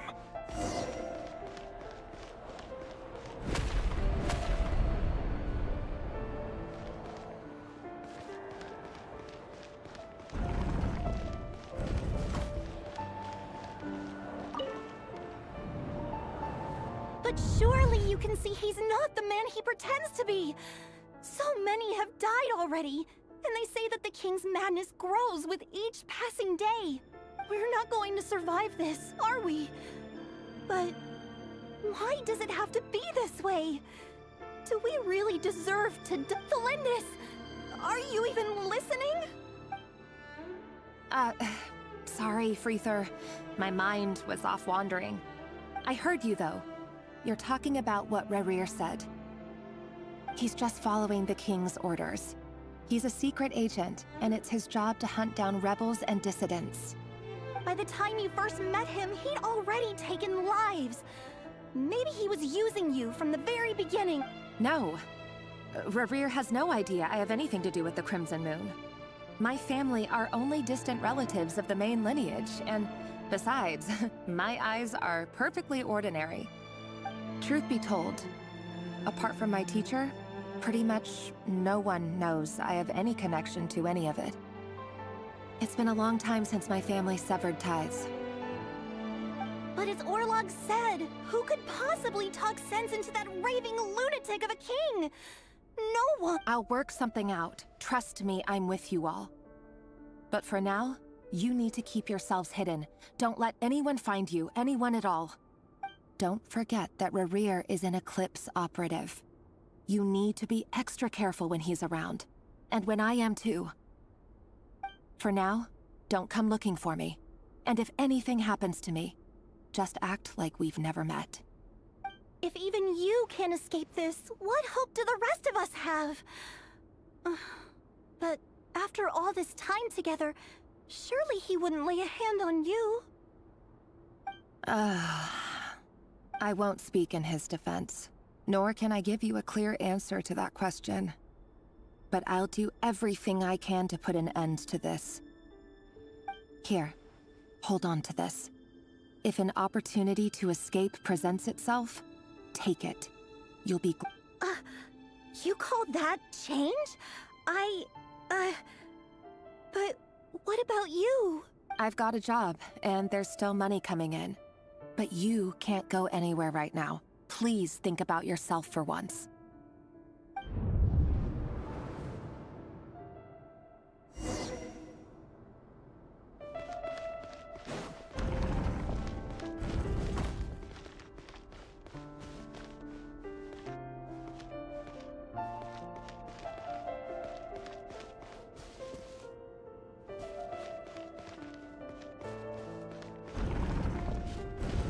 Another day, another round of assassination training. Training ground is just beyond this hidden passageway. When you kill a person, doesn't it bother you when you end up covered in their blood? Why would it? Aren't we all just walking blood bags? But not everyone is accustomed to hunting down others like prey. You've been a hunter for so long now, you seem to have forgotten that most people don't just go around killing one another. Leave me alone.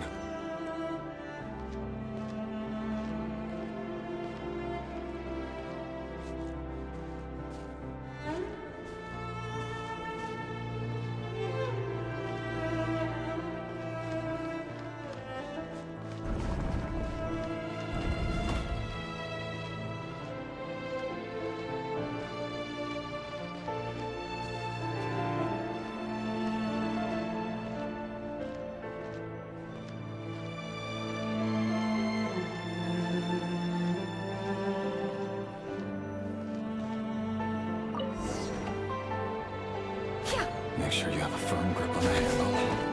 Then choose your angle well. Keep your movements light and brisk. And the prey won't sense a thing. I'll bet no one's ever died a quiet death at your hands.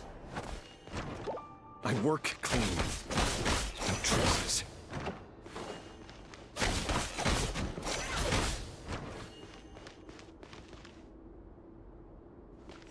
That doesn't make it open. The thing just happens to need you right now. What if That won't happen. He's changed. Ever since he showed the shadow of that power. He had to take out a handful of The ones I've dealt with have always been guilty. And I've carried out my work flawlessly.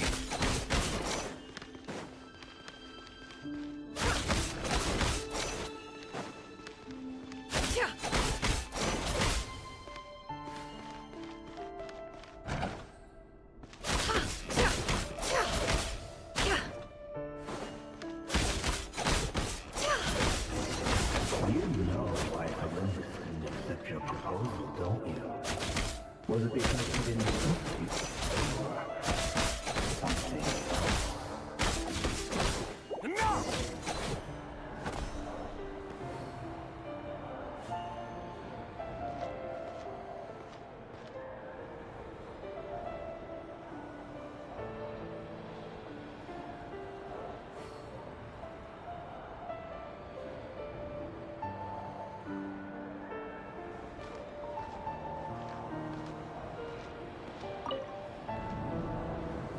Delindis, do you still remember Orlog?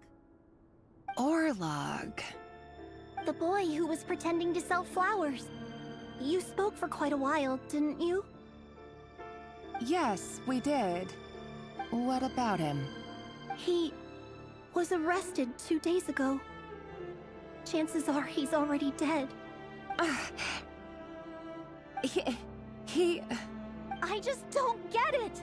After everything he's done, why do you still stand by him? Or does it mean nothing to you that people keep dying? No, that's not... Just hear me out. I need to go now, Thelindis. They're looking for us. You take care too. If you ever need a place to hide, come find us.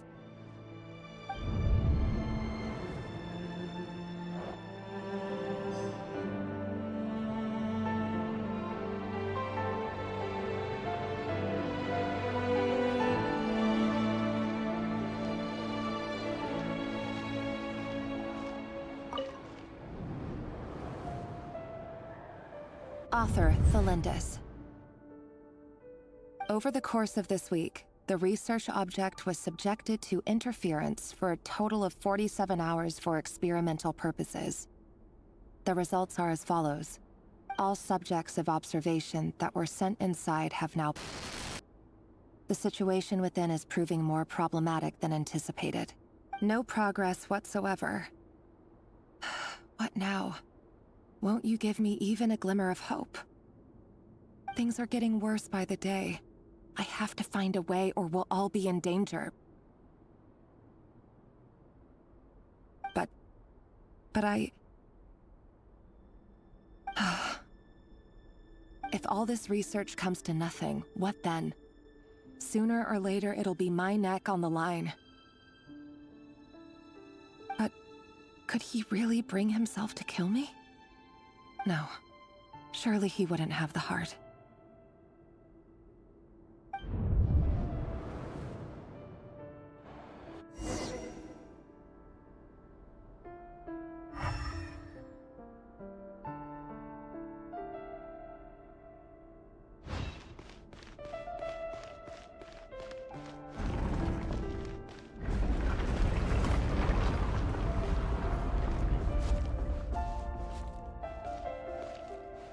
Why won't you just let us go?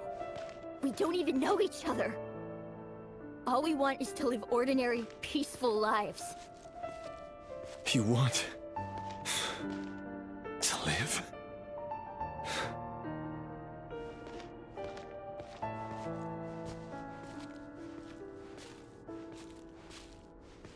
Yes. I just want to go on living. Is that really such an unforgivable crime?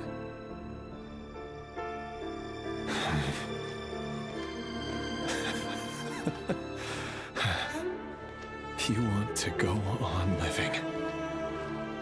I want to keep living too. To keep living forever. That's why I have no choice but to continue on the path I'm on. If only some savior would suddenly swoop down and change the way the world is. Too bad that's not going to happen. Imagine that. If there really were such a person, you and I wouldn't be standing here like this, would we?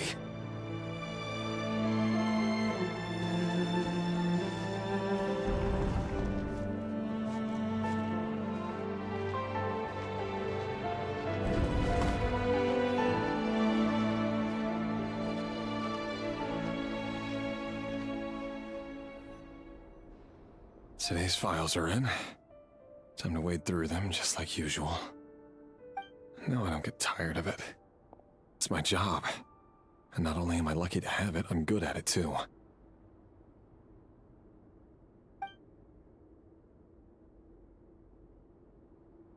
Huh. Wait. That's... Thalindis?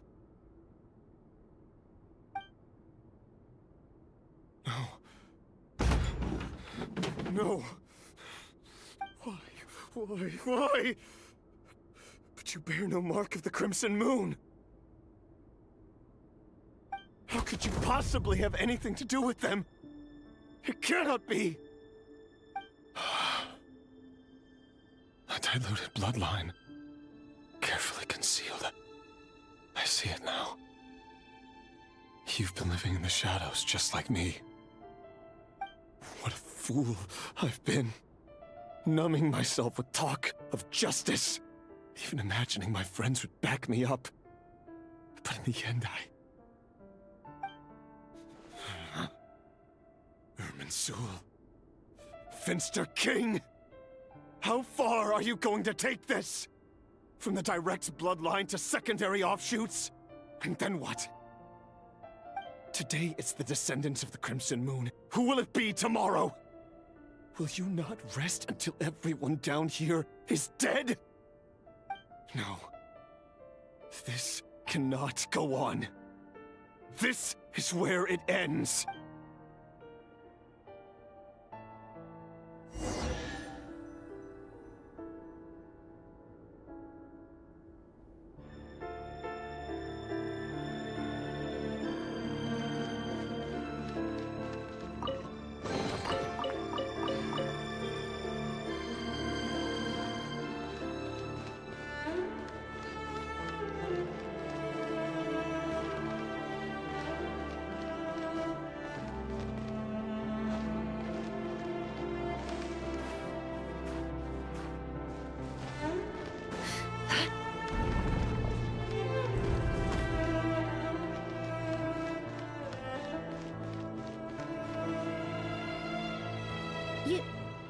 You're really letting me go?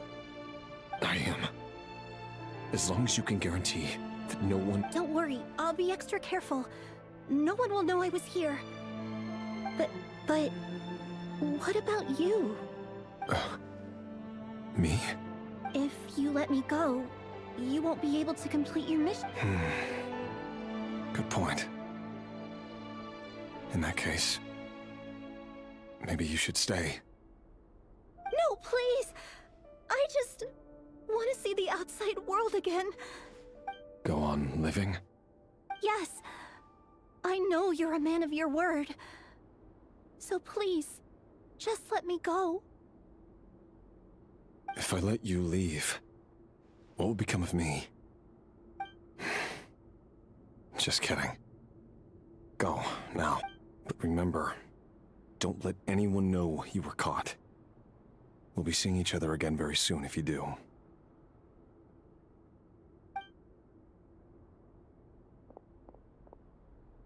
Even shadows in the dark must live by a code. But you can't save everyone. You've been whispering in my ear for days now, Vedifilnir. What are you trying to do? Break me down?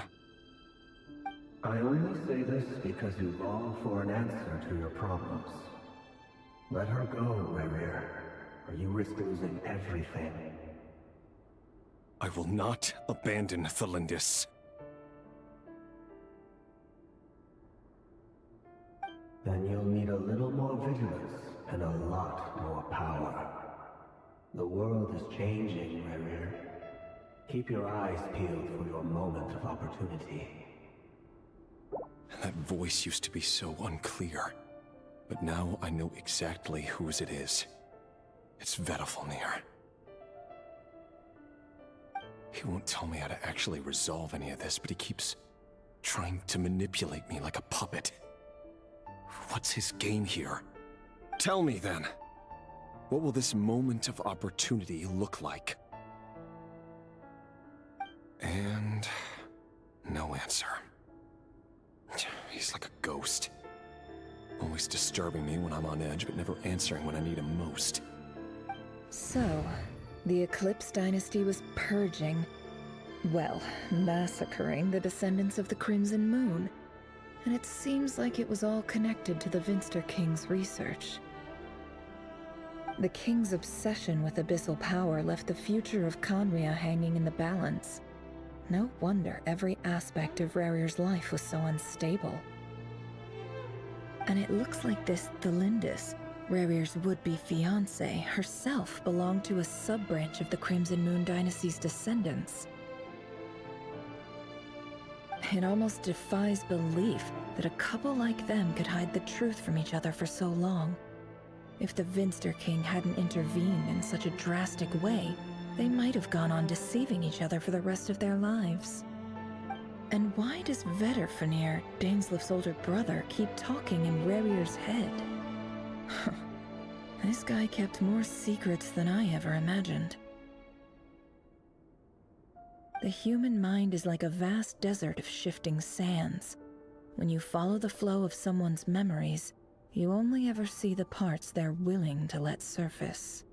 Time for something a bit more creative. We've been inside Rerir's mind this whole time, building up a picture of his psyche. There's already enough clues on the board to start reading between the lines and mapping out the rest. Now, we can finally begin to put the pieces together.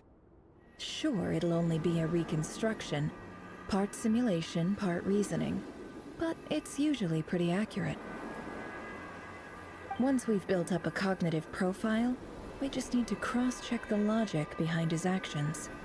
And then we'll be able to take a sneak peek at whatever it is that Rerir has really been hiding.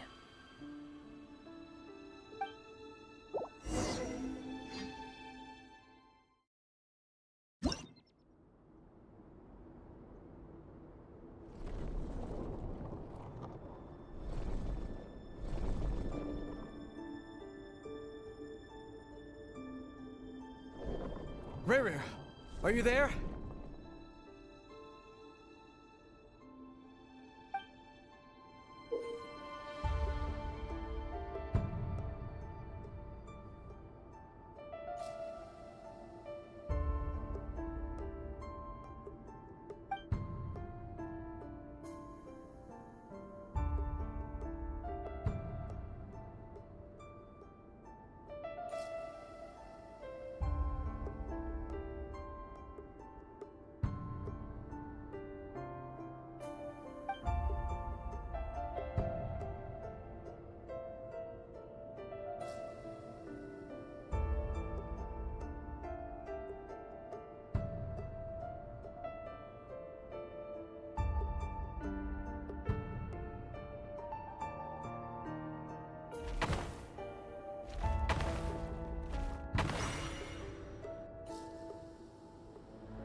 Rerir! Come out, it's urgent! Dane? What's wrong? Quick, come with me. I'll explain everything once we've met up with the others. Okay. I'll come. But the Lindis is still over at the Universitas. I'll need to leave her a note. All right then, but make it quick. I've never seen Dane so worked up before. Whatever this is, it must be big trouble.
Well, this is a nice change, meeting you all at this hour. When men and women of ambition can speak face to face in broad daylight, I say that's a big step forward for our dear Conria. Don't be ridiculous. We do not fear the day. Why would we seek refuge in the night? You might ask your blade that same question. I'm told it prefers the cover of darkness. The word on the street is that Sir Elegy only strikes when he has an unfair advantage. But that is patently false. I see you're missing an arm and a leg. Surely only a fair fight could explain that. If this is your way of offering me replacement limbs, believe me, I'll take... Oh, we can certainly discuss that. With bioalchemy, anything is possible. Assuming I have your full support in my research. Lunatic. Robtatir, what brings you here? Why, Dainsliff, of course. He invited me. Please, cast aside your apprehensions, Miss Rhindaughter. Whatever the rumors may say, I am but a humble servant of the king, and I can assure you he affords me no greater convenience than he does you. Well, the Universitas Magistrorum won't stop fawning over you, so at least some of the rumors must be true. You're clearly doing well for yourself, so drop the humble servant act. It endears you to no one. You're president of the Universitas Magistrorum, the chief royal mage known as the Wise by royal appointment, and by far the most favored among the four Vice President Veit doesn't even try to hide his envy when he sees you. My success is the product of hard work and good luck. It's as simple as that. Were the king not such an extremist, I hardly think I would have received a senior post at my age. Of course, no job is without its gripes. Serving a king like ours can be a challenging task, as I'm sure you can imagine. And as for Eftervit, in missing out on the presidency, he's dodged a mountain of stress. Like everything else in life, it comes with pros and cons. You're all here. I apologize for the short notice, but it was an emergency.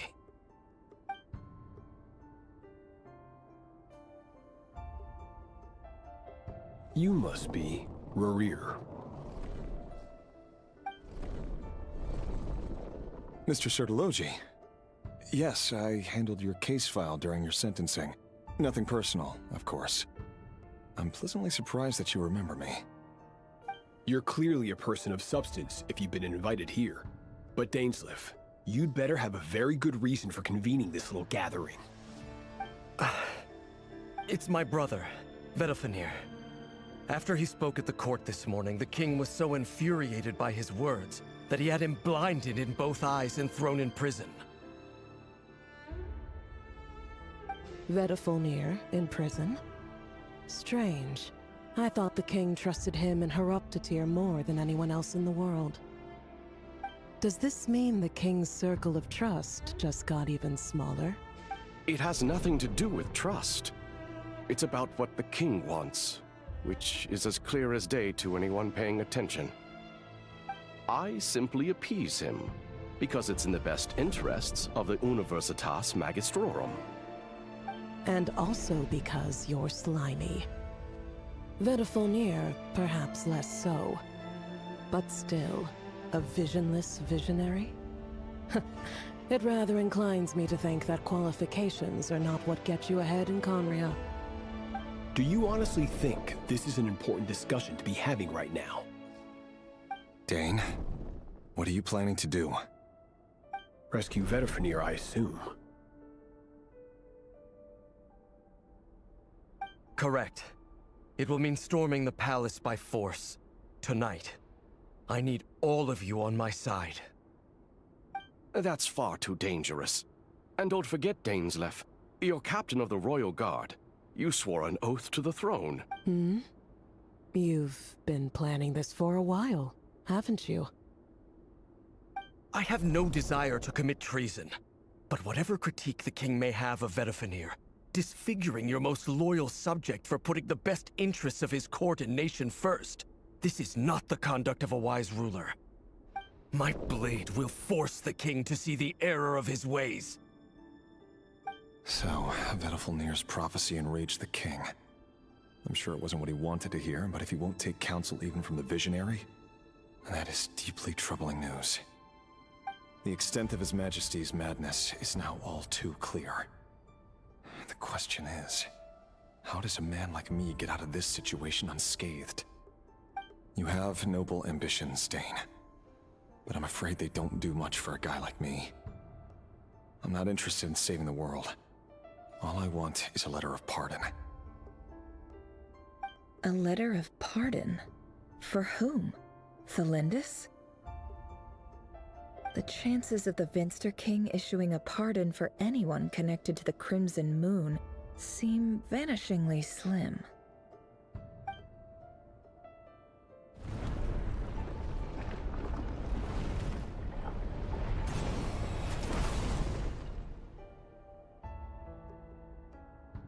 This black fog over the board must have some connection to Thelindis. But why is it taking this form? Does it have something to do with Rerir's past? Another mystery I'll need to unravel.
Author Thelindis.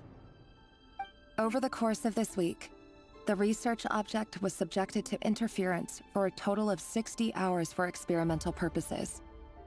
The results are as follows. Research dating back to the Crimson Moon Dynasty has established 2 points regarding moon marrow. Firstly, its origins have something to do with a god's power.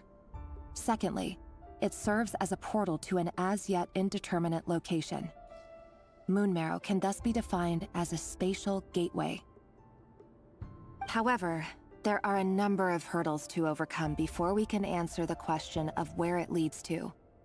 To start with, opening the gateway requires a specific power source, which the relevant literature indicates. An enormous amount of power is then required to keep the gate open. Currently, the total power output of our instruments remains in the single digits. To make matters worse, I am now the only staff member remaining in the Moon Marrow lab. The Universitas Magistrorum recently decided to move most of its personnel into abyssal energy research, which has stymied all Crimson Moon-related projects. This is not a wise move. I have always maintained that placing all our hopes in a single source of power is risky, especially one as poorly understood as this, as well as making ourselves overly reliant on a single resource. We are neglecting. I apologize if this comes across as disrespectful. But as a Moon Marrow researcher, I desperately want to see the world beyond the gateway. If we really made it there one day, what would we find? And how would we go about taming the unknown? My imagination is endlessly fueled by questions such as these.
This is for you.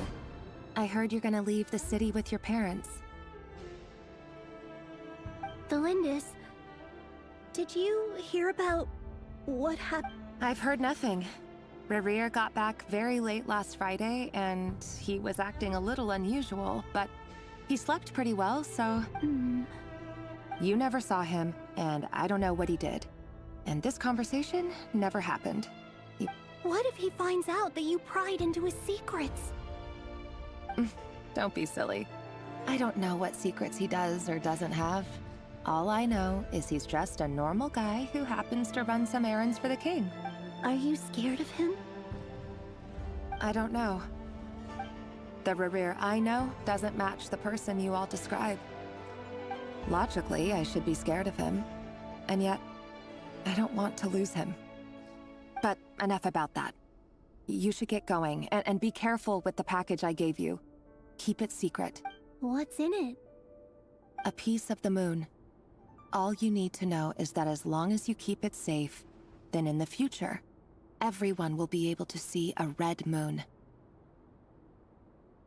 A red moon? You mean our moon? That's right. Our moon. Promise me you'll look... I promise, Thelindis. The Crimson Moon bloodline will never die out. Its light, the color of blood, will become like a fire that flows in our veins. No matter how long it takes.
Hurry, everyone, and stick to the plan.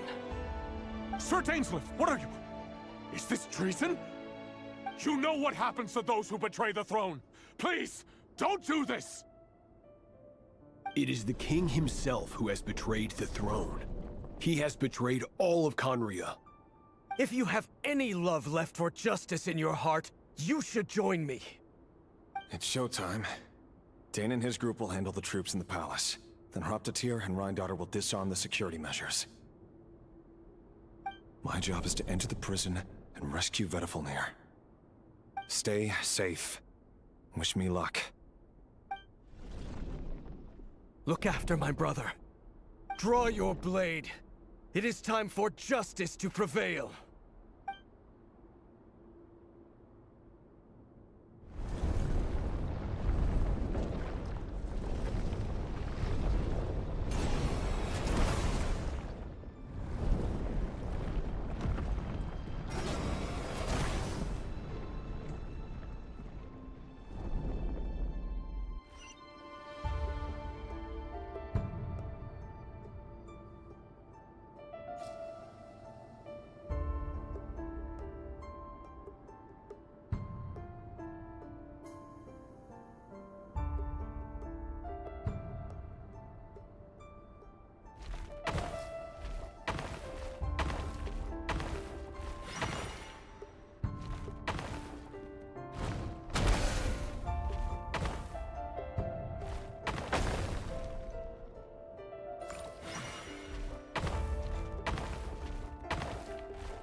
And the smell is abominable. Found you. Hello, Mr. Vedafulnir. Ah, it's you. Surprised? Oh, wait. I guess surprise isn't an emotion that prophets feel very often. I certainly felt some surprise in the moment when I was blinded. Surprise at the king's sheer ignorance. Surprise at just how unfairly this world responds to words of earnest remonstration. I'm curious. What did you prophesize this time?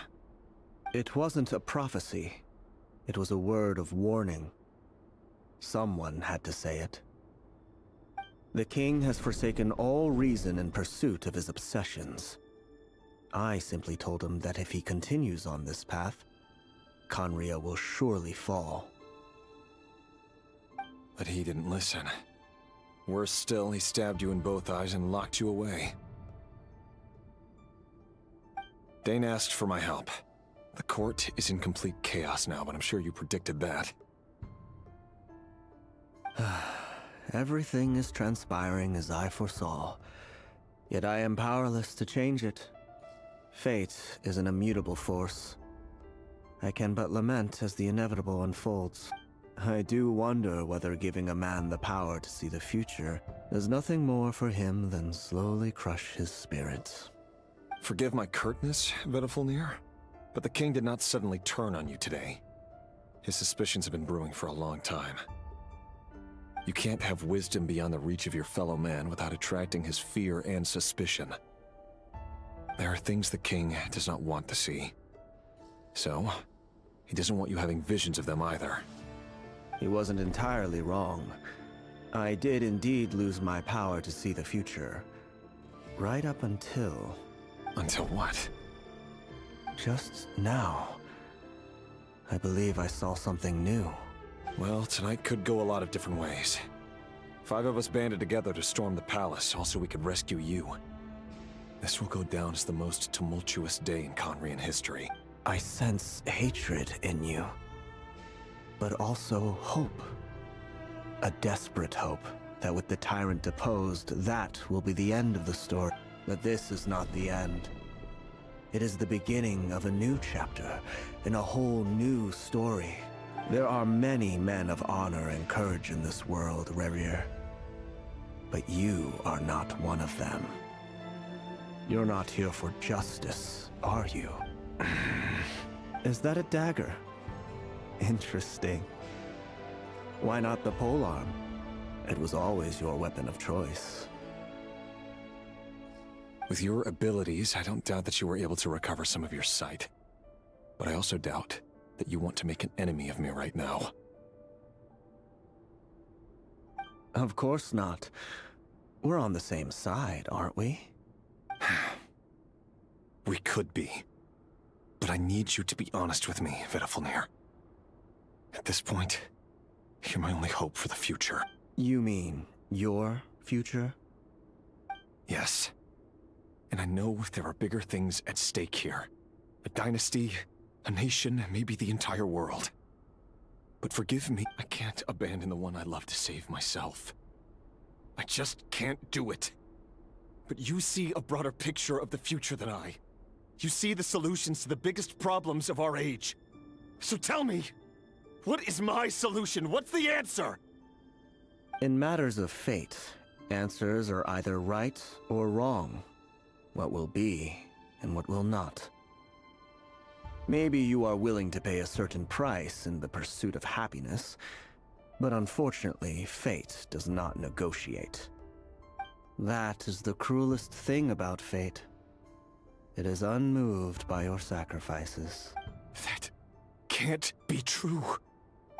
I know it's your voice that I keep hearing in my head, urging me to see how the world is changing, to seek more power, so I can protect the things I love. You show me disaster, but you won't show me how to avoid it? Why? Why are you doing all this?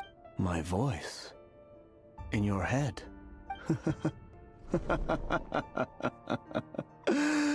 So, you hear it too. The voice that steals your mind, gains your trust and drives you crazy. It turns out that we are not so different, you and I. Vedifalnir just broke into the strangest smile I've ever seen in my life.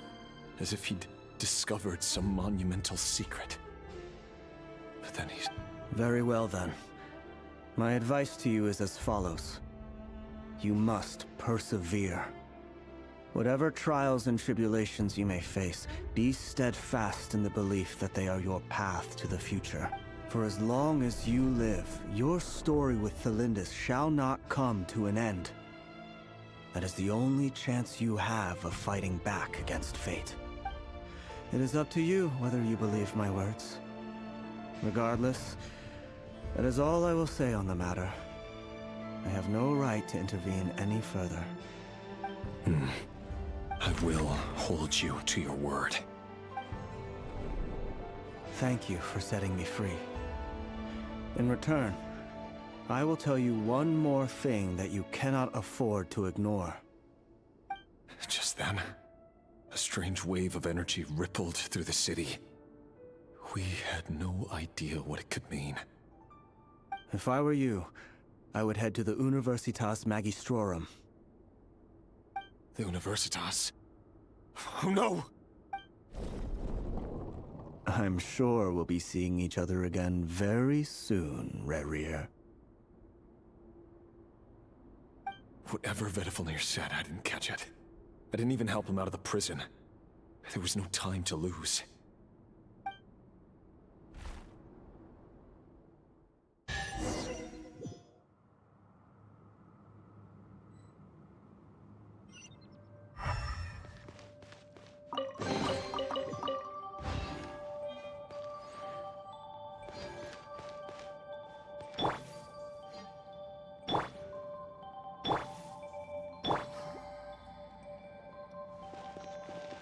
Let's dance.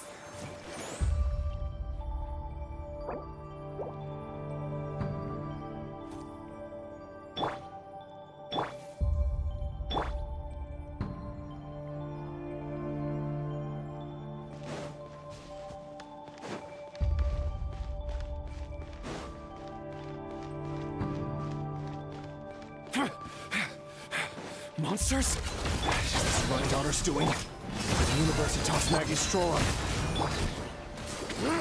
Out of my way!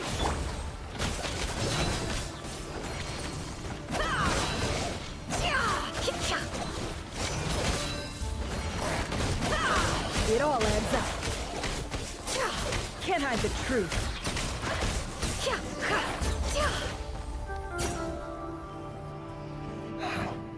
The Universitas.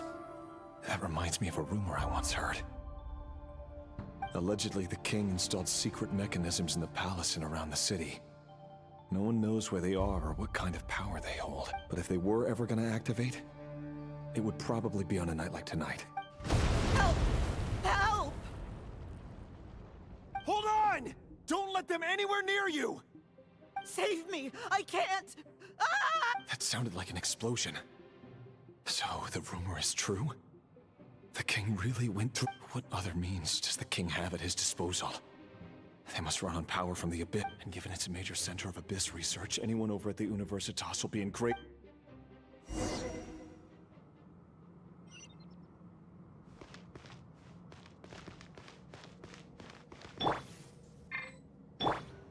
Look alive! No more lies. Let the show begin. Stand with me!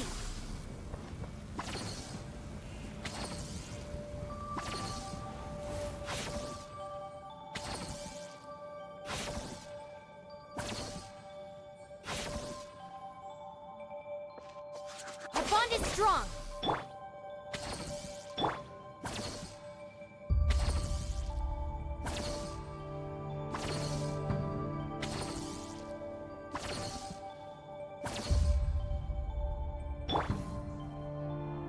Stand with me! I'll protect us.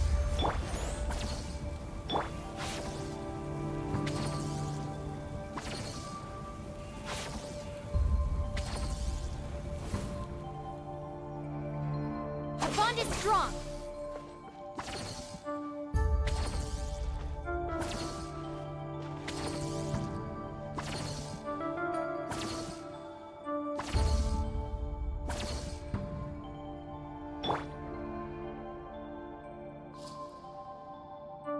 the show begin.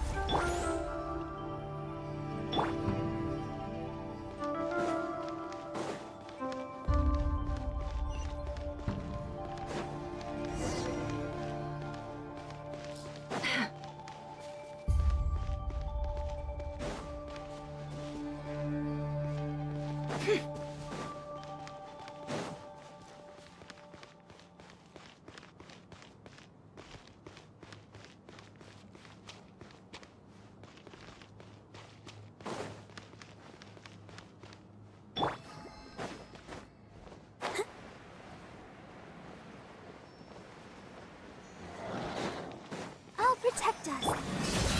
Hi! Stand with me! Can't hide the truth. Time to come clean.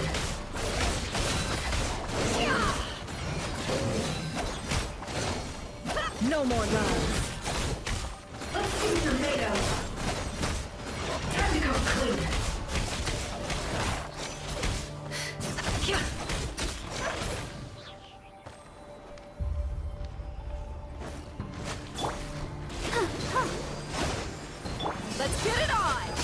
It all adds up. Our bond is strong. Lightning, terrified! It all falls into place. The deception ends here.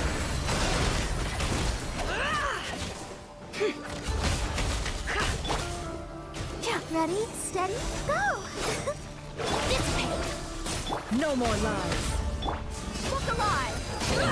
You're dead meat!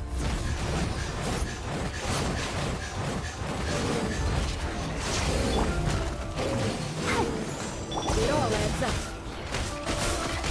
Time to come clean. Our bond is strong. Can't hide the truth.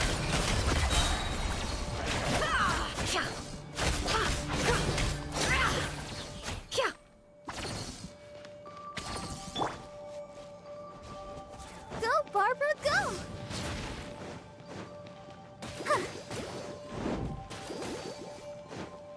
Hey, let's dance. Buckle up! The mystery unravels.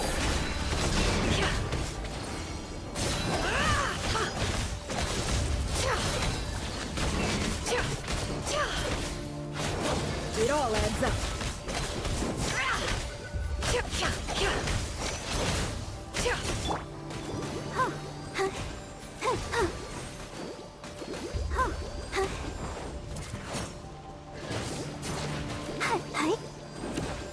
I'll protect us. Dissipate.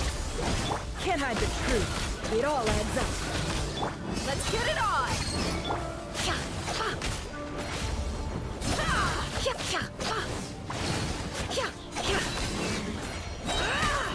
The deception ends here.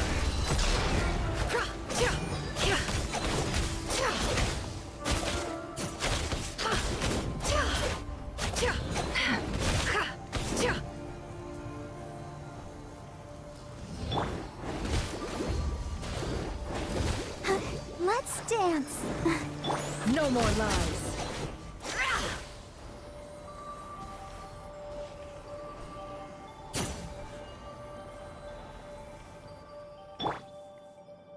Stand with me!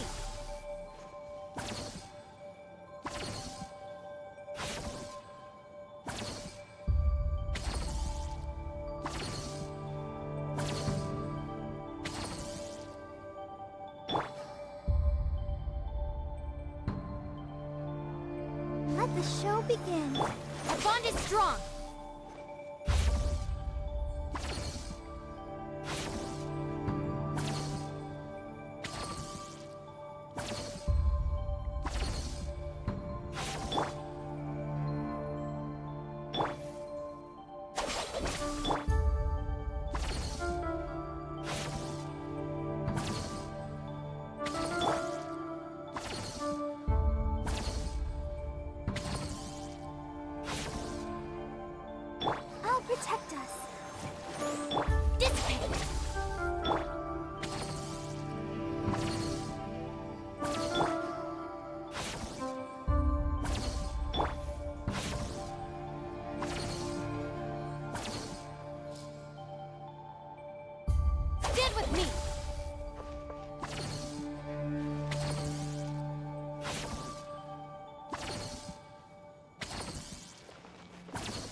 show begins.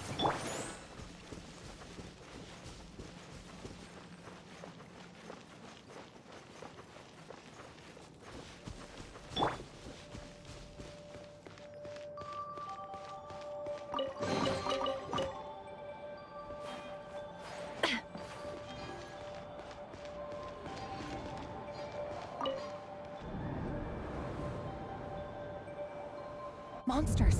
At the Universitas Magistrorum? Why now? Oh no! They're coming! It's no use. The table won't hold out much longer. The weapons. Where are the weapons? Of course. All the lab equipment was upgraded after the inspection last week, but the new weapons haven't been allocated. I'm done for. Is anyone there? I need help! Ah! Stay back! Please stay back! Please!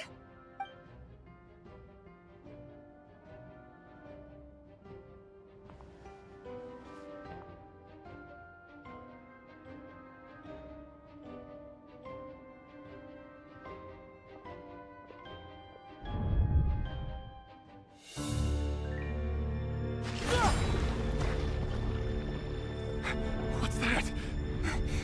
Reverie! So the rumors about your work are true. What? No! Listen, something happened at the palace tonight. We have to leave! You don't need to lie to me anymore. What do you mean? I know why you're worried, and I will respect the decision you've made. But it's okay, because I found a solution. I know how to end all this. You can have it back. The normal life you so desire. But until then, I'm afraid our wedding will have to wait. Cylinders? No, don't do it! Cylinders!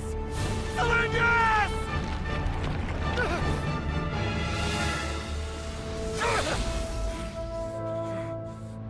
I told you, Reverie. Let her go. You will find someone better. No!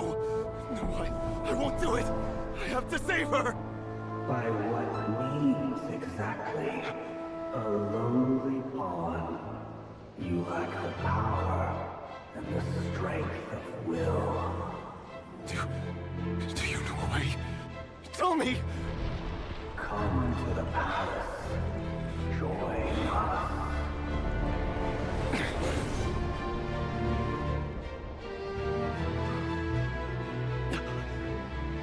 Reverie, thank goodness we... Step forth and take your share. You made it. Not you too.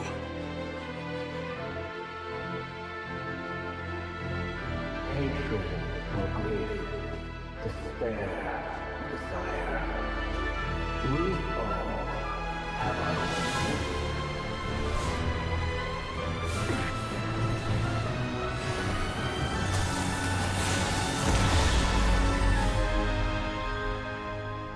Reverie. Reverie. Celindus? Were you daydreaming?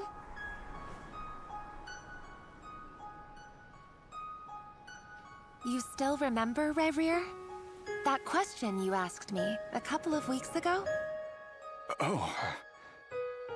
You mean the proposal? Yeah. I'm wondering, where do you think would be a good place to discuss it? Maybe in the garden?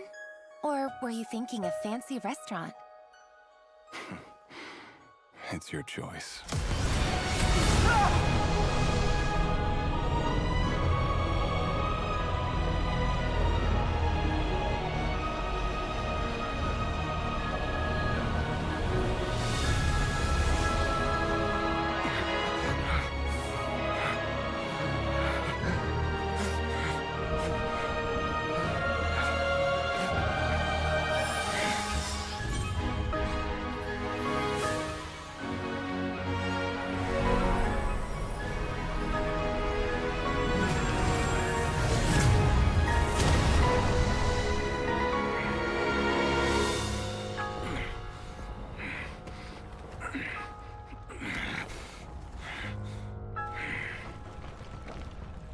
will find you.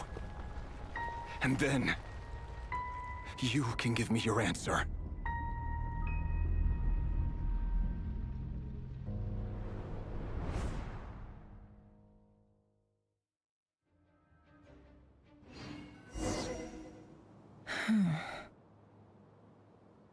So that's how the Raker of Solnari was born. A monster created by circumstance is a monster all the same. Viewing other people's thoughts for too long can get uncomfortable. Right now, I'm feeling a strong sense of loathing. In a nutshell, the story of Conria is what happens when the truth falls by the wayside. Everyone tells little white lies, and time to get back. His past is filled with sorrow, but the tale of any fallen civilization is one of endless tragedy. Cruel as it may be, that was Conria's fate.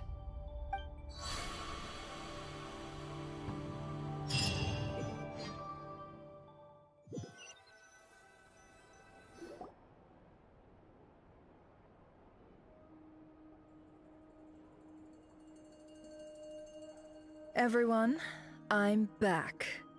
Can I get a standing ovation? Never! How are you holding up? Feeling okay? She's fine.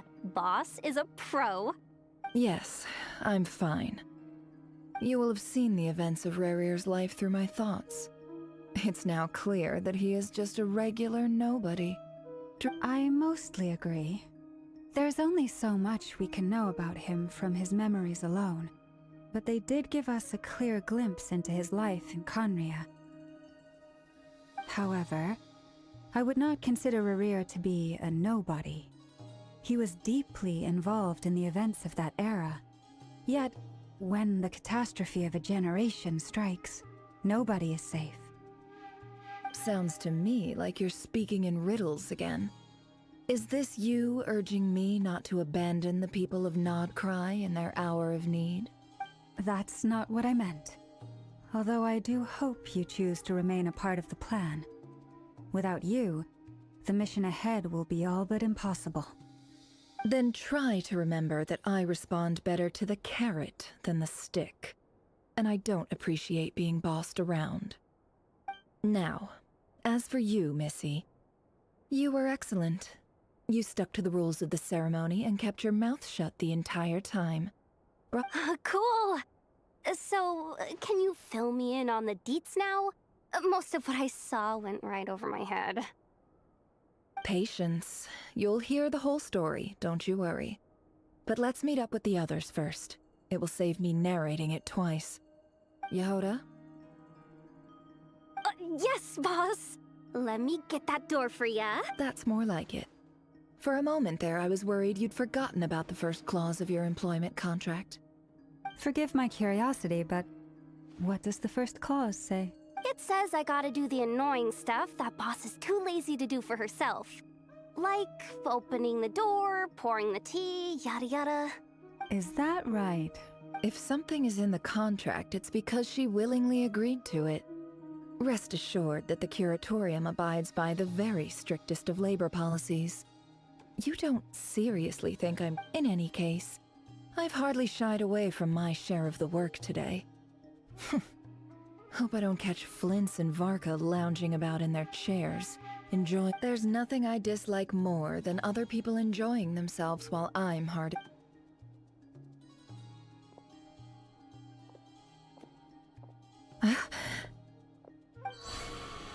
Oh no.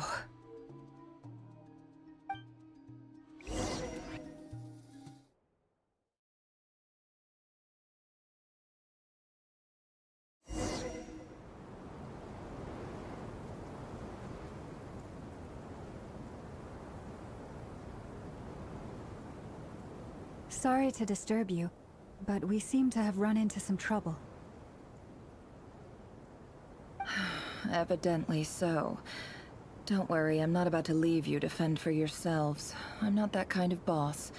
And it would go against the Curator... I'm sorry? What did you hear me say? I wasn't talking about labor policy. Wait. How long have I been standing here? Not long. You just appeared by the door a moment ago.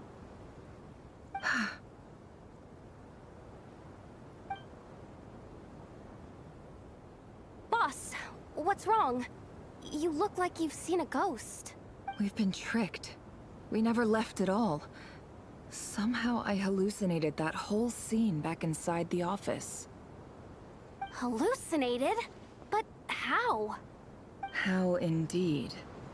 This place should heed my will alone.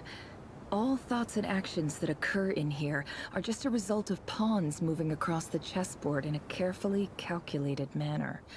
And nobody has access to this chess set but... So you control everything in here? More or less. But yes, it's a special technique of mine. Has anything like this ever happened before? Only once.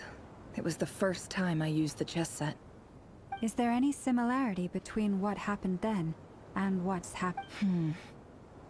I suppose my thoughts are a little turbulent, which was also the case my first time. Is there anything I can do to help? The first clause of your contract clearly states that I only need your help with things that I'm too lazy to do. Meaning, you're not feeling lazy, right? Meaning, this is not something Yehoda can help with.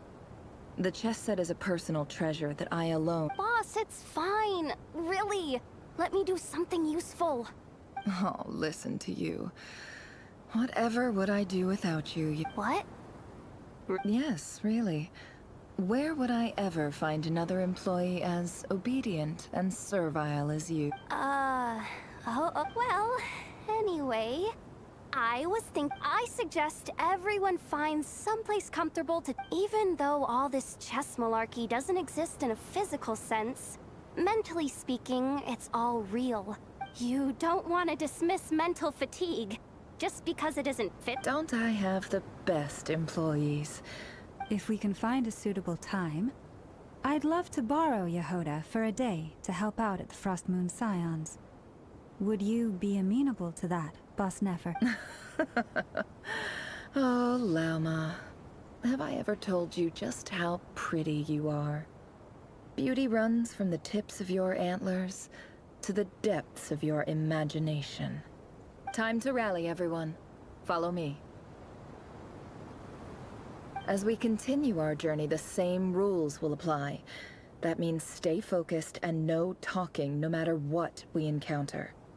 And don't disturb the chess pieces. You have my word that I will get us all out of here.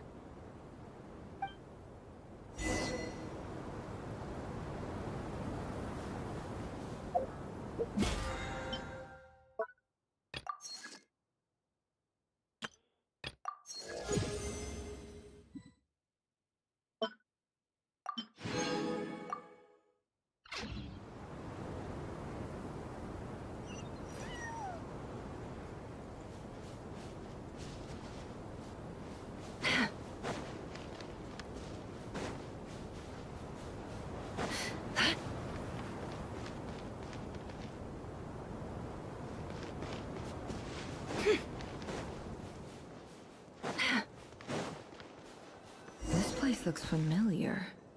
That's not a good sign. There's someone up ahead. Time for a little chat.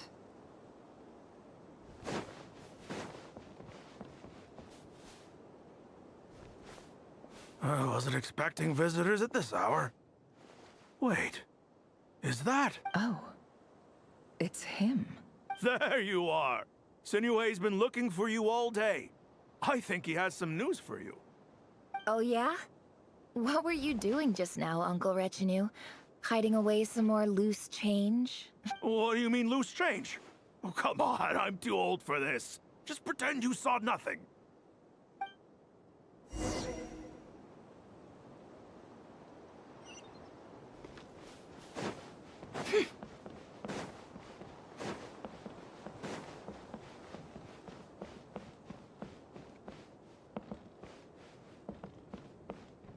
It all adds up.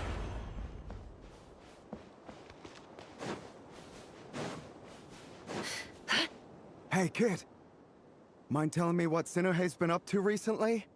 I'm trying to get in his good books and I need a way in. Get in his good books? Why? What do you want with my dad, Uncle Apepi? I've written a new song. I was hoping to showcase it at the next festival, but... A new song, huh? I'd love to stay and listen, but unfortunately, Uncle Retinue says my dad's looking for me. Well, there's plenty of time and I'm not going anywhere. See that pile of stones? I'll be sitting there warming up my vocal cords. Pile of stones. Got it.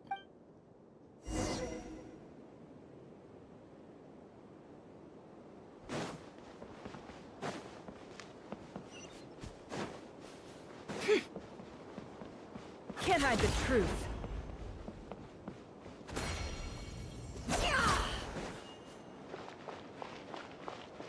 Hi, Dad. Uncle Retinue said you were looking for me. Ah, there's my little princess. If you'd gotten back just a little sooner, you could have shared the spoils of war with me. Spoils of war? Who were you fighting against, Dad? It was just a figure of speech. The aftermath of a sandstorm is no time. I was talking about our war against thirst. I went out to fix our water supply problem, and now I'm back. Which means... We have a well again! That's right. I found a new one and brought back as much water as I could... If it wasn't for these blasted sandstorms, our wells wouldn't be caving in. As the chief of our tribe, I'm supposed to be leading us out. You know how prosperous our ancestors were. I've told you all the stories. And look at us now. Squeezed into these hovels. But things are looking up.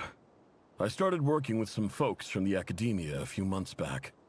They gave me some contacts in return for my assistance in the desert. So you're the academia's helper now? Special ambassador, they call it. Think of it as a partnership. It's nothing bad, okay? We've been isolated here in the desert for too long. Seeking opportunities elsewhere is the best thing for us. So, do you get anything good out of being a... Of course. My luck's improving all the time. One day, I swear I'm gonna lead us out of this place. We'll find somewhere new. Somewhere better.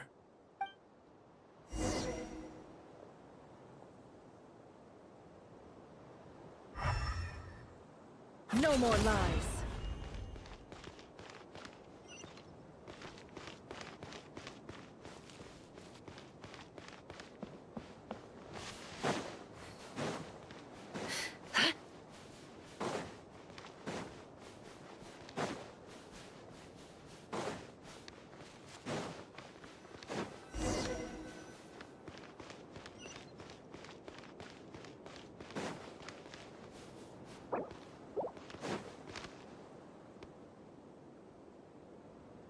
That's our well, and you know it. You stole from us. Well, you've gone from chief to thief, and now you have to face the consequences. Did you really think you could take our water without permission and get away with it? You're either brave, stupid, or both. And that special ambassador act? Yeah, nice try. We spoke to the academia. They said it was all news to them. You're a liar and a cheat!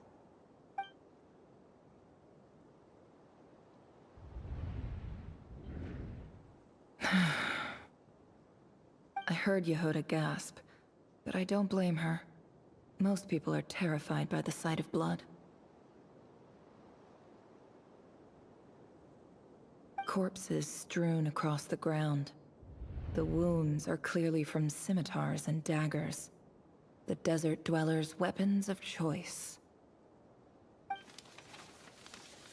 There's a handwritten note on the ground.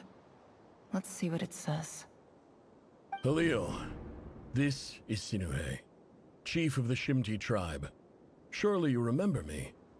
I was the one who helped you and your colleagues avoid the quicksand in the desert. This is my second time writing to you. I assume my last letter must have gotten lost in the mail, as I didn't receive a reply. I hope this one makes it to you safely. I'm writing to you because I need some help. That sandstorm the other day completely blocked up our well. forcing me to look for another water source in Iab and Unut territory. It was a matter of survival. Praise the gods. The well of the Iab tribe was intact. It was my last resort. I drew what water I could and left, but not without being spotted. You told me to write to you if I ever needed help. You said you'd be my ally in the academia. I urgently need you to formally recognize my title of Special Ambassador and send some of your people to assist me for a few days. It's the only way I can convince them that this was the academia's decision and prevent them from retaliating. This is an emergency. Please send help as soon as possible. Looks like this letter never got sent. The writer died a grisly death, and the letter was trampled into the ground. It's badly defaced. Some parts are barely legible. What a ridiculous lie the surviving Shimti tell.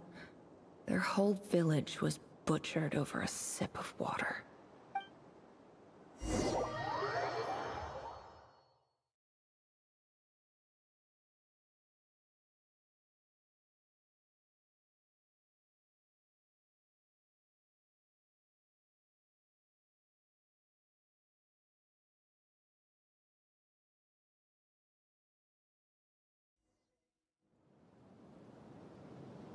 Officer, welcome. Welcome to our humble village. I thought you would at least have the courtesy to provide some respectable libations. This is the finest wine Aru village has to offer. I promise.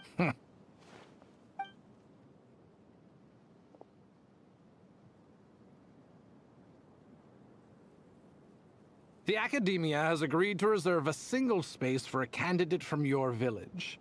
But I remain skeptical of this entire endeavor. I highly doubt anyone in this desert possesses serious academic potential. Please, have faith. If not in us, then in our god. The child we found shows great promise. I beg you, take her away from this place. Give her a chance. Don't let her talent go to waste. I don't recognize her. New arrival? She showed up here a few days ago, and we took her in. She's a really bright kid. Please help.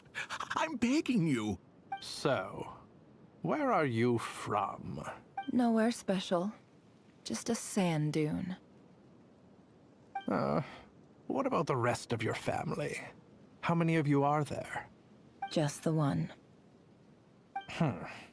It's only you? Correct.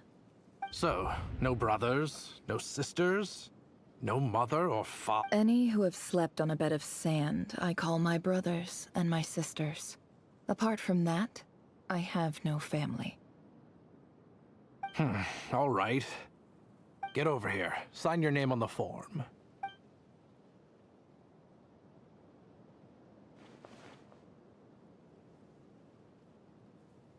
Never? You're rather fair-skinned for a desert dweller.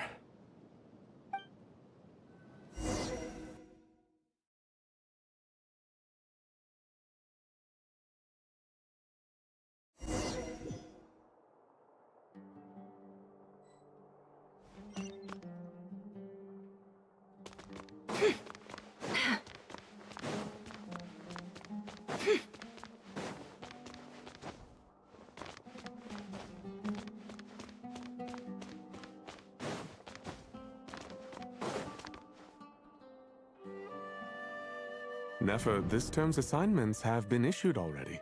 Please read through the materials thoroughly, conduct your own additional research, and then write an essay on the topic.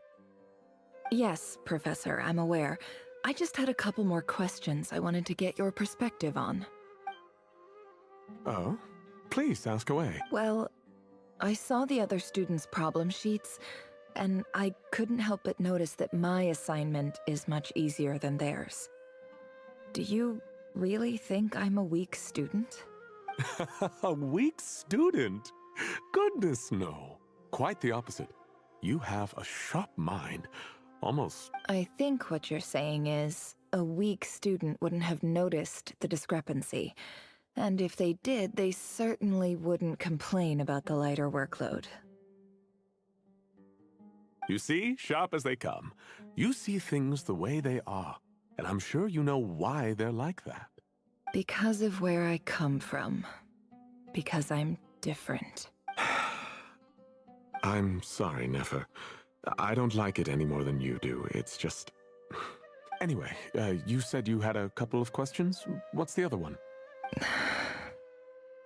I wanted to check. If someone sent me a letter to the academia, where do I go to collect it? Ah, your family wrote to you. Well, as long as they put your name on the envelope, someone should hand it right to you. Not exactly. It's not even a recent letter. I was just curious where the mail would end up if no one collects it.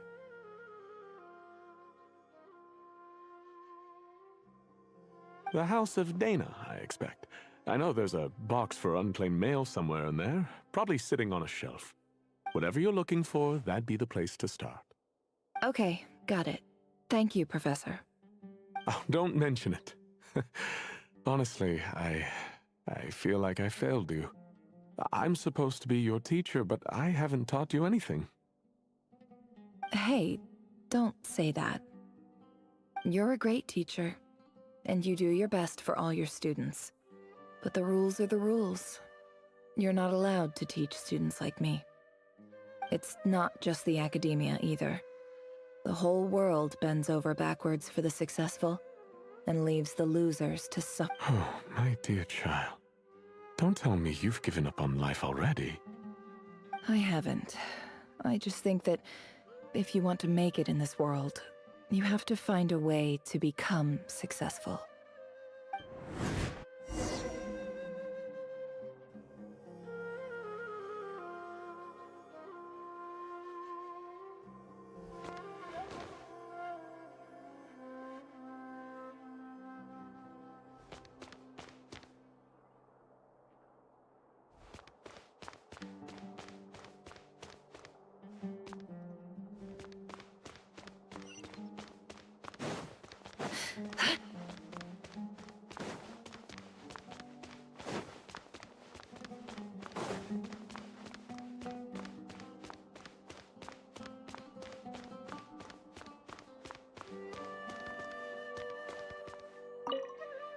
This must be it.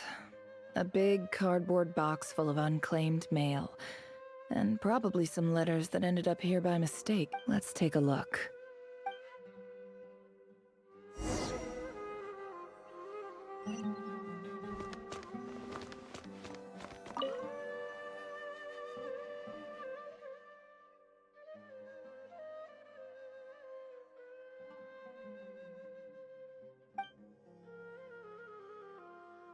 A dilapidation survey from Port Ormos.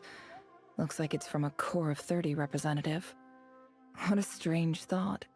A bunch of mercs losing sleep over rundown buildings. This one was never even opened. I guess the recipient didn't care what the Core of 30 had to say. Who was it addressed to?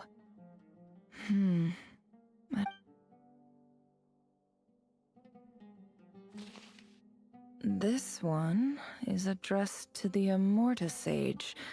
The title is Changes Observed in Satyavada Life Symptoms. Why do all these letters read like full-blown Guided by the incense, we became lost somewhere in the forest. All the barriers between levels of consciousness disappeared as our minds soared around in circles, looking for a branch to seek refuge on. In clinical terms, these symptoms fit the description of incense poisoning. The Immorta Darshan strictly prohibits the use of hallucinogenic substances, but I believe there are still people getting away with it. For example, my neighbor who always breaks out into song and dance after using incense. This seems like something the academia would want to know about. Why wasn't it collected? Wait, what's this written on the back? It's so small. The note says, "The sender authored this letter while under the influence of mushrooms.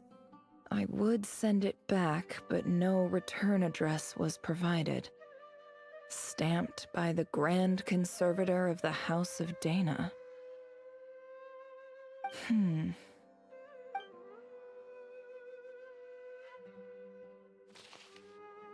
This next one is addressed to Grand Sage Azar. A few words of protest regarding recent changes in Sumeru's educational policy. In recent years, the academia has taken on a small number of students from the desert region. However, it appears to me that these students have not, in fact, been provided with educational opportunities that are, in any meaningful sense, equal to those enjoyed by their peers. As well as receiving dumbed-down assignments and perfunctory tutoring, they do not even have full access to the Akasha system. Education is the fundamental purpose of this institution, which should go without saying in a nation whose founding virtues are knowledge and wisdom. I ask you, is the lip service we pay to the policy of education for desert students truly the standard of pedagogy to which the academia aspires? As Grand Sage, policy decisions are your prerogative. But do not forget your roots. You and I were once students too, as was everyone else in this institution. I do hope you will give some serious attention to this matter.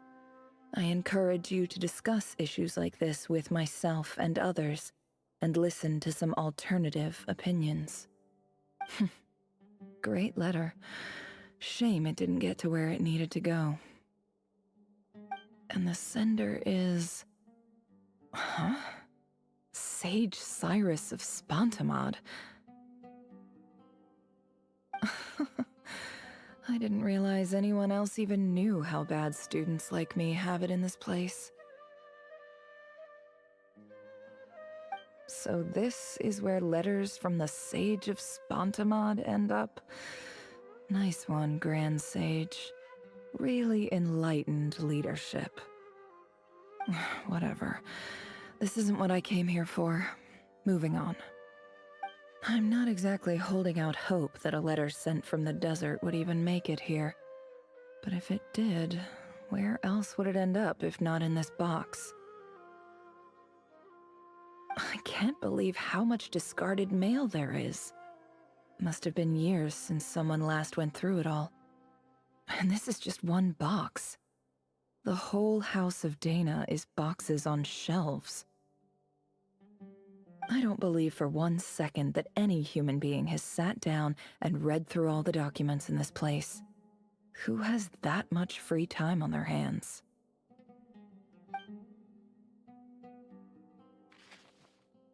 Wait, could this be it?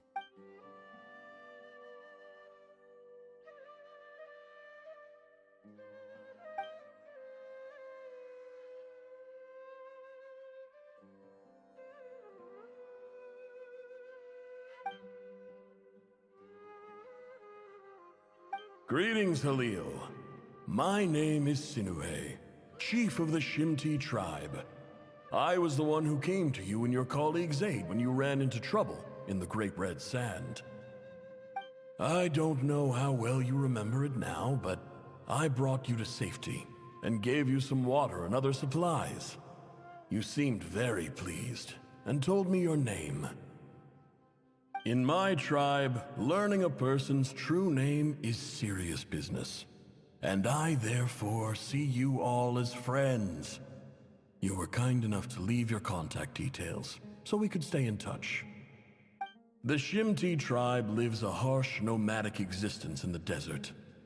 You were sympathetic towards my plight, promising to make me a special ambassador of the academia and help us find a way to make a better living. This brings me to my reason for writing. Our tribe has fallen on particularly hard times, and I would like to ask for your assistance. There was a terrible sandstorm a few days ago, which blocked up the well in our land.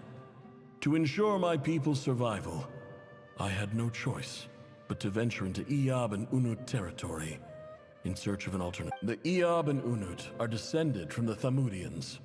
While we trace our ancestry to Tulatula, we worship the Lord of Flowers and have had relatively good relations with our fellow tribes.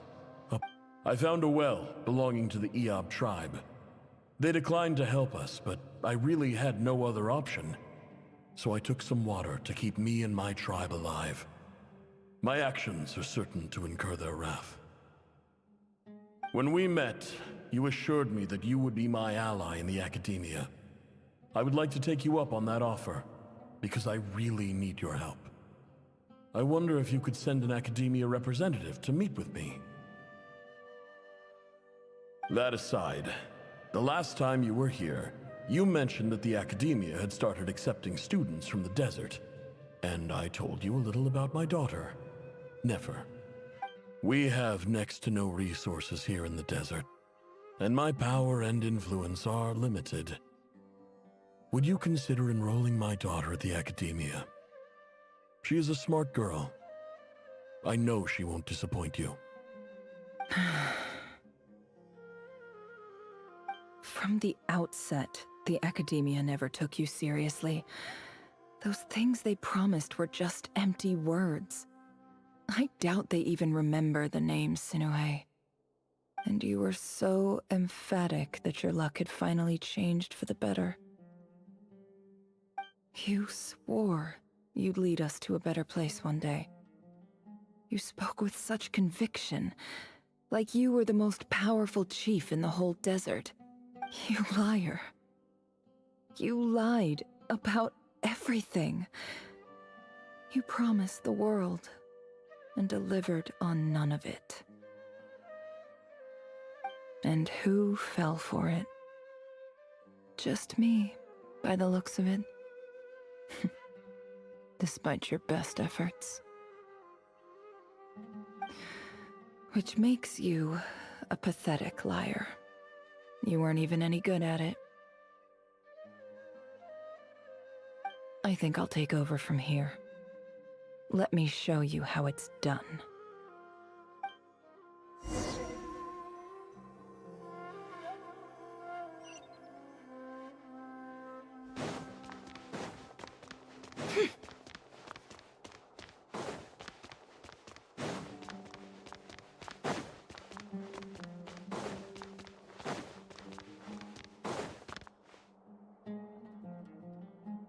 I just came to say goodbye.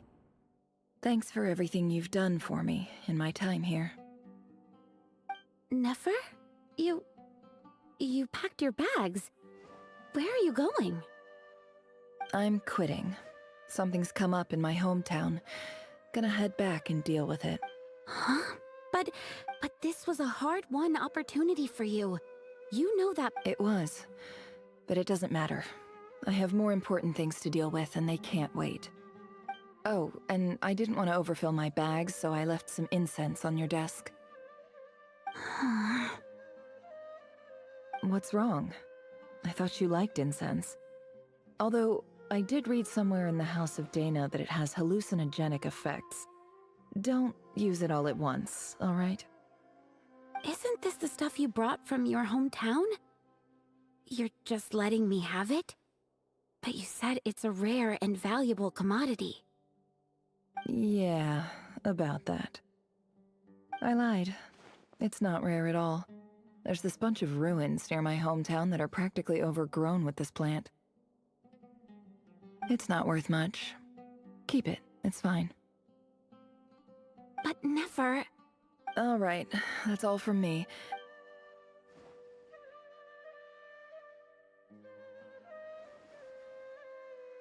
Don't forget me, okay? I mean, we're more than just classmates, right? We're friends.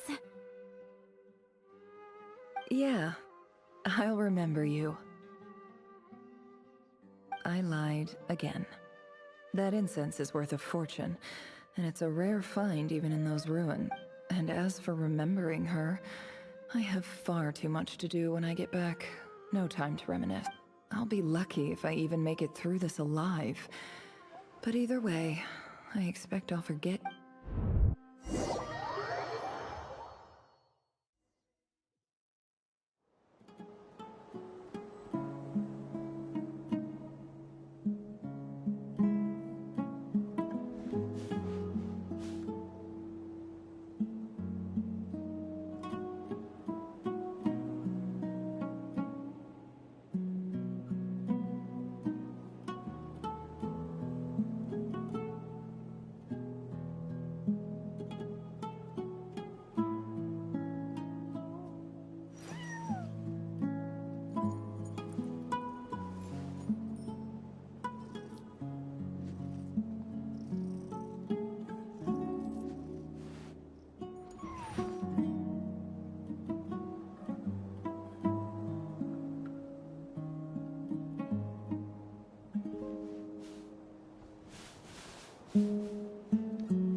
Emotions are like a raging torrent that surges through the mind.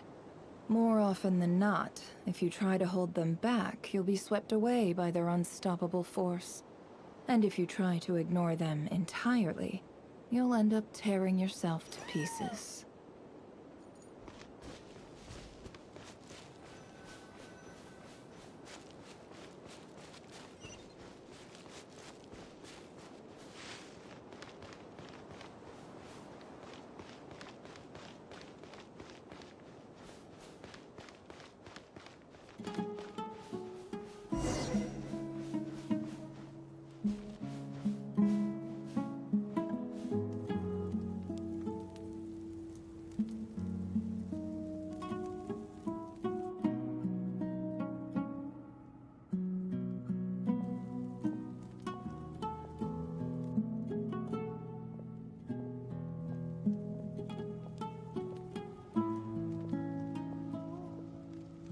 It's a pleasure to meet you, Mr. Arif. So, what does the Academia want? Since they've sent their special ambassador, I assume there's a big business deal to be made. If not, I'd be very disappointed. Please, sir, lower your blade. You're lucky I'm the one they sent. Not all special ambassadors share my admiration for the Eab people. The ever-shifting balance of power in the desert reduced the once great civilizations of this region to rubble and sand. But the story of the Eab has a very different trajectory. So you do know who you're dealing with? This well is the perfect symbol of your strength, is it not? It used to belong to the Unut, but it looks like you have control over it now. You're not wrong, but I'm sure you didn't come all this way just to flatter us. Of course not. I came to bring you some very good news. Some information that recently came to light, which might just be your ticket to freedom. Records uncovered by the Vahumana Darshan show that a certain well currently under Eab control is built on top of some ancient ruins. I checked the map carefully on my way over here, and I'm confident that this is the well in question. The Academia is offering 50 million mora in return for excavation rights. 50 million? No, wait. If these ruins are as important as you say, 50 million's a little low, don't you think? Don't get greedy, Eab. We know far more than you think. We know that you seized this well by force. Wasn't that the first step in your rise to power? To drive away the Unut and steal their water supply? So what if it was?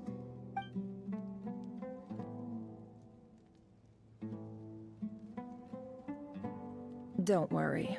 As unscrupulous as it was, it's something we're willing to overlook. The Academia is only interested in dealing with the de facto power holders in the region. I hope I am making myself clear. And I hope your words are the truth.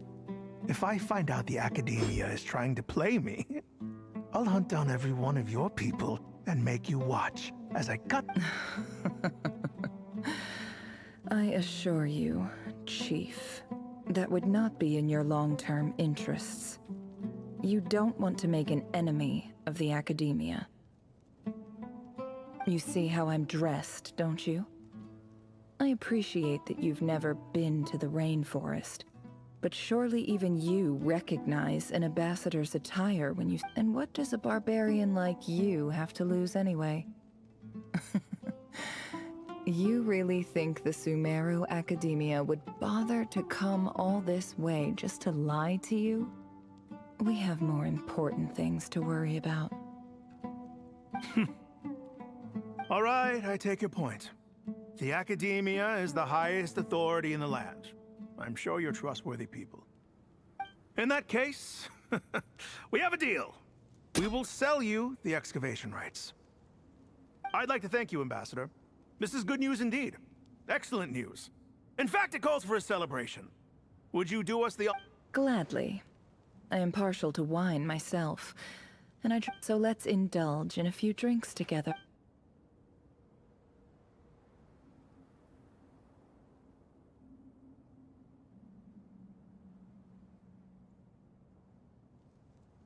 Chief! Chief, it's an emergency! It's the Unut. They've taken the well. What? Well, don't just stand there. Take it back. Yes, Chief. I have every confidence in the Eab's military superiority. Well, what is it? The Unut's response was alarmingly fast. The day after we reach a deal, they seize the well. This can't be a coincidence. Perhaps there is a traitor in your midst. I am obliged to remind you, Chief, that the Academia will only deal with the de facto power holders. If you cannot regain control over the well... No! Please, Ambassador, just give me some time. I swear the Unut will not get... That well is ours. Glad to hear it. I will wait here for an update. If there is a traitor, I will find them. In the... Wow. All it took was a few words and I've got him wrapped around my finger. So, in summary, Ambassador, the Academia would rather negotiate with our tribe instead of the... The Eab are ruthless murderers who don't listen to reason. And now they have the gall to interfere in our research projects in the desert region. So let me ask you, Chief, if you were the Academia, what would you... Kill them all, of course. Precisely. The Academia does not tolerate those who stand in our way. The Eab have held back our academic pursuits for too long, and our patience is wearing thin. At the same time, there is simply no way that the Academia can be seen to be intervening in desert affairs. I'm sure you understand where I'm coming from. We have our own rules out here. If the rainforest dwellers raised arms against a desert tribe... Right. We can't confront them ourselves, but we can support their enemies. The Unut have always had strained relations with the Eab, which makes you our natural allies. Natural allies. Weren't the Eab your allies once? You were quick to send them after us to protect your interests back when we stole that. Let me be clear. The Academia wishes to collaborate with the legally recognized rulers of the desert in this matter. We are asking for excavation rights to that. Say no more. Good.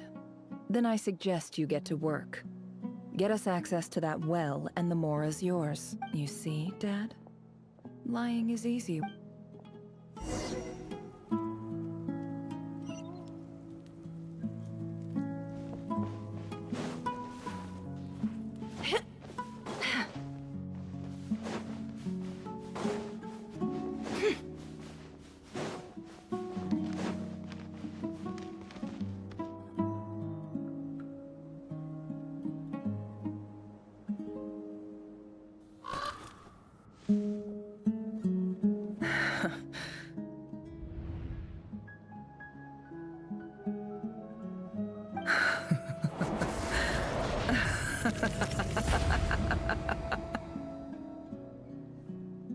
Look at yourselves.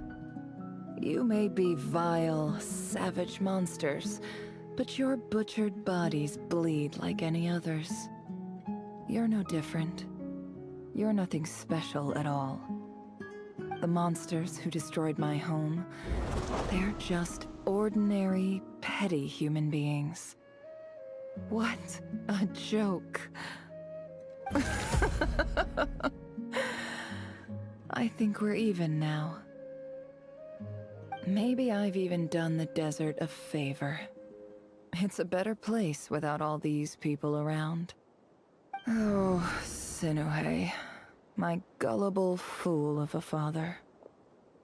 Perhaps if you'd been as ruthless as I was today, our tribespeople would still be alive. In this dog-eat-dog world, a chief needs to be tough to survive. But you couldn't do what had to be done.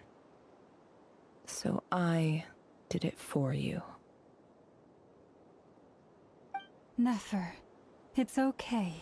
All of this is in the past now. I believe I remember you promising to remain silent. Yeah, but even so... Yehoda, is there anything you can do to ease the tension?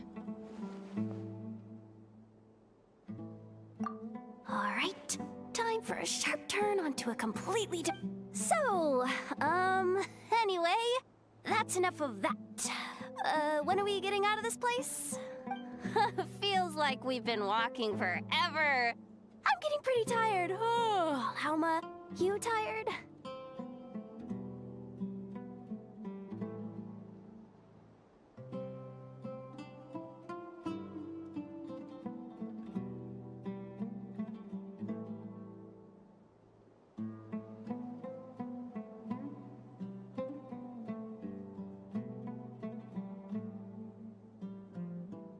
Yes, if we can find somewhere to sit down, I could certainly do with a rest. It's not far now. There should be a temple just up ahead. Yes. Really? A temple? That's where this story ends? I guess that's how things go in the desert. Desert dwellers can never escape their destiny. Or so everyone says.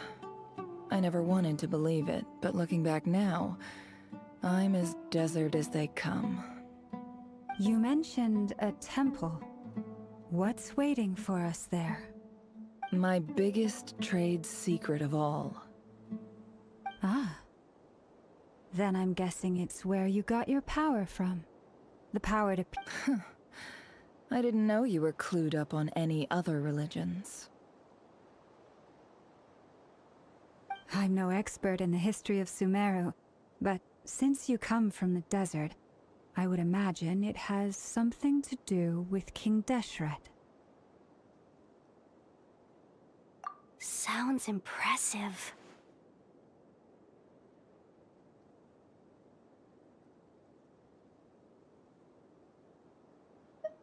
Ah, I know who you mean. General Mahamatra Sino. The spirit of Hermanubis dwells within him. That's Boss Neff for ya. She knows everything.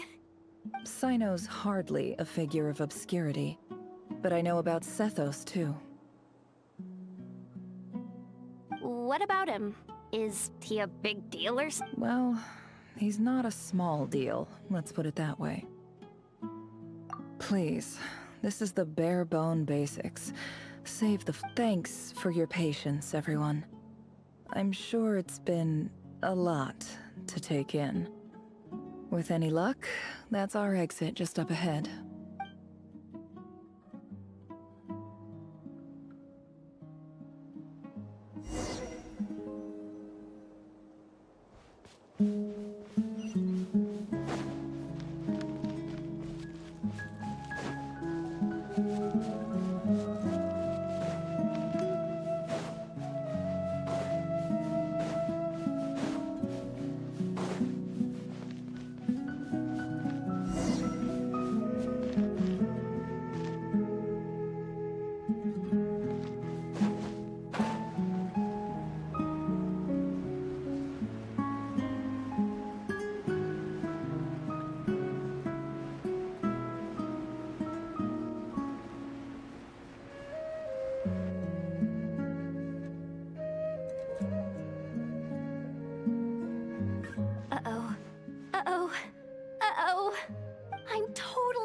my depth here. I don't have anything to add about any of this stuff. Like, look at that statue, for instance. I want to do the whole name-dropping, this girl knows her stuff thing too, but I've never seen anything. A statue with the head of a bird.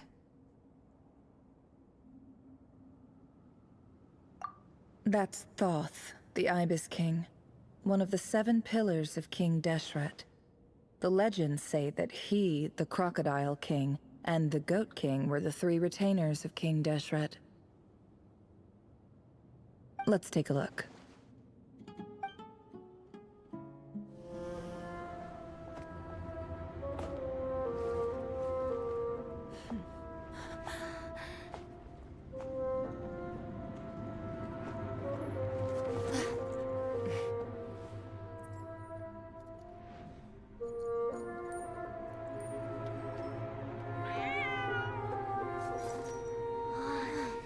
It's just Ashru.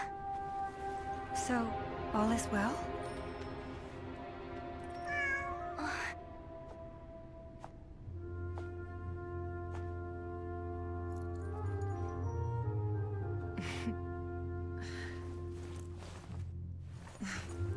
Typically speaking, at this point, the world disintegrates. Then we find ourselves back in the outside world. Besides, these are my memories. There's nothing to fear. You're sure? Of course. It's almost over.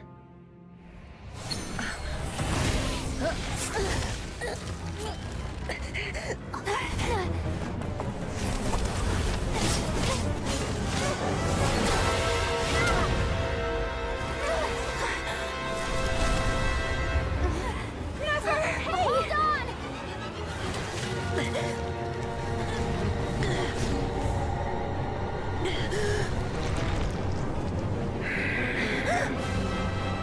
Knowing too much is always a death sentence. Speak for yourself.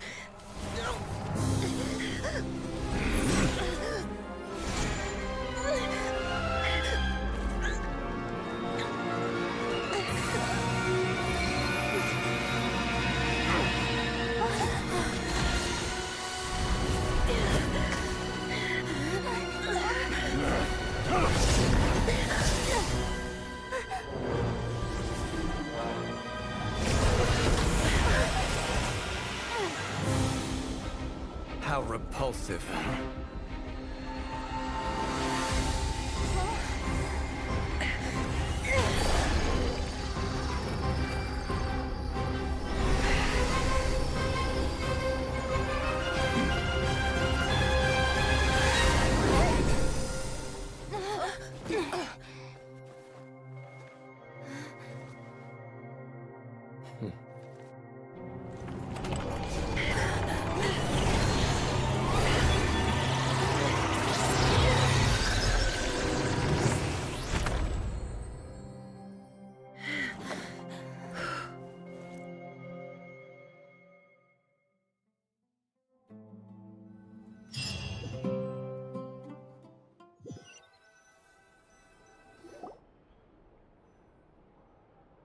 Timed that pretty well, didn't I?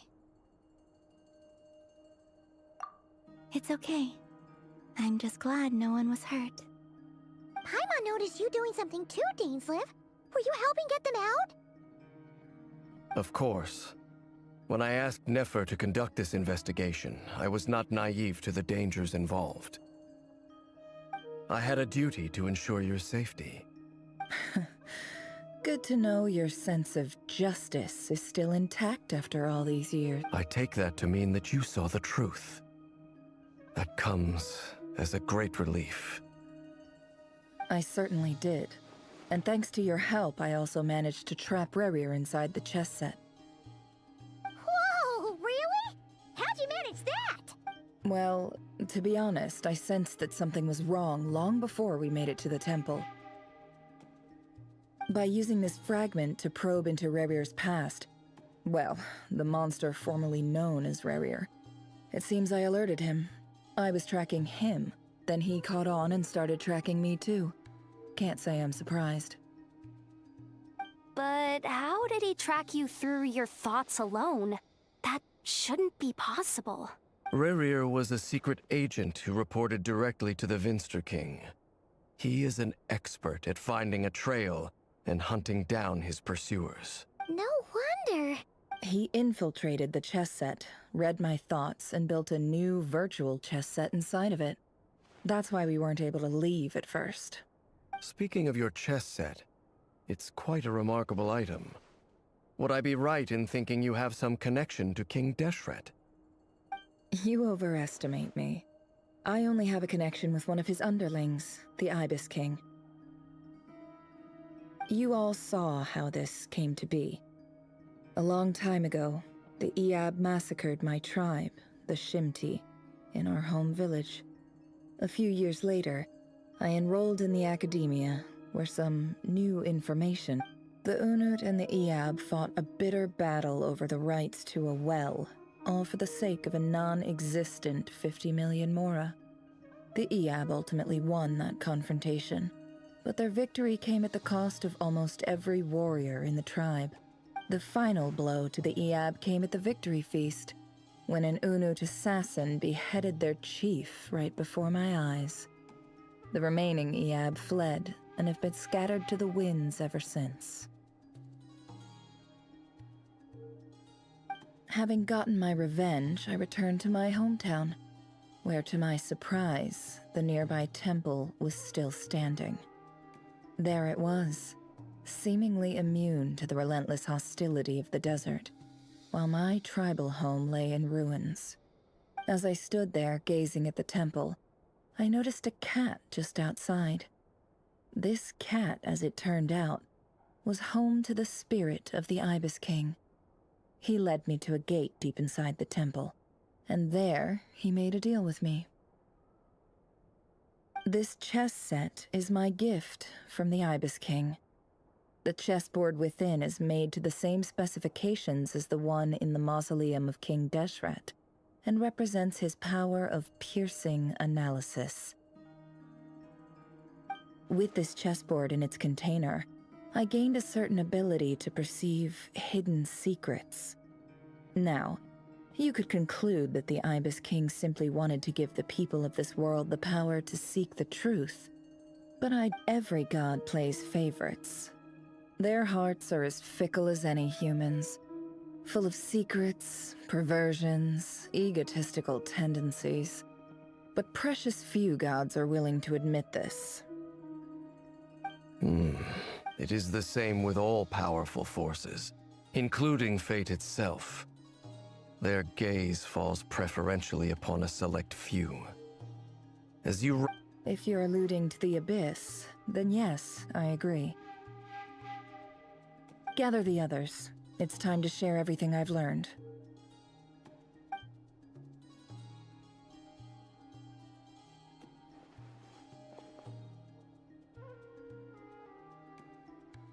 Thank you all for being here. As promised, I did some further investigating into the Raker of Solnari's background. The Raker of Solnari, real name Rerir, was once a Conrian subject who served the Vinster King. I will now share the important details of his story. Please save any questions or comments for the end.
So that's why he's so obsessed with the moon.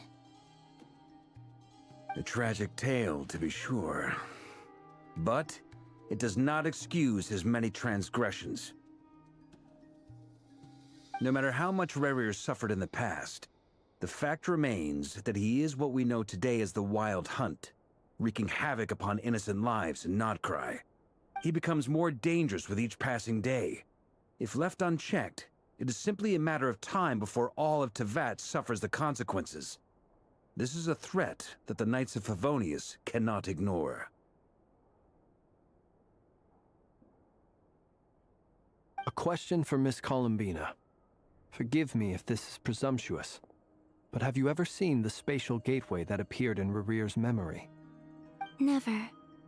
But I have heard stories of something called the Moon Gate, and this seems to fit the description.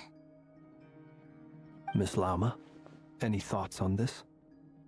In the lore of the Frost Moon Scions, the moon is believed to hold many secrets. Some sources speak of ancient knowledge, others of a gateway to the unknown. The term Moon Gate is one I have heard before, but as is the case with all of our legends, there are no records of any first-hand witnesses. We cannot know whether it truly exists. Then back to Miss Columbina. As a moon goddess yourself, do you have some idea of where the Moon Gate leads to? Not at this stage, sorry. I do hold the power of the Frost Moon, and my strength is recovering well. I can sense that the gate would open at my command, but... But there's more to the power of the Frost Moon than that? Yes. A moon goddess has the right to open the Moon Gate, since it is a path to the moon. But as Nefer mentioned, holding open a spatial gateway takes a huge amount of power. And right now, I need to conserve my energy to fight the Rahier of Solnari. I'm afraid this is one mystery we may have to leave unsolved for now. I agree. Better to save your strength. But if you'll humor me for a moment, I have a bold conjecture of my own regarding the world beyond the gateway. I highly suspect that neither Tholindis nor Rerir made it through unscathed. The evidence pointing to this is the fact that the Rahier of Solnari exists in the form of countless fragments. With the abyssal power he wields, no ordinary foe can touch him, let alone tear him to shreds. And yet, the Wild Hunt proliferates wherever his scattered fragments lie, drawing hordes of monsters to many different locations across the land. So your theory is that Rerir was physically torn to shreds by some powerful force? Hence, why the Wild Hunt is a distributed phenomenon, rather... Makes sense to me. Explains why the Wild Hunt is so pervasive, and why he's been trying to piece himself back together. He was... Without the power of the Abyss on his side, he almost certainly would have perished the moment he was torn apart. But the Abyss, much like a curse, has kept him alive. I could not agree more. The power of the Abyss is most surely a curse. It is a compelling explanation, and one that accords with my present understanding of Abyss creatures. Whether the life form in question is this raises some interesting questions. That being said, regardless of whether my research bears fruit, I would like to thank Miss Nefer for conducting such a thorough investigation. My pleasure, Mr. Albedo. I too hope that the information I have shared today proves useful. Hey! What is it, Dainsleif? You look really upset! It's just... when I think of the man I once knew as Rerir... The two of you used to be friends, didn't you? I don't know if these words will bring any comfort, but my heart goes out to you. Mine too. We can never know all the hows and whys of the way things are. The moon and stars are full of untold secrets and lies. And the skies are host to many more mysteries than these old... Those are the first comforting words I've heard in a long time. Thank you, both. Well, I think this is a good place to end today's meeting. I'm sure Nefer needs some time to recover. She's been through an awful lot today. That's very thoughtful of you, Lama. Of course. Sounds good to me. Take some time to rest and digest before we reconvene to nail down a plan.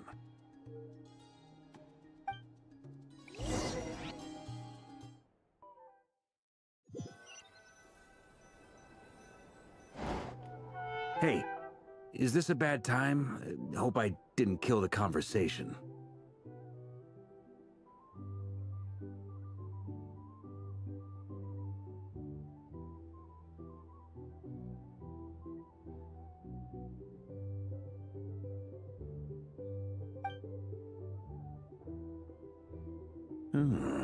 Nice room.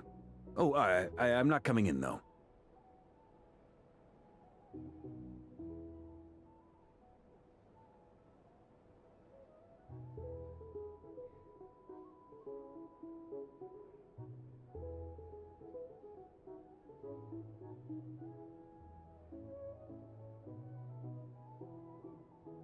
Why not? It's just a hotel room.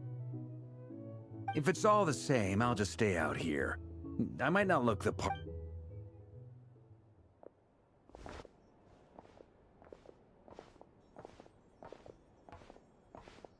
Anyway, Nefer went back to the curatorium to get some rest. But before she left, she shared some things with me that I thought you should be aware of.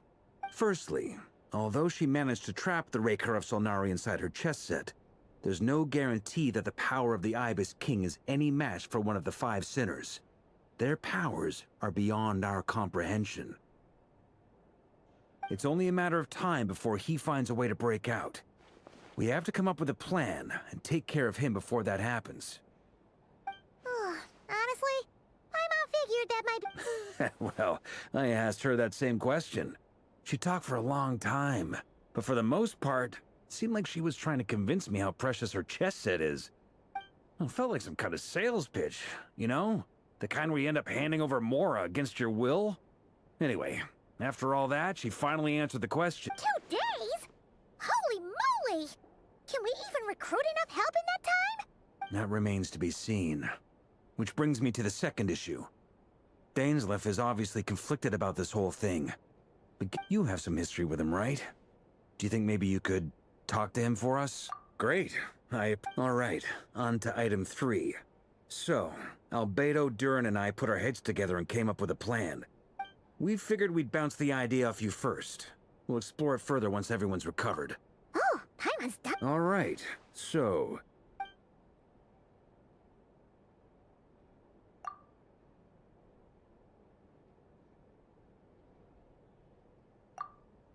We felt a little uneasy about roping you into this. I mean, firstly, you're not locals, and secondly, none of us are your boss. You're well within... Roping us in? Why would you even say that? We know the stakes here. It's all of us against the Raher of Solnari, or none of us stand... I choose my words very intentionally, I'll have you know. I like to think there's an... Sir Varka, I have a few thoughts about this plan. I'm all ears. I think we can be more flexible with how the roles are allocated. In my view, the most sensible lineup would be like this.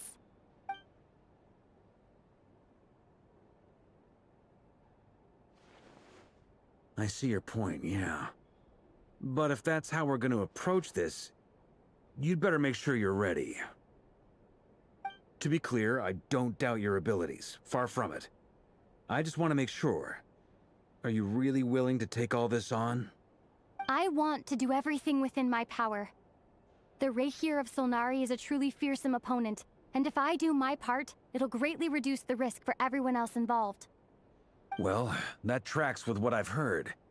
Jean's mentioned in her letters that you're so diligent it's almost abnormal. As in, most people weigh up the risks and rewards in situations like this. But you seem to just march towards danger without a moment's hesitation.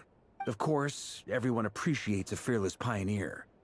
But all that aside, I'm the Grand Master of the Knights of Favonius, and you're our honorary knight.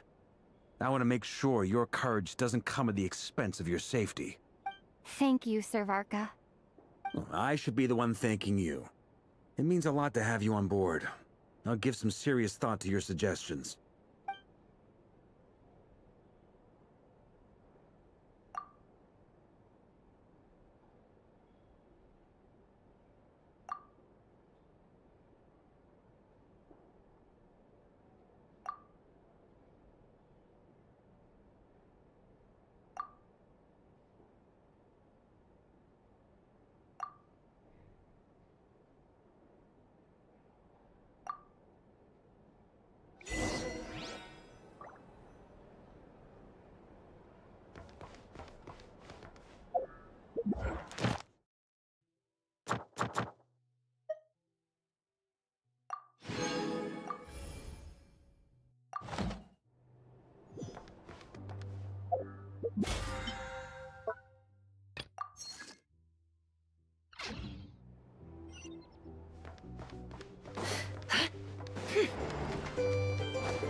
This is a thorough plan, but I do have one last question before we take action.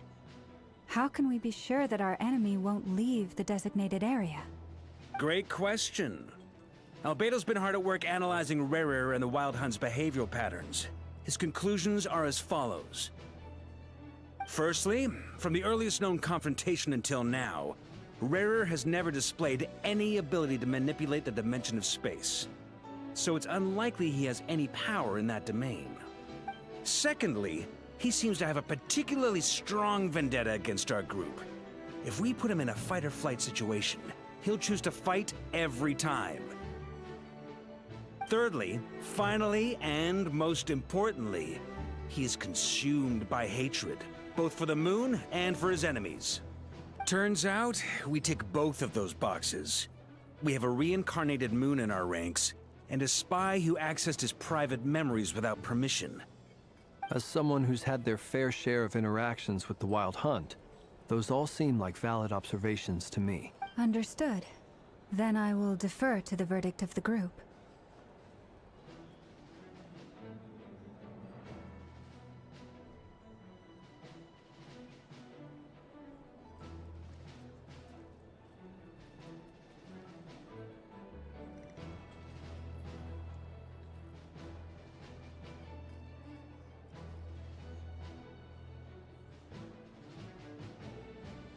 Well, everyone, that's the plan in full detail. Albedo and Durin are carrying out their part as we speak. Plan approved. Scheduling. Okay! Any firepower you need, I got you covered. The Frost Moon Scions are behind you as well. And the rest of you? No objections? All right. Then it's settled. This is the plan we're going with. Next up, an old tradition of mine. Anyone who wants to back out, now's your chance. Wait, we can still back out of it? Everyone says things they regret, right? I don't want anyone feeling trapped because their mouth said yes before their brain had time. A very people-first approach. I hear that's common practice in the Knights of Favonius. Heh. Who'd you hear it from? D-Luke? Shh. We don't use people's real names at work.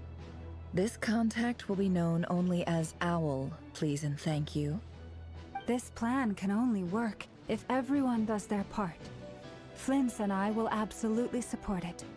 We shall indeed. You'll be glad you accepted our help. Also, you are the last person I expected to see here, Miss Dory. It's not often I get called Dory in a work context. My peers usually call me Lord Sangamabe. So, the longer your name, the higher your... In that case, Mr. Flint's here must be worth a fortune. That's right, I know your full name. It's... The walls are thin here. I'd appreciate you keeping that a secret. Okay, fine. Ugh, I'm actually only here as a favor for someone... Oh! Does this mean someone out there actually has the... It most certainly does not. We have a long-standing and mutually beneficial business partnership. Said Mom supplied me with a great little trinket, but now that lady's ruined everything. If I don't start building a little goodwill now, my whole business and Nodcry is gonna go down the drain! Okay. So what exactly is so special about this pendant? It's a lucky charm that a great mage made for me. We have a business relationship, and she was worried that something bad might happen to me. So, she wanted me to have something that can store power to protect myself with. I finally got it all fully charged up with Kuvaki, and then Nefer went and used it all up at once! Never lost so big in my life! You're right. It was all my fault. I didn't mean to drain all the Kuvaki in the pendant, but I'll make it up to you. You will? Well, in that case, how about... I knew you'd say that. Well, it's yours if you want it. In fact, take it now, and I'll even throw in a free Raker of Solnari. You're putting me in a difficult... It's a very useful thing to have around, but I have a funny feeling it won't be around much longer. Looks like bankruptcy. Hey, don't be so pessimistic. See this through and you never know. You might find a new business opportunity.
Thank you for completing...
Yeah.